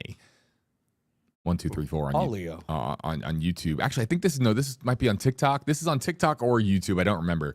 If it tracks further east, could it potentially get stronger than predicted? I'm pretty sure this was from TikTok. It says YouTube on your screen. I think it was TikTok. But what he's asking is, and if we look here at the track, Ian. I know exactly. About Hurricane Ian, Eric, if this hooks more to the east out into the water. Then we had another question earlier, too, that didn't have a hashtag, asking about how warm these waters are off the Jacksonville coast. So are we? They're still pretty warm. I mean, we're still talking over 80 degrees off the coast. Now, this is a different scenario where, we had rapid intensifying conditions in the southeast Gulf. The further south it made landfall, the stronger it was going to be because it wasn't going to encounter that wind shear. This is a little bit different as it makes its way into the Atlantic. It's a quick window. It's about a 24-hour period of time right now. If it does move slightly to the east, it may have a slight chance of intensification. But of course, the further north you go, the water temperature is slightly cooler. I mean, you're talking, dipping into the Gulf Stream there, where it is pretty warm, but the longer it stays over water, regardless of if it moves east, west, north, south, the longer it's over water, the better potential this will have to strengthen more. Now, it would have to move so far to the east to miss the outer banks of North Carolina. So ideally, if it kind of followed up the east coast of the Gulf Stream, and again, this is a worst case scenario that's not going to happen here. But, in a mock storm if this were to move northeast and follow the Gulf Stream up into the mid-Atlantic states. Then, yes, we could have a very, very powerful hurricane. Not a Cat 4, Cat 5 type storm, but more than a Cat 1. Yeah, I don't think it will happen, though. And Amy wants to know on TikTok, #AJB, a model shows it strengthen and hang into the Delaware coast. I used to live in Delaware. Let me pull up. Shout out Lewis. Yeah, let me see where I have got. Let me go back and open up the spaghetti plots. While you do that, I know the Delaware beaches well, and they are people don't know that Delaware beaches, like Rehoboth, and down towards Dewey. There's especially Rehoboth. There's it's a boardwalk there. It's a boardwalk. And Ocean City, Maryland is as well. The Delmarva Peninsula. I used to live there. I used to work there as a reporter way back when. And that is an area that is, could be vulnerable and an area that very similar to some of the superstitious talk that exists down in Florida. There's a superstition that, the Delaware beaches or that the Delmarva Peninsula will never actually get hit with a hurricane. I have a friend, shout out Bill Mitch, who did a phenomenal story about a hurricane that hit Delmarva way back when that I'll try to get some info on. But anyway, the bottom line is that Delaware is one of those places, and Ocean City, Maryland is one of those places that traditionally doesn't get hit. And I don't think, based on what we're seeing, though, Eric, that is in play right now, right? It would have to make a massive, massive east hook. But look at that. They all have it kind of doing this weird, screwy sort of movement and then moving back out east. A loop-de-loop, yeah. A loop-de-loop. Getting caught in a trough coming down, or a front, as I like to say. I think more people can relate to a front rather than when you get a little more technical. But say a cold front is coming through, and the storm is again interacting with it, and what's going to happen? The front is going to kind of push the storm back out into the Atlantic. Now, I'm not really sure what she means by the storm, coming back and going into Delmarva. Maybe she meant, hey, it's getting close. Well, we've got some commenters on Carolina. TikTok as well. Not to interrupt you, Eric, but maybe this provides a little clarity for you in your explanation.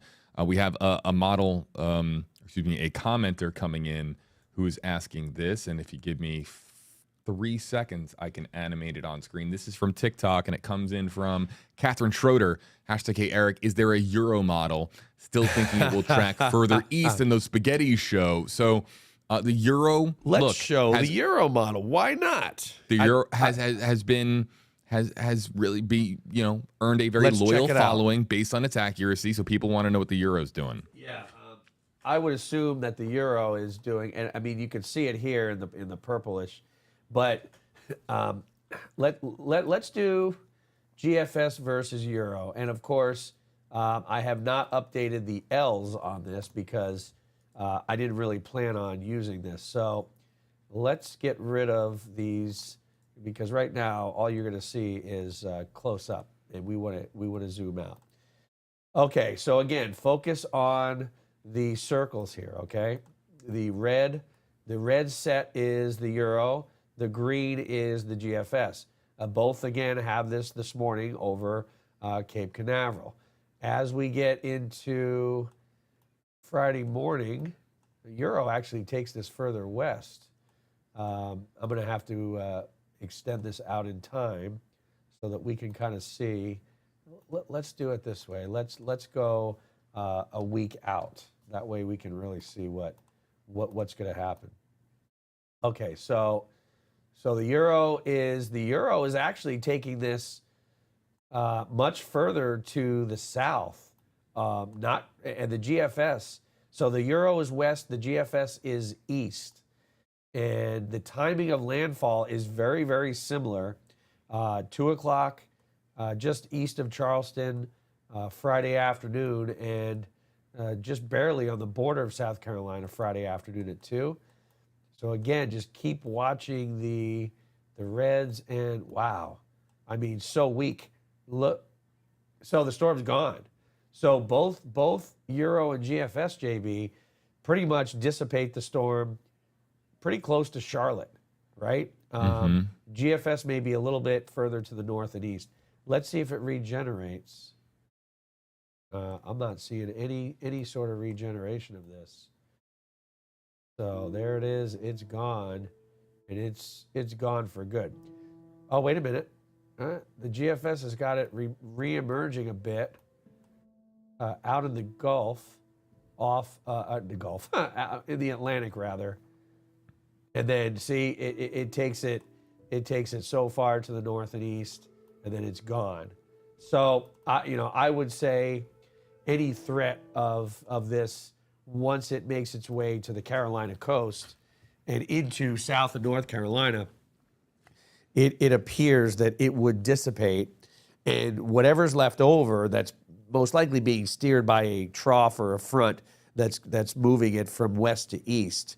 It most likely combined and kind of merged with that feature and would not become tropical. Either way, whether it will become extra tropical, it's not going to redevelop and then come back and affect Delaware and New Jersey, New York City.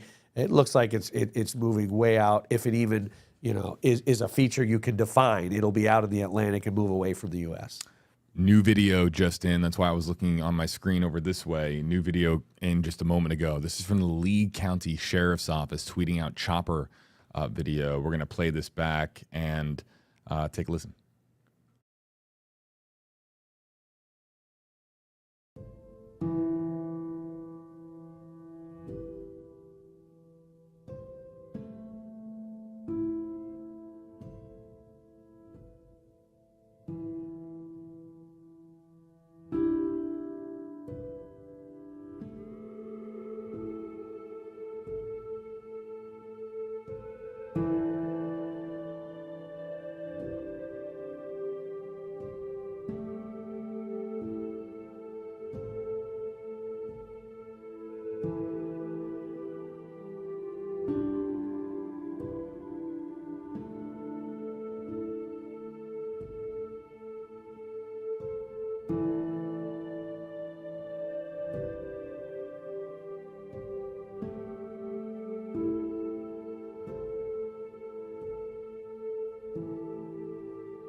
That was from the Leigh County Sheriff's Office tweeting out, and it was also, again, the Leigh County Sheriff who put the estimate as in the hundreds, potentially, for the death toll. And, I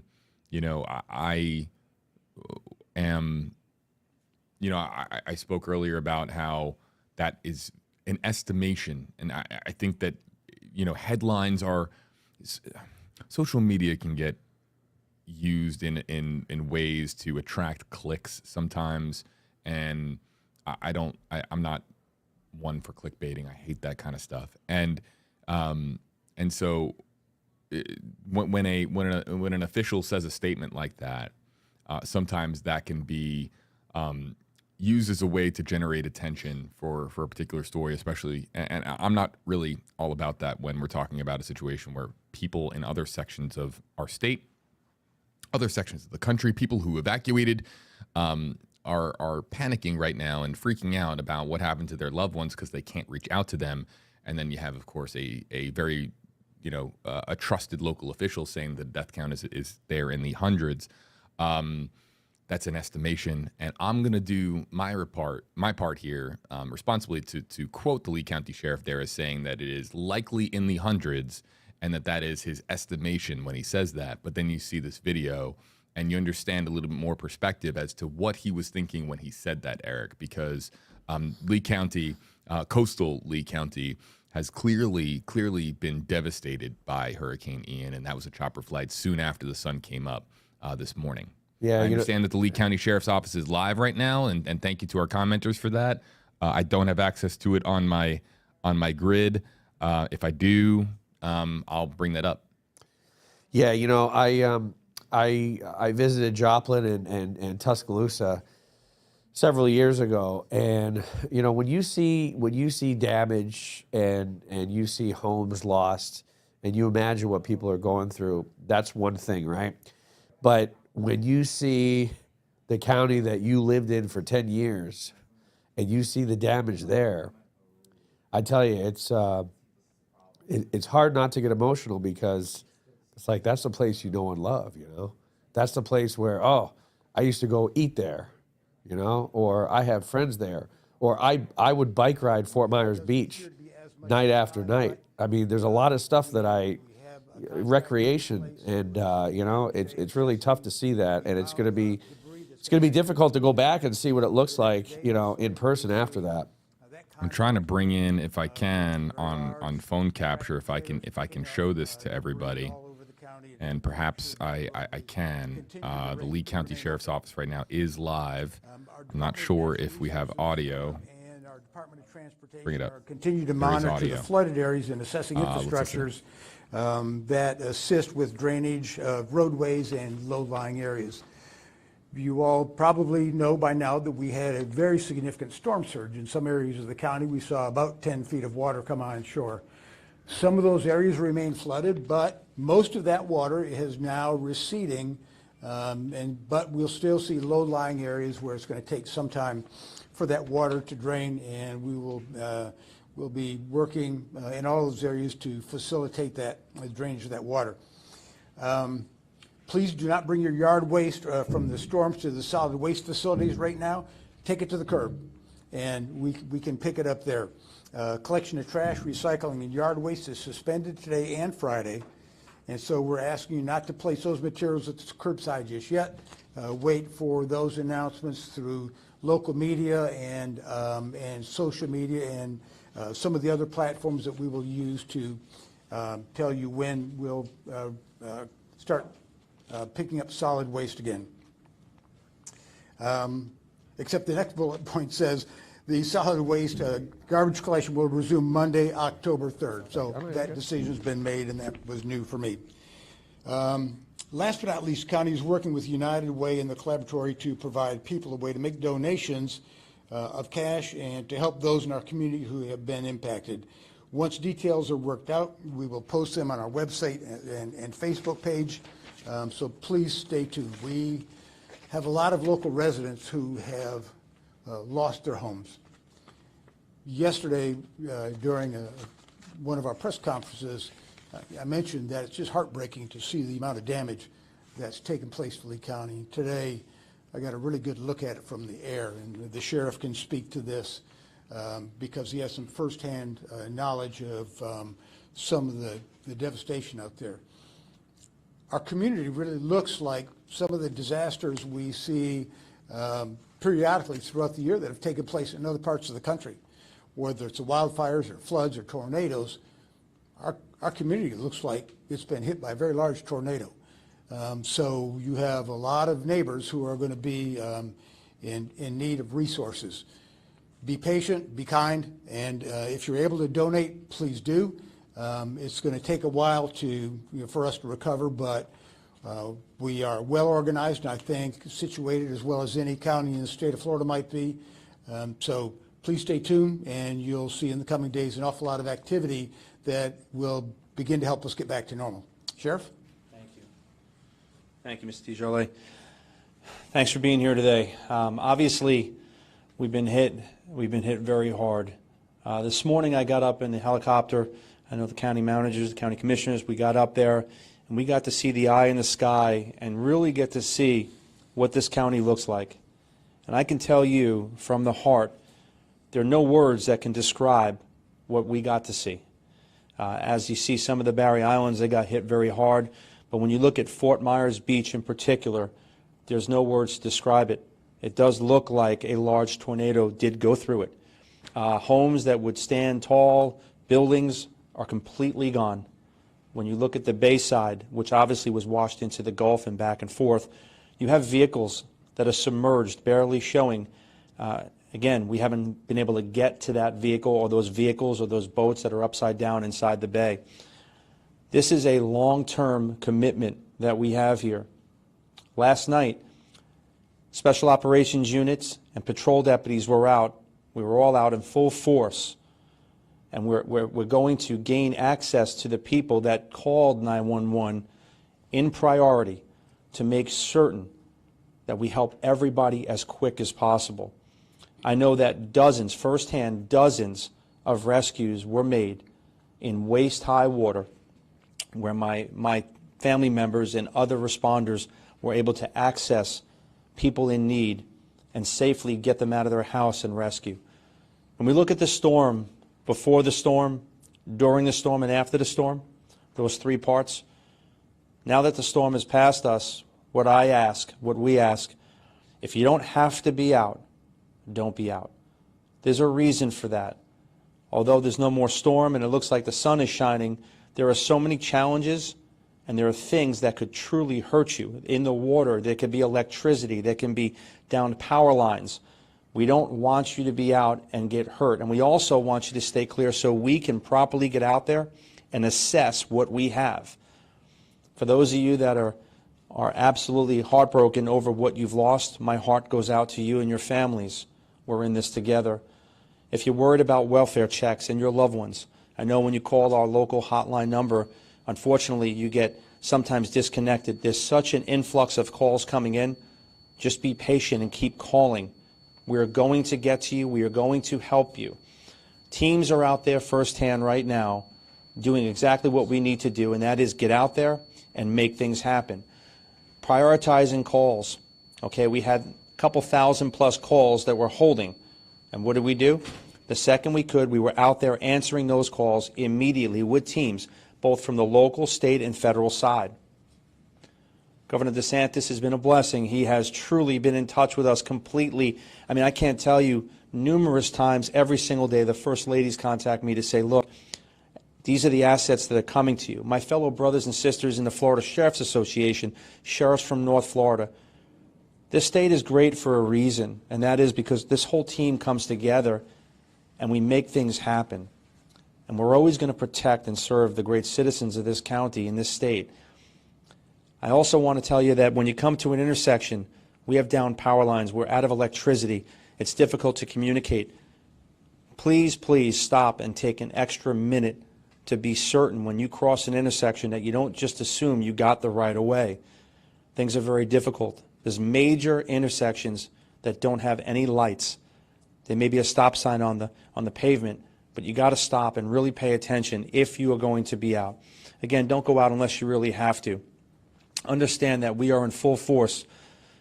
There's the search, there's the rescue, and the recovery. And we are rescuing as we speak. I'm getting briefed continuously. My family members are out there working with everyone you see here.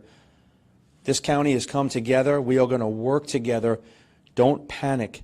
We're coming to help. Help is on the way, and we are going to be there for you. This county at every level knows exactly what we need to do, and we're going to make it happen. And lastly, the message is going to be very clear when we talked about a curfew. It's our responsibility and our duty to protect those that cannot protect themselves right now. When you have homes that cannot be secured, when you have businesses that if they're not washed away, they can't be secured. So from a law enforcement perspective, anyone or any persons that think they're going to loot or do anything like that, I can tell you with certainty, we have deployed hundreds of deputies strategically along this county everywhere you look. We have the latest and greatest technology at the Real-Time Intelligence Center. Don't do it in this county. Don't make that mistake. Because one thing we do have is vacancy at the jail. And I guarantee you, if you try to prey on one of our great residents, you will find yourself in that jail. Right now, let's all be kind to each other, and let's all help each other. Help your neighbors and help people and be kind. Let's get through this together, and we will get back on our feet. I am more than confident, and I appreciate you very much. County Manager, you want to take some questions? Well, I'd like to introduce County Commissioner Brian Hammond, County Commissioner Ray Sandelli, and County Commissioner Mike Greenwell. Commissioners, did you have some comments you'd like to make? Yeah, just briefly. Yeah, please. Thank you. Thank you, Mr. County Manager. Thank you, Sheriff Marcino, and I apologize for the appearance. I was out like many of you this morning picking up debris, picking up what was left of my roof and many other people's roof. I got to tell you, my heart is with all of you. I am so confident in the team that we have assembled here with the Sheriff's Office and the federal and state partners who are coming to help us with our county manager and the team that we have here working for you in the Emergency Operations Center. Trust me, we know and we see and we feel every bit about as bad as it is out there. We see how bad it is out there. I got a chance to drive through my district on my way from North Cape Coral into the Emergency Operations Center today. I can tell you the mobile home villages did not fare very well. There is metal everywhere wrapped all over the trees. I saw shopping center, Merchants Crossing, where the fabric store, the front of it just completely came off.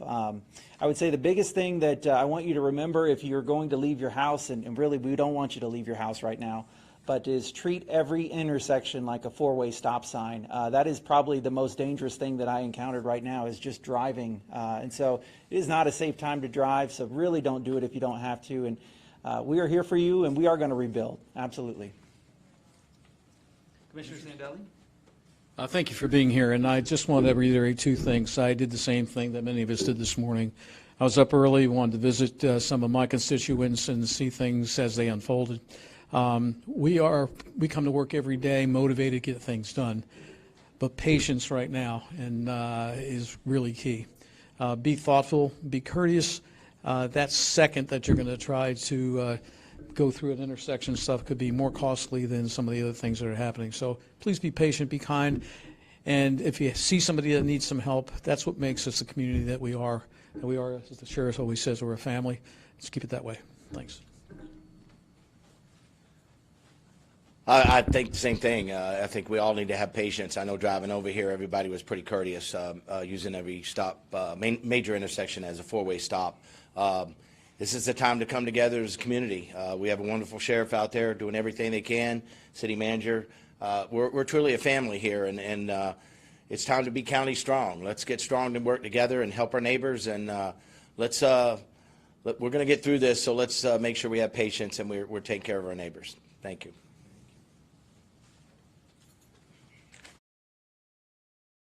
As we're back here with you live, folks, a bit of some audio problems there. Hopefully everybody can hear us. JB here with you. Sorry, we had to do a little bit of audio trickery to bring that in. So again, hopefully this is streaming live. No control room. Just figure it out and stream it. That was the Leigh County Sheriff's Office providing us with an update. And of course, we're updating WFLA.com, the WFLA app, with as many resources as possible. We've also got, and I want to punch this up here on our screen. Let's go here to this and bring you to Charlotte County live. Governor DeSantis about to speak here any moment. And I would imagine the governor is going to have a significant update as he has now. This is his first press conference, as I understand it, since leaving Tallahassee, the Emergency Operations Center in Tallahassee, and coming down now to the disaster area. So it is very possible that DeSantis is touring the area right now and then about to speak here. That's common. It's commonplace for officials to do that. They'll survey the area so that way when they speak to their audience, they speak to their constituents, they can say, this is what I have seen, this is how bad it is, and this is what I can tell you and how we're going to be able to help you out. Yeah, people that want to know conditions in Port Charlotte and want to know conditions in Punta Gorda and Englewood, this is what you want to watch, because DeSantis will be focusing on those hard-hit areas, and maybe you'll get some of those answers to your questions answered. And there is Jimmy Petronis filing in. There's a face I recognize, and I think some others. We'll see exactly where everybody is, but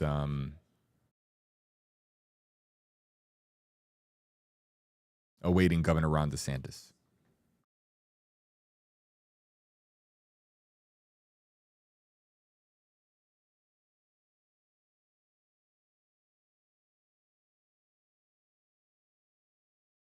There is Governor DeSantis and First Lady Casey. Airport is operational. There was some damage to some of the structures, but no problem on the runway. We were happy to see the interstates are flowing on I-75 north and south. We were able to talk with the folks here in Charlotte County at the Emergency Operations Center, EM Director, Sheriff, some of the local officials. We were also able to go out and tour some of the areas in Charlotte County and inspect some of the damage. From the wee hours of the morning, there have been people that have descended on Southwest Florida to be able to offer assistance. And so we've seen a number of efforts on the barrier islands to bring people to safety, particularly in Leigh County, but also in Charlotte and in Naples and in Collier County. And you have people, the electrical, the power, they're all here. We have Eric Szilagyi from Florida Power and Light, which he'll give an update on what they're doing. But from the minute they could get in here, they've been in here working on being able to get people connected again. I've talked to two of the major CEOs for the telecom companies about their restoration services. And fortunately, some of their infrastructure has done okay. They do more our DEM is also putting the mobile cell phone towers to be able to help restore communications, and we've got an inordinate amount of food and water that is either here or is very close on the way.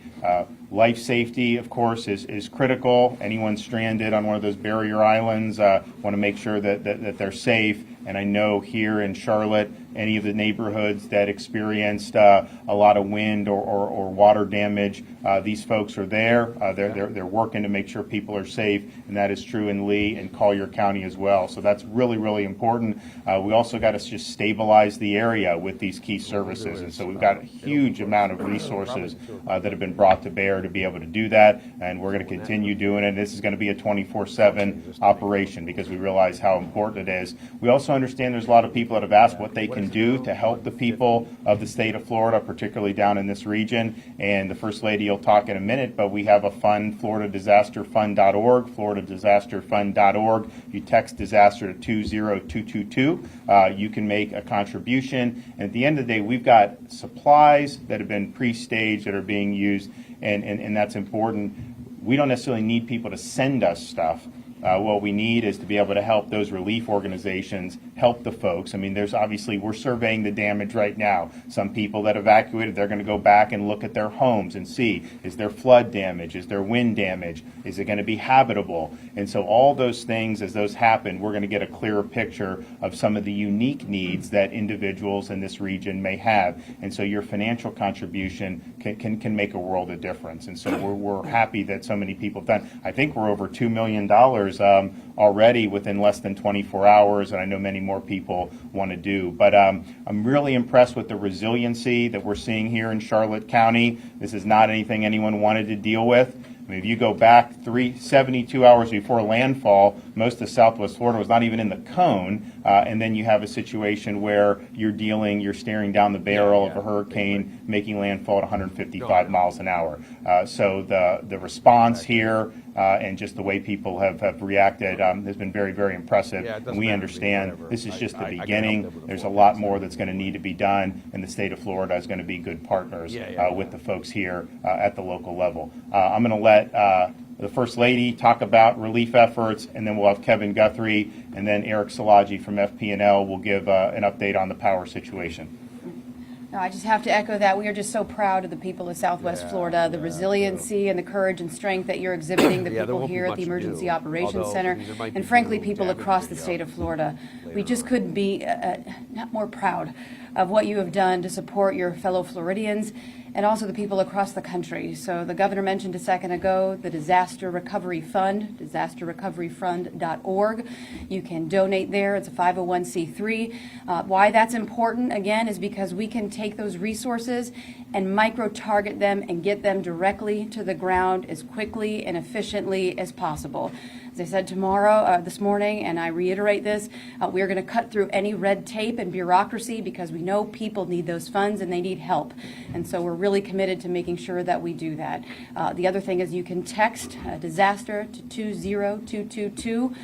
Those funds will obviously go to the same spot, and we'll be able to deploy those resources very quickly. But again, on behalf of the state of Florida, and the governor, myself, all the people, the first responders, the EOC, thank you to the people across the state and the country for stepping up big. We are at $1.6 million, less than 24 hours after we launched the fund. That was at 8 a.m. this morning. We are well over $2 million as of a little while ago, and I think we're going to have even more funds at the end of the day. And again, that goes directly to the great people here in Southwest Florida and all the way across the state. So God bless you. Yeah, thanks. And some of the responders who are ready, the storm has got to go before you can really get in there because it's very hazardous. And some of these guys are coming across Alligator Alley like midnight, like literally knocking on the door of tropical storm to be able to get in and help people. And so you look at these USAR teams that we've had over from Miami-Dade. We want to thank them, thank the National Guard, thank the Coast Guard. They've been able to do a lot of successful missions already, and it's really been great to see everybody working together. Part of the reason that happens is because of the coordination at the state level, and that's under the direction of Kevin Guthrie, who's our Emergency Management Director, and he's going to provide an update. All right, thank you, Governor. So I got here first thing with the governor, obviously talked to Sheriff Promo, talked to the fire chief, talked to Emergency Management Director Patrick Fuller. Obviously, everyone very thankful of the resources that have been provided. There were a handful of missions that have just come up in the last couple of minutes. I'm proud to report that we are already mobilizing personnel for those missions and also providing the resources. One of those is a generator. So that has already been sourced and already being mobilized. So we hope to have that here by midnight tonight on the generator at a minimum. The mechanic for the generator that's in question, that is having some issues, is already only 30 minutes out. So I'm very, very proud of the men and women in our logistics section, specifically at the Florida Division of Emergency Management. They have been very, very flexible, and they have been very, very responsive and far exceeding our expectations in a normal disaster like this. So to have a mechanic almost 30 minutes away when you make a request about an hour ago is just fantastic. So again, that comes from great leadership, and it starts with the governor, and I really appreciate that. Thank you, sir. Great. Part of the preparations for this storm was to have as many resources pre-staged that could go in and help with critical infrastructure like power. And we were able to go meet with some of the linemen up in Lake City in North Florida, thank them. These are people coming from all over the country. I mean, they're coming from Louisiana, Alabama, Texas, and we had over 42,000 at landfall. I'm sure there's more in the state right now. When we were going back to Tallahassee from Lake City, you saw truck after truck after truck on I-10 eastbound coming in to be able to help respond to this. And part of the reason we're able to do that is because we've got a lot of utilities that this isn't their first rodeo. They take this very seriously. They learn from past storms, and they put that knowledge to good use. And so Florida Power and Light has the biggest footprint of personnel that have been brought into the state to help get everybody back. And Eric Szilagyi is here, who's the president of FPL, and he's going to provide an update on their efforts. Thank you, Governor. So we have deployed about 20,000 crews across the state of Florida. Just to remind you, the storm is still battering the northeast part of the state. Daytona is being hit right now. We have about 1.2 million customers who are out of power, but we have been able to restore over 700,000 customers before the storm has even left the state, and we're going to continue to work 24/7 to do so. I'm actually pleased with parts of the system that I've seen. A little bit further to the west of here is in good shape.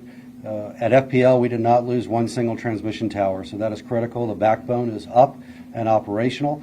We are now in the process of getting the distribution system back up and the substations that had flying debris go into them cleared out so we can get them back online. There are sections of our territory close to the beach along the Barrier Islands that will require rebuilding. There's some destructive areas that simply cannot be repaired, and they'll have to be rebuilt. Unfortunately, there are also homes and businesses that will simply not be able to safely take the power once it's ready.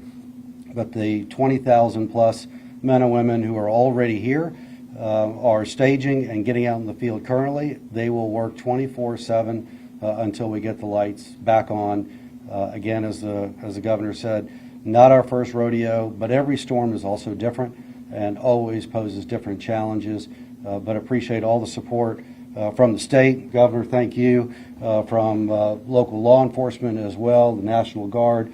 This is a team sport and a team effort, and we're going to all work together until we get Florida back up on her feet and where we all want her to be. Thank you.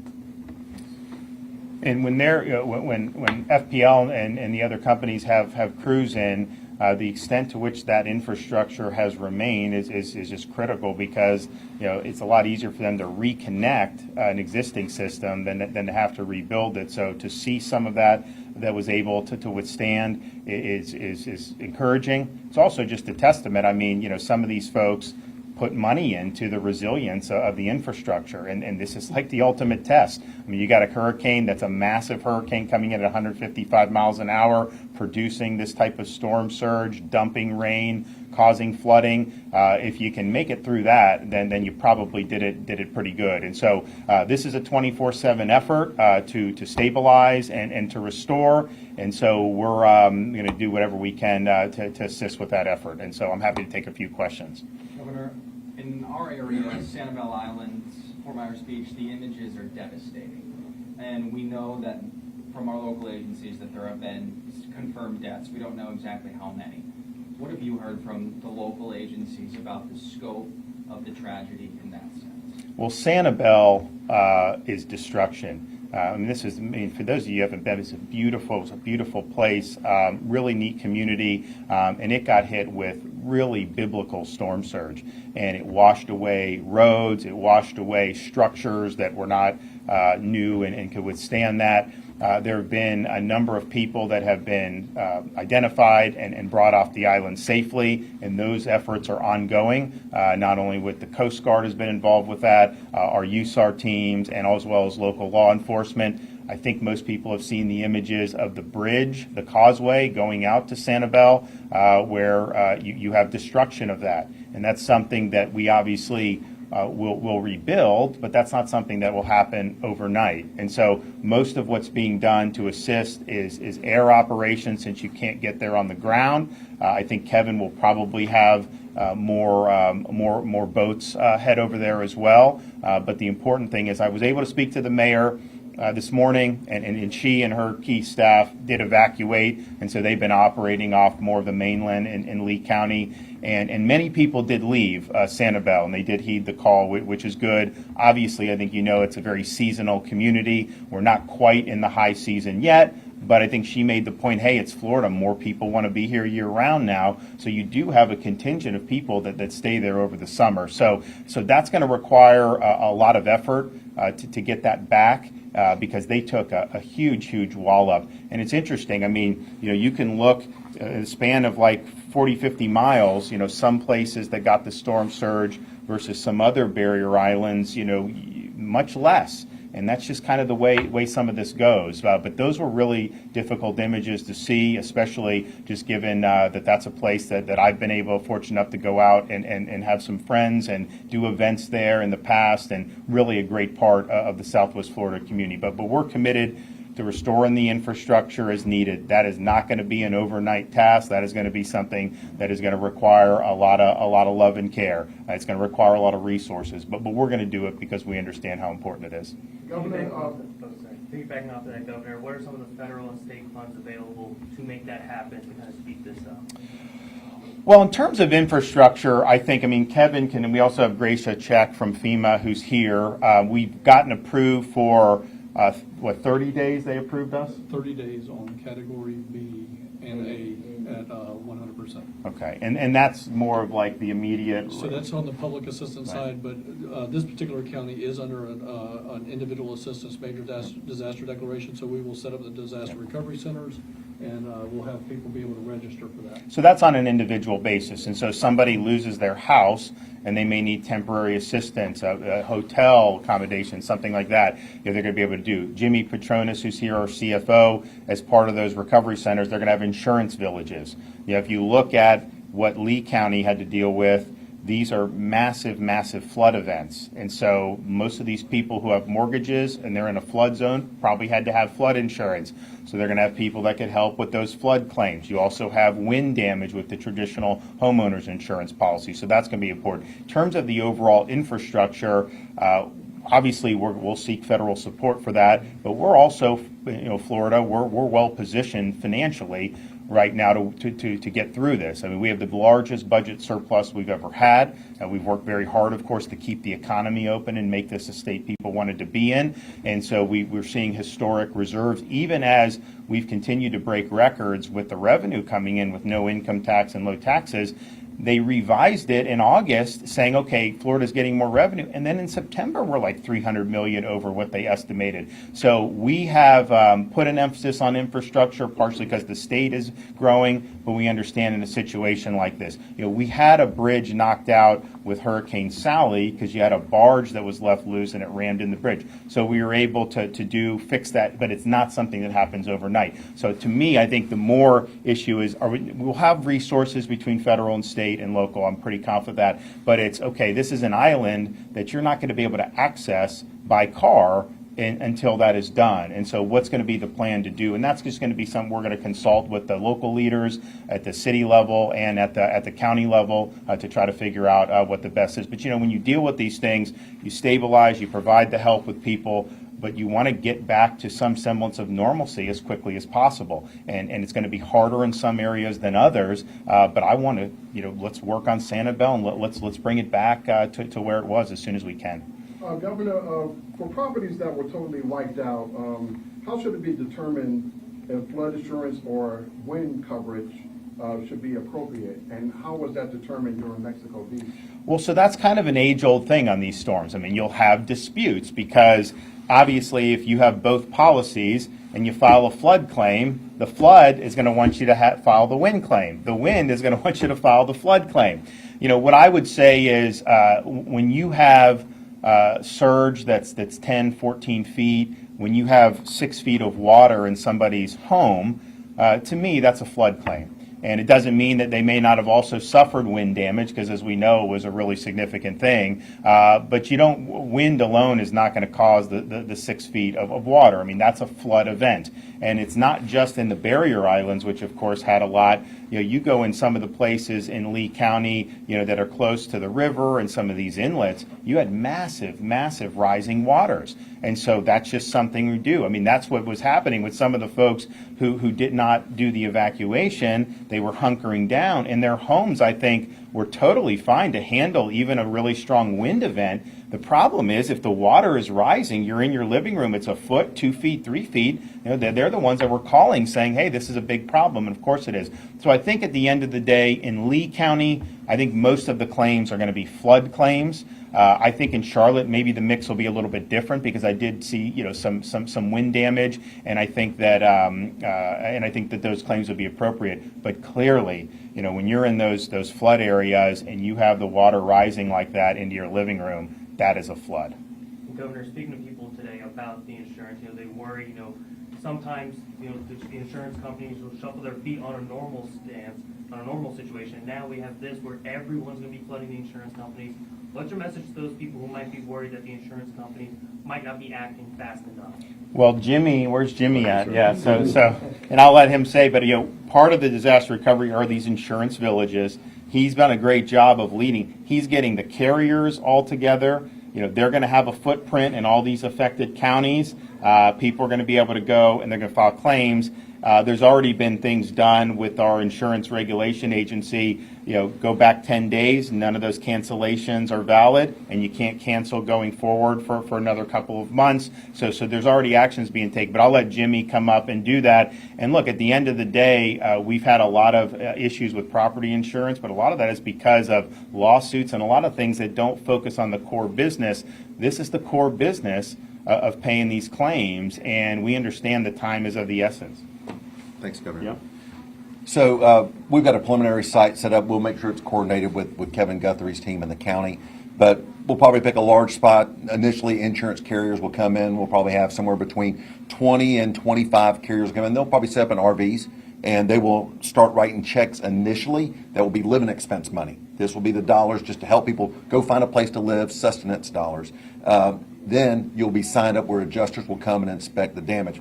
Now, here's the most important thing I need you to take away from this conversation is the predators that are going to come up, that are going to initially try to sign up construction management contracts, public adjusters. They're going to come in like a bunch of locusts, and they're going to try to hit the neighborhoods, and people are vulnerable right now. They're going to look for a solution, and their solution is always going to be important, but that solution is not going to be knocking on the door every time. If it sounds too good to be true, it is. So please, that first phone call that you're going to make needs to be to either your agent, your carrier, or to my office at 1-877-MY-FLCFO. If one of the first 3 phone calls you make in your house in order to get insurance claim solved is to one of those 3s, there's almost zero chance you can be taken advantage of. But Panama City was my hometown. I lived through Hurricane Michael. We did 12 insurance villages there over a year span. So we're going to be here bringing the carriers back, and they will write checks on site, okay? But when you start complicating the claim because you've allowed predators to get involved with your claim, you're going to drag it out. So the best solution is between you, your carrier, and us. The more people you bring into it, the harder it's going to be to get a settlement that's going to be fair for everybody. And look, at the end of the day, if your carrier doesn't want to work with you, that's when you'll call my office and we'll take them to task. And I think what I've asked Jimmy to do is also, have people with assistance for the National Flood Insurance Program claims. They obviously have their homeowners policy. Many people have both. But I think the issue is that some people live in areas where they're told you don't need flood, and so they don't do it. Well, now they may be in a situation where that is. So, but bottom line is those who have the flood insurance, we want them to be able to file those claims. Take pictures of the damage of your home and have those so that you can present those and so you can get paid quicker. If you took pictures of the water line, if you have 4 feet of water, you took pictures, bring that with you. If the water's gone down but you see where the line was, take pictures and document that so that you can go in, present it, and there's not going to be any questions. But Jimmy made a good point. You start signing up, some of these people will swoop in and they'll want you to sign this stuff. It just hasn't worked out well in the past in Florida. Unfortunately, when you have disasters, there's some people that want to prey on people when they're in vulnerable situations, and we do not want that. The other thing I would also say, just from looking at some of the images that we've seen on TV, there's going to be a lot of automobile insurance claims potentially. I could tell you, my wife, we lost a car in Irma, and thank God we had USAA because they literally cut us a check very quickly. So hopefully all the auto insurance are going to be able to do that. But we literally we're seeing cars washed away, cars totally submerged, and so we understand that people are going to need to be able to get that claim. But when we did it with Irma, we got the check within like a week. They came out, they did it, they gave us the check, and honestly, it's not like losing a car only is like the worst thing in the world. I mean, we were fine, but I mean, to be able to have that, you know what you have to do. You need to buy a new car, you need to do. So I appreciate what Jimmy's doing. I think it's important to get the carriers in to let people go, make these claims, and let's get these things processed as quickly as possible. All right, thanks everybody, appreciate it.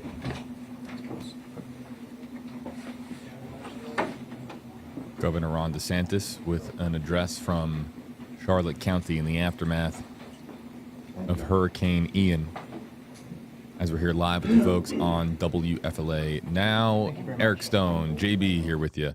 And yeah, some stray audio there too. That's kind of weird. The 2 o'clock update is in. 2 That's o'clock right. advisory is in. Not and what much does it, changed. what does it tell us? Not much changed. Although the last couple of hours, it appears that this storm is moving to the northeast rather than what you see on the screen, north-northeast. Well, it's determined to see if it will correct itself and move back to the north. But again, we have seen that wobble, right? Now, the track hasn't changed yet.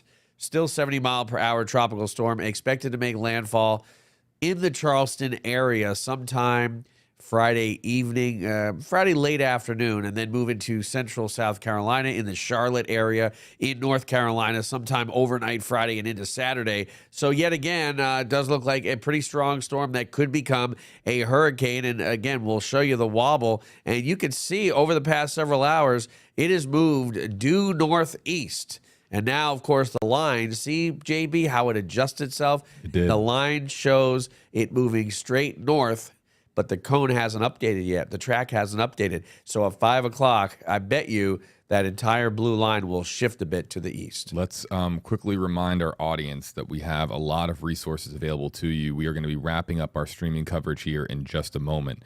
But it is important to remind our audience that we have resources available for you on WFLA.com, the WFLA app. I can't read everything on the WFLA app. And even if I did try to, there'd be updated information by the time I was done reading it. We have an army in that newsroom out that way, an army of people who are working on giving you potentially, extraordinarily helpful information. And so we encourage you to go to our website and our app if you're looking for that information, how to contact a loved one. Here, let me just show you really quickly. Let's come back on your screen and show you my phone here. This is on WFLA.com. South Carolina, we were just talking about, the coast is under a hurricane warning. Let me point this out. All bridges are now officially open. I have been told that the only evacuation still in effect is for Sarasota County. And that we have updated resources coming in the aftermath of this as well. So the Buccaneers, for people asking about the Bucs, they are going to be playing the Chiefs at Raymond James Stadium in Tampa on Sunday. And then we have a county-by-county list of evacuation notices. But again, I just told you, it's really just Sarasota County that is currently under an evacuation. Before we wrap up this stream, Eric, and there will be additional live streams as needed, what do you want folks to know from a Hurricane Ian standpoint here? Well, Southwest Florida, it's going to take a little while to get power back. So if you have loved ones in that area, Fort Myers area, just give it a little time. Don't get too nervous, because cell towers are down. Cell service is disrupted in that area. Same thing with internet and power outages. So again, don't go down there and try to help out now. Wait until the experts get there and let them do what they're going to do. And then when they call for volunteers, then if you still want to help out, you can. Bay Area residents, the wind is dying down. We dodged a bullet here in Tampa, and that's definite, right? You'll get tropical storm force wind gusts the further east you go, maybe into Polk County toward Orlando, and of course tropical storm force wind in the Space Coast to Jacksonville. And then we're going to be watching this as it could and is expected to once again become Hurricane Ian, but a lesser value in the way of wind, 75, 80 miles per hour. We will see if it does reach Category 2 status, and we will see if it continues to wobble to the east and goes east of the track and makes landfall somewhere near the North and South Carolina border. Either way, conditions are improving for us here in Florida, and will continue from southwest to northeast to improve throughout the day today and overnight. Let's, if we can, let's just really quickly do rapid fire. Not even going to throw them up on screen. I'm just going to read them to you. Let's help out people as much as possible, Eric. And let's go rapid fire through our comment section to help out some people before we go. Let's start with TikTok. Hashtag KJB from Zachary. Any news on storm surge in Daytona? Daytona is actually pretty much north of the storm. or south of the storm rather. So wind is actually being pulled away. So again, it looks like in Daytona, it's not looking all that bad. In fact, it's pretty close to finally finishing up there. Let's go to, let's see. 1, 2, 3, 1, 2, 3, 1, 2, 3. Looking. I'm looking for comments I can use to help people. Oh, Anne Marie Risotto, #KJB. How is I-75? We want to head home from South Carolina. I'll give you kind of a quick traffic update on I-75. I-75 is one of the main interstates through the state of Florida, and right now, I'm just looking here at our traffic reports. Probably not going to be that busy yet, but in the coming hours and the next day or so, it's going to get real busy. Yeah, I'm looking here. Hold on. Just give me a second. Loading up. And things are looking very open right now, but there's, it was taking a second to load because there's significant road closures all throughout the area. So while the interstate is mostly going to be open, don't expect it to stay that way for very long. The interstate is likely going to see an influx of traffic as people who evacuated, attempt to return to their homes. Back to YouTube Live for a moment. Sonia says that she is in Daytona and says that Daytona Beach got hit pretty bad. Yes.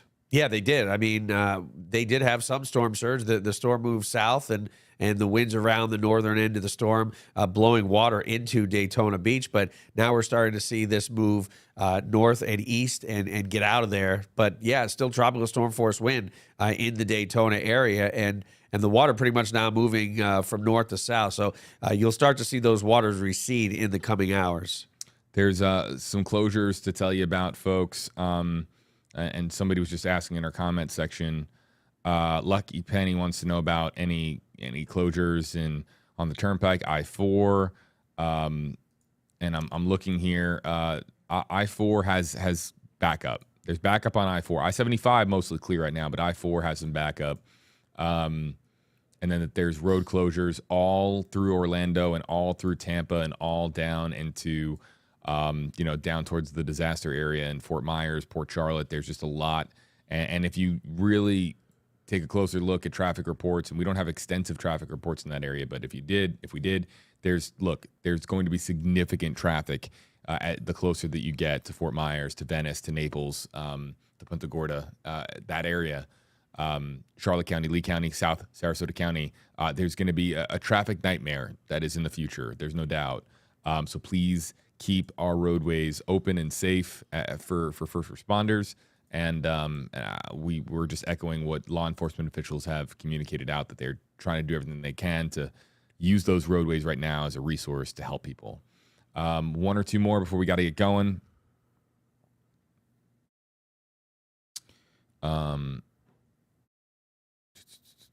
Not seeing. Yeah, I-4 is always backed up. I agree with you, Amy. I-4 is always backed up.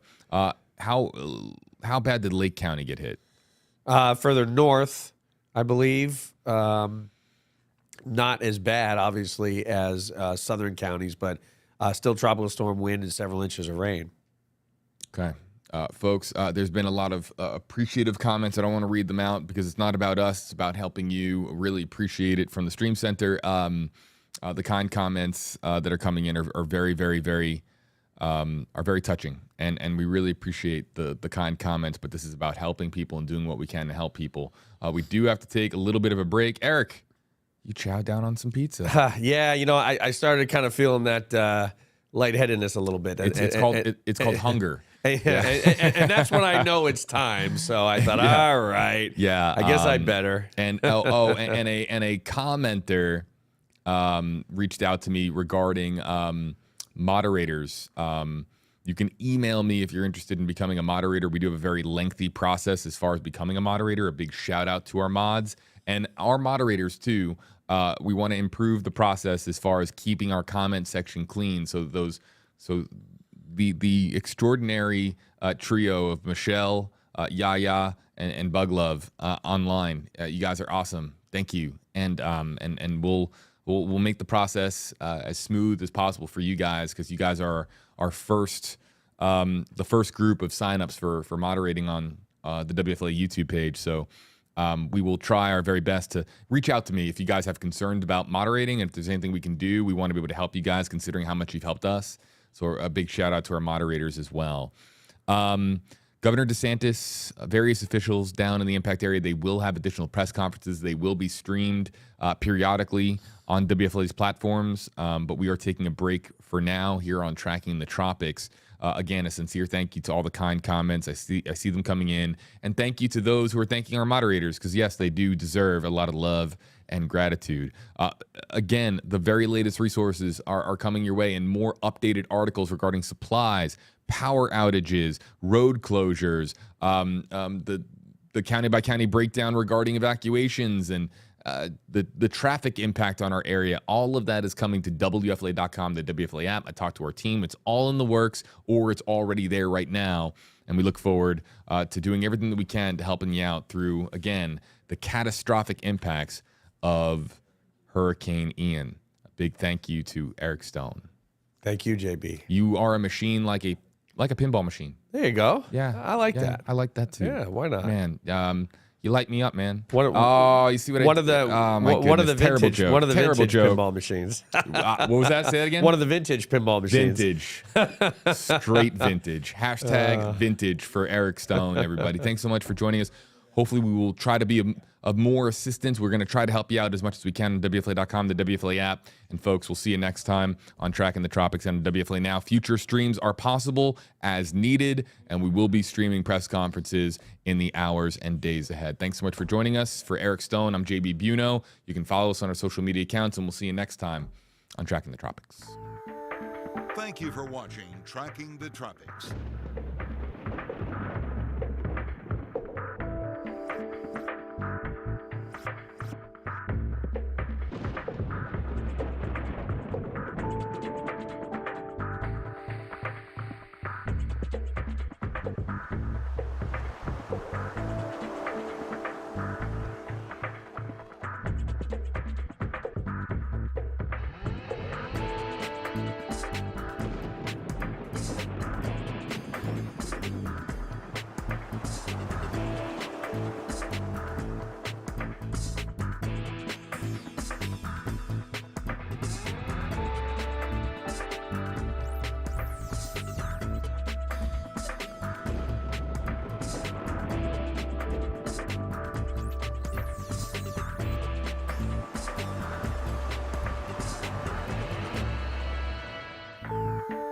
Thank you for watching Tracking the Tropics.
Out and helping us get the good news out to our audiences. Thank you very much. Thanks, everyone. Thank you.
Live from our hurricane headquarters with real-time analysis from some of the nation's top meteorologists, this is Tracking the Tropics.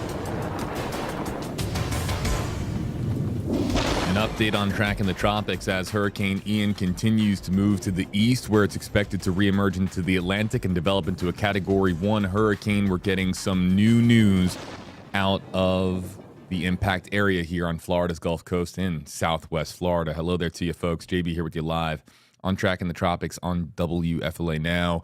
The death toll, is now up to at least 12 people based on reporting by local media in the area of Charlotte, Leigh, and Volusia counties. Let's go over it county by county. The Charlotte County officials are telling local media that the death toll there is at least 6 people. Leigh County's sheriff is telling local media in the area that the death toll is at least 5 people. And then we have an additional death that was reported over in Volusia County as well that we have confirmed is storm related. So this is at least 12 people who are confirmed to be dead. This is the first report that we are sharing out in regards to a death toll. Of course, we have had a lot of social media talk related to loss of life in the aftermath of Hurricane Ian. And while it's, of course, extraordinarily important for us to not report or discuss social media chatter based on the loss of loved ones and what people are saying on social media, we are getting these numbers from local media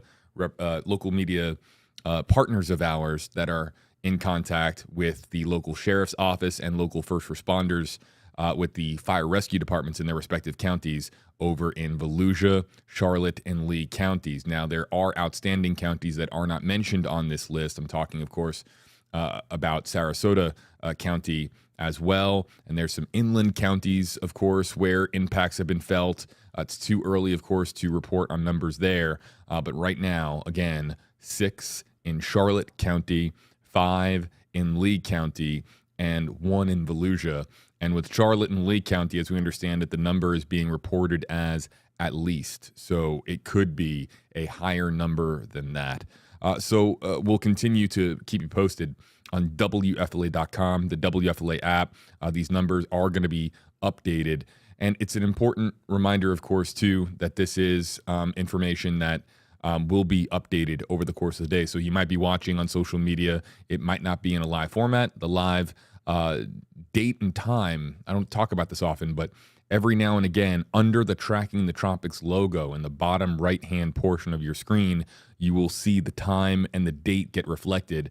This is an important little corner of the screen because, again, it's showing exactly when we are reporting this information and giving you an accurate timestamp. There it is in the bottom right. Time now 3:55 Eastern Time this Thursday, September 29th. I'm going to stay here with you live for about 5 minutes. This is just a quick break-in in our streaming coverage to give everybody the latest with what we're hearing out of the impact area in the Sarasota area, all the way down to, of course, Fort Myers. And we'll, of course, try to keep you posted. And we will be breaking into our streaming coverage here periodically to bring you updates like this.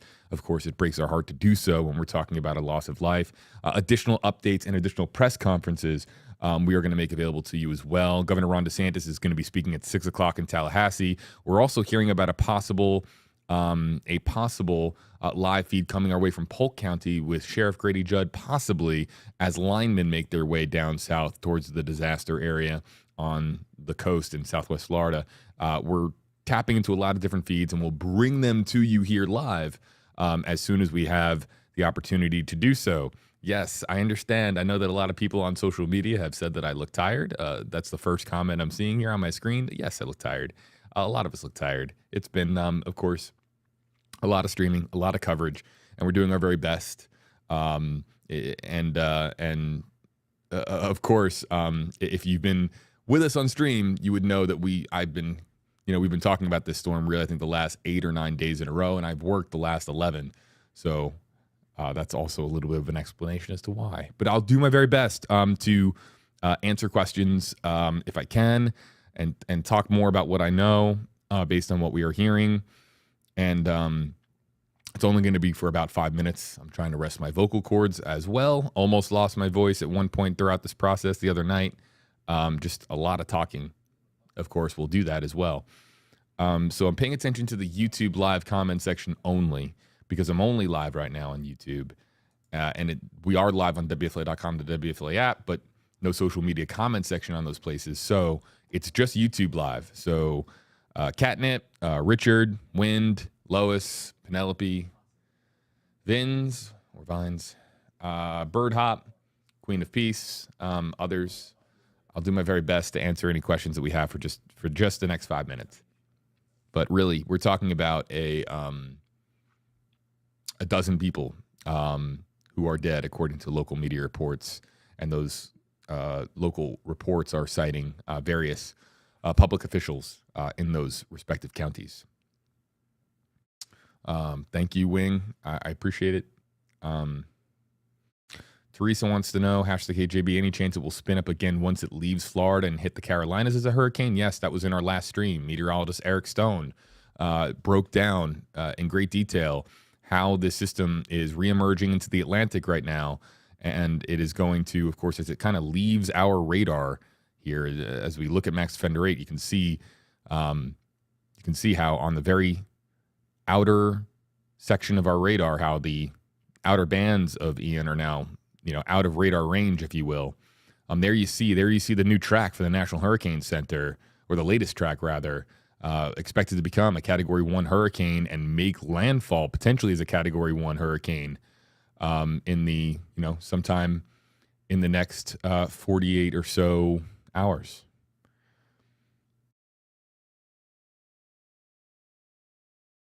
T Renee S on YouTube, #KJB, looking for updates on Northport. I am trying to talk with people in Northport.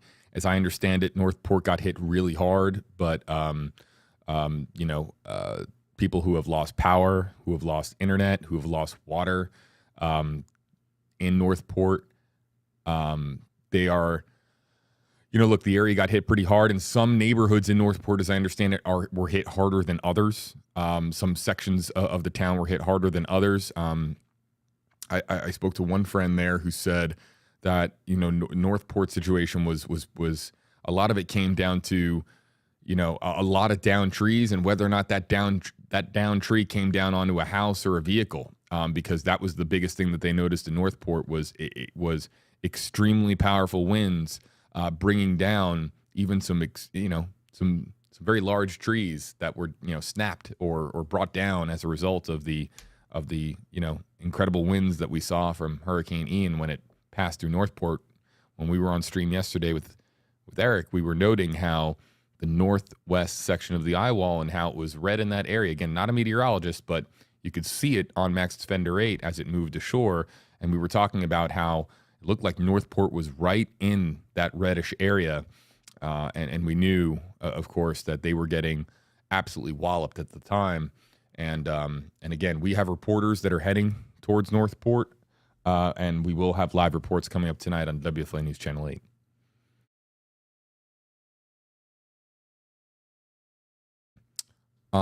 Allison is asking, #KJB, and this one, Eric, really specific. Atlanta, 50-mile-per-hour winds, yes or no?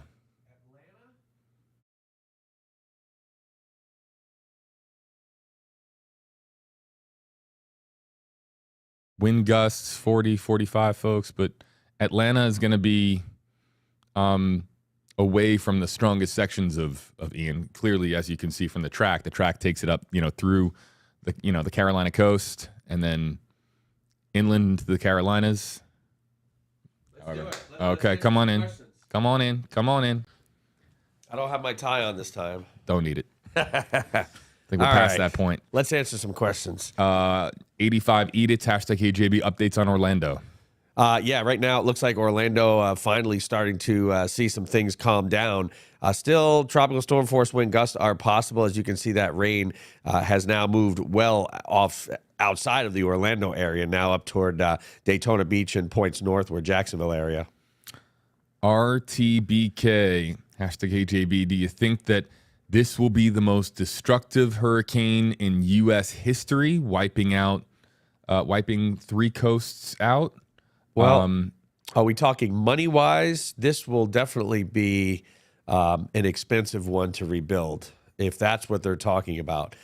So I think the 3 coasts, if I understand this correctly, what it is either side of Florida and then the Carolinas. Right, Okay. exactly. And of course, the Gulf Coast will be, the Naples area, Fort Myers Beach area, those immediate communities on the beach, Sanibel. I mean, they're ritzy communities. There are many, many $1 million houses or more. Captiva, Sanibel, Fort Myers Beach, Naples area. So in terms of dollar signs, this is going to be one of the greatest. And you know what?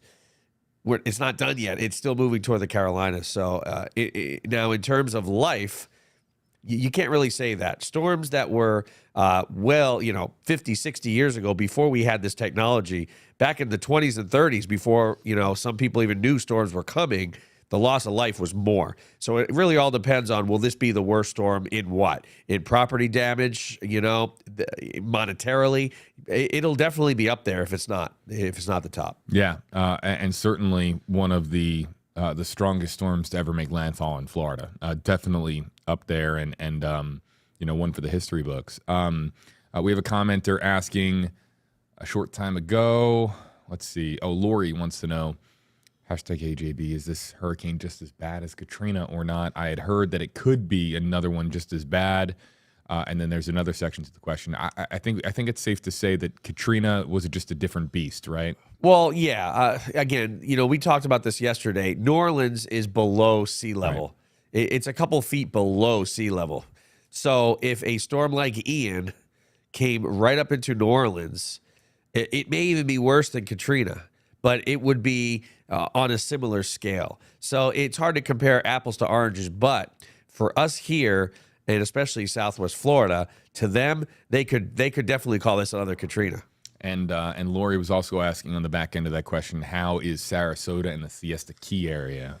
Well, thankfully, the Sarasota Siesta Key area, a little bit further to the north of the eye wall. They didn't get those intense winds of that eye wall like Northport, Englewood, Port Charlotte, and Punta Gorda did.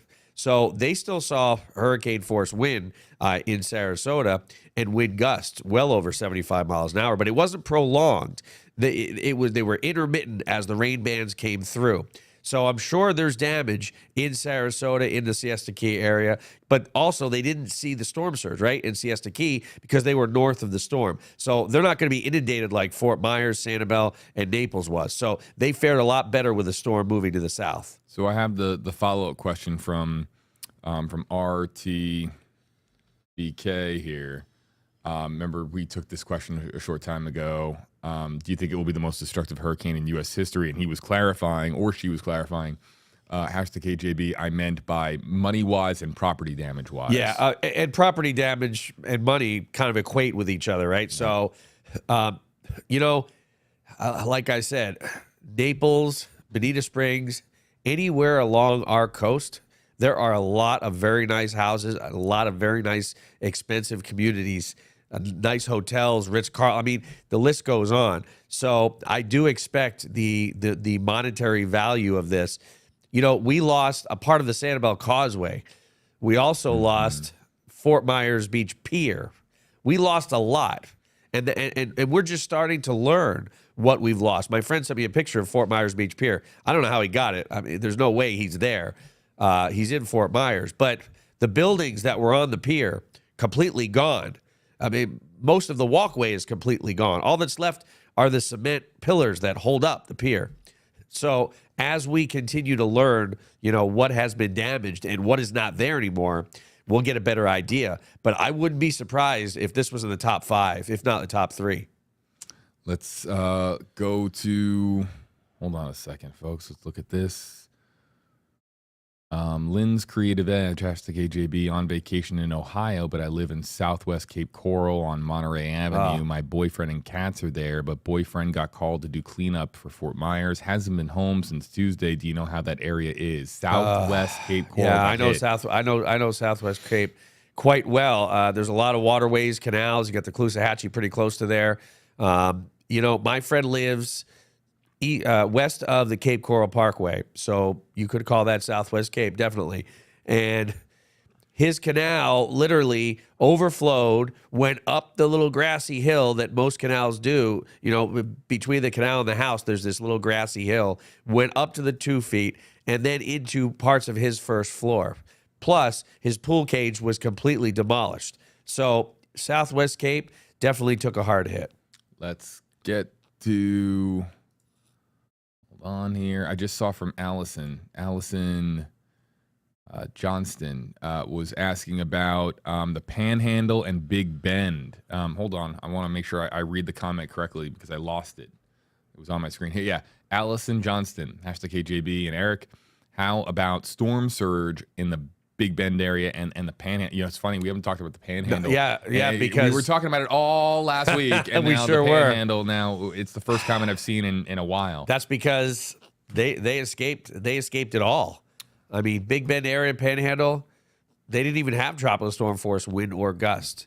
Even though 300 miles from west to east, they had tropical storm force wind. It wasn't even that close, to the Panhandle. Maybe parts of the Big Bend area, Cedar Key area, could have seen a gust here or there, tropical storm force wind. But boy, they really escaped about 4 or 5 days ago. The model's saying this is where it's going to go. Yeah, not even close. Let's go to the newest comments that are coming in on YouTube Live, and let's look at, for Eric Stone and myself, Linda wants to know, #KJB, when should it be safe to travel down I-75 back home to holiday from Atlanta with a high-profile van?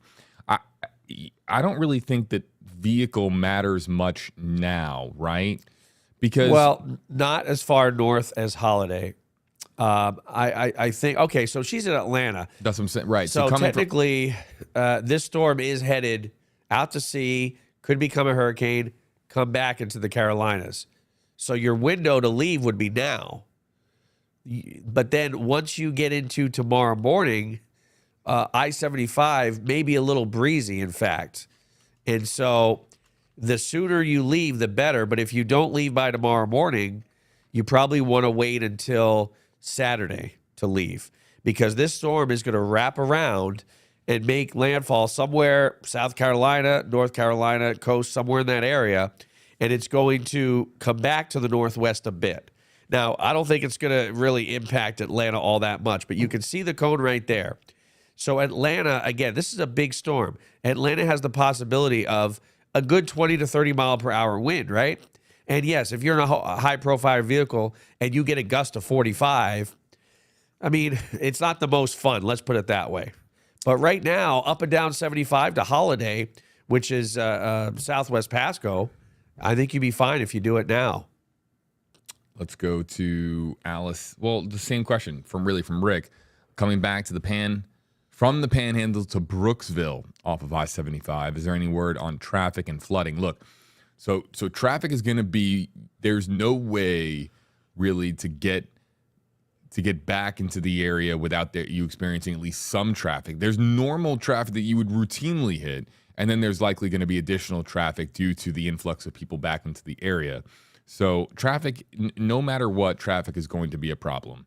And if you're expecting to just kind of cruise back into town without hitting traffic, it's just not going to happen. Not saying that that's what you're saying, Rick. I'm just saying you have to anticipate that there's going to be significant traffic impacts, and you likely will be in some traffic somewhere on your journey. But as far as flooding goes, from the Panhandle down to Brooksville off of I-75, I think you'd be fine. I think so too. In fact, you could always take US 19 now US 19 obviously would take longer, but at least it may not be as backed up in some parts as I-75 might be. But again, what I would do, I would GPS it. It'll tell you the quickest way to get back home. But I don't think you're going to really encounter flooding. I mean, Brooksville far enough north that they weren't really in the heavy rain. So I think you'd be fine even leaving today, because in the Brooksville area, I mean, it's only about a 20 mile an hour wind. We're preparing something new stream wise here that I'm trying to work on for our audience. Let's see here. One or two more questions and comments before we got to wrap up this edition of really just kind of a break into our coverage really quickly. Brandon wants to know, #KJB, is it rare for a storm to pass through Florida and strengthen back into a hurricane? I feel like this is a storm that is just super strong. Well, it's not rare for a storm to cross Florida and strengthen if it does go into the Atlantic. It is rare for a storm to go into Florida and go back into the Atlantic. Now, obviously, Charlie did. I don't believe Irma did. Irma came straight up the West Coast. Most of the time, a landfalling hurricane in Florida, if it comes from the southeast, it's going to go up the East Coast and then affect the Georgia and the Carolinas. If it hits the West Coast, a lot of time it'll go northward. In this case, it got caught with that frontal boundary. It got caught with a cold front, and it guided it due northeast. We saw it on the wobble tracker. It kept going to the northeast, to the northeast. It never took that northeast. Now, of course, this is interesting because, as you can see, this is moving to the north. So when JB talks next, I'm going to go put the wobble tracker back on, and you're going to see that this thing is way away from the blue line. Now, the blue line hasn't updated since 11 o'clock this morning, and it's going to update at 5 o'clock, which is about 40 minutes from now, and I'm willing to bet this track is going to change, and we're going to see if this thing moves way off to the east. All right, let's go back to our comment section really quickly while Eric just takes a quick look at that. Benjamin Phelps, #KJB, and Eric, has Jacksonville seen the worst of this storm? Probably Jacksonville, I would imagine. Yeah, the worst is behind them, right? Jacksonville is seeing the worst right now. And again, this is our max defender rate radar, okay? It only goes so many miles in every direction in a circle. So as you can see, it doesn't look like Jacksonville is getting all that much. But when I go ahead and put the wobble tracker on, you'll see that Jacksonville is getting some pretty heavy rain. Once the storm is parallel to Jacksonville, and that will be where it's the closest to Jacksonville, that will be the worst in Jacksonville. That should happen over the next couple of hours. And again, they are getting that storm surge because now they're on the north side of the storm. The winds are blowing in from the east. So that storm surge is going to be an issue for the next couple hours. All right. Going back to the computer is Eric. And we'll leave up the wobble tracker because we can only stay live here just another minute or two. A commenter, #KJB, supposed to travel I-95 to I-40 to North Carolina on Saturday. Will it be safe? I'm not a North Carolina reporter. I've never been a North Carolina reporter, so I don't know. 40 goes east to west. I believe it goes through Nashville and right through kind of the middle of North Carolina. Maybe the southern end, just a tad. All right, so where can he's I find going 95 to 40 when? Let's see here again. Where'd it go? Here it is. Saturday. I-95 to I-40 to North. Supposed to travel I-95 to I-40 to North Carolina on Saturday. Will it be safe? Well, wherever he is on 95, it's going to take a while to get to I-40. It's going to take a while for you to get to I-40. I-40 in North Carolina on Saturday is probably going to be, kind of a pain, right? There's going to be tropical storm force wind gusts where I-95 and I-40, intersect. But if you're leaving Miami Saturday, by the time you get to I-40, that storm Saturday night is going to be pretty much dissipated. And, it'll be breezy, but it's not going to be. But if you're leaving Jacksonville to go to North Carolina on Saturday, I would wait until Sunday because I still think Saturday evening, as you can see with this cone here, 8 o'clock Saturday night is when this thing is in western North Carolina as a depression. It dissipates. But you're going to be really close to that I-95 area in South Carolina when you're getting tropical storm force wind. So as long as you get to North Carolina by Sunday, I'd say you're better off. Okay, so we'll end out this quick break-in with a. I'm working on a stream, folks, that I would very much like to bring you, if we can do it, sometime in the next hour to an hour and a half. If I can organize it, I think it'll be beneficial to our audience, but let's see exactly what happens. Wobble tracker, I would imagine, is Source 120. You got right? it. Yeah, I think I've done this before. Yep. Twice. There it is, Wobble tracker. And Eric, take it away. So, I mean, it seems to have corrected itself, although look at how the blue line, the track is due north. That is not going to happen. So what happened was the history, which is the grayish line, corrected itself a couple of hours ago, but the cone has not. So as you can see, the blue line goes straight up north and then takes a turn to the northwest into South Carolina. Since it's wobbled so far to the east-northeast over the past several hours, and that's not really a wobble. That actually kind of just moved in that direction. That leads me to believe that cone, that blue line is going to be not in central South Carolina, but almost on the South Carolina-North Carolina border. All right, folks, we're going to leave up Wobble Tracker. In the last 30 seconds, our stream coverage has come together. We are going to be producing a stream coming up at 5 o'clock. Eric, you free? Of course. Got anything going on? No Nothing. pinball tournament at 5? I don't know. No, they canceled me here in Florida. Folks, we are going to be back at 5 o'clock with additional streaming coverage. More details I'm going to put on Twitter, hopefully, in just a few minutes.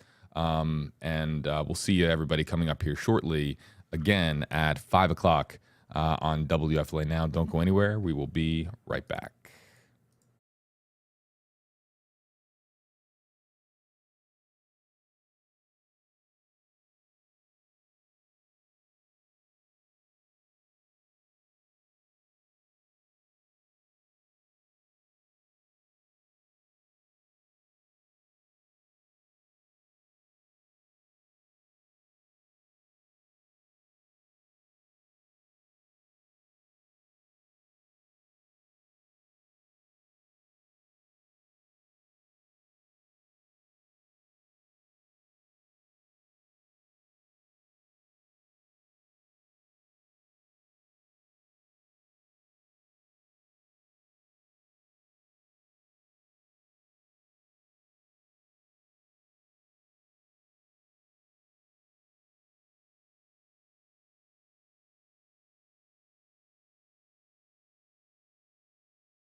Hello again, folks. JB here with you live in your WFLA Now Stream Center on Tracking the Tropics. Breaking in here again to let you know that we, on YouTube Live, we're going to be ending this stream momentarily to reset for a potential stream coming up.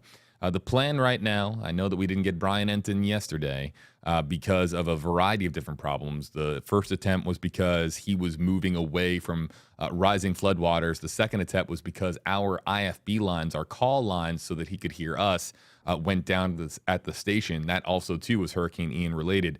The third time's the charm, right? Third time's the charm as far as bringing in our dear friend Brian Enton, who has been, of course, in Hurricane Ian and covering the aftermath and the impacts. The plan for that is a 5 p.m. stream. So that is half an hour from now. And we, of course, will also have the 5 o'clock update. So it's a 2-for-1 kind of stream where we get to hear from Brian Enton, who's on the ground. We get some damage reports from him. And then also, too, we get a track update for those in the Carolinas. That track update will give us an idea as to whether or not we're talking more South Carolina, North Carolina.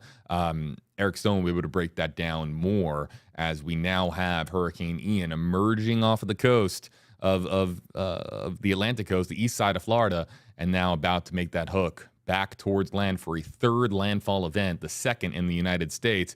This one somewhere expected to be in the Carolinas. So our stream is wrapping up here for now on YouTube, but subscribe to the WFLA YouTube page or just refresh. You will get the next stream coming up in a few minutes ahead of 5 o'clock Eastern time. The plan, as of now, again, hoping everything works out fine for this stream, we get Brian Enton, of course, live, location to be determined. He's been around in a lot of different areas. And, of course, meteorologist Eric Stone with the 5 o'clock track update from the National Hurricane Center. So don't go anywhere. We'll be right back with a fresh stream on YouTube Live and, of course, across the rest of our digital platforms.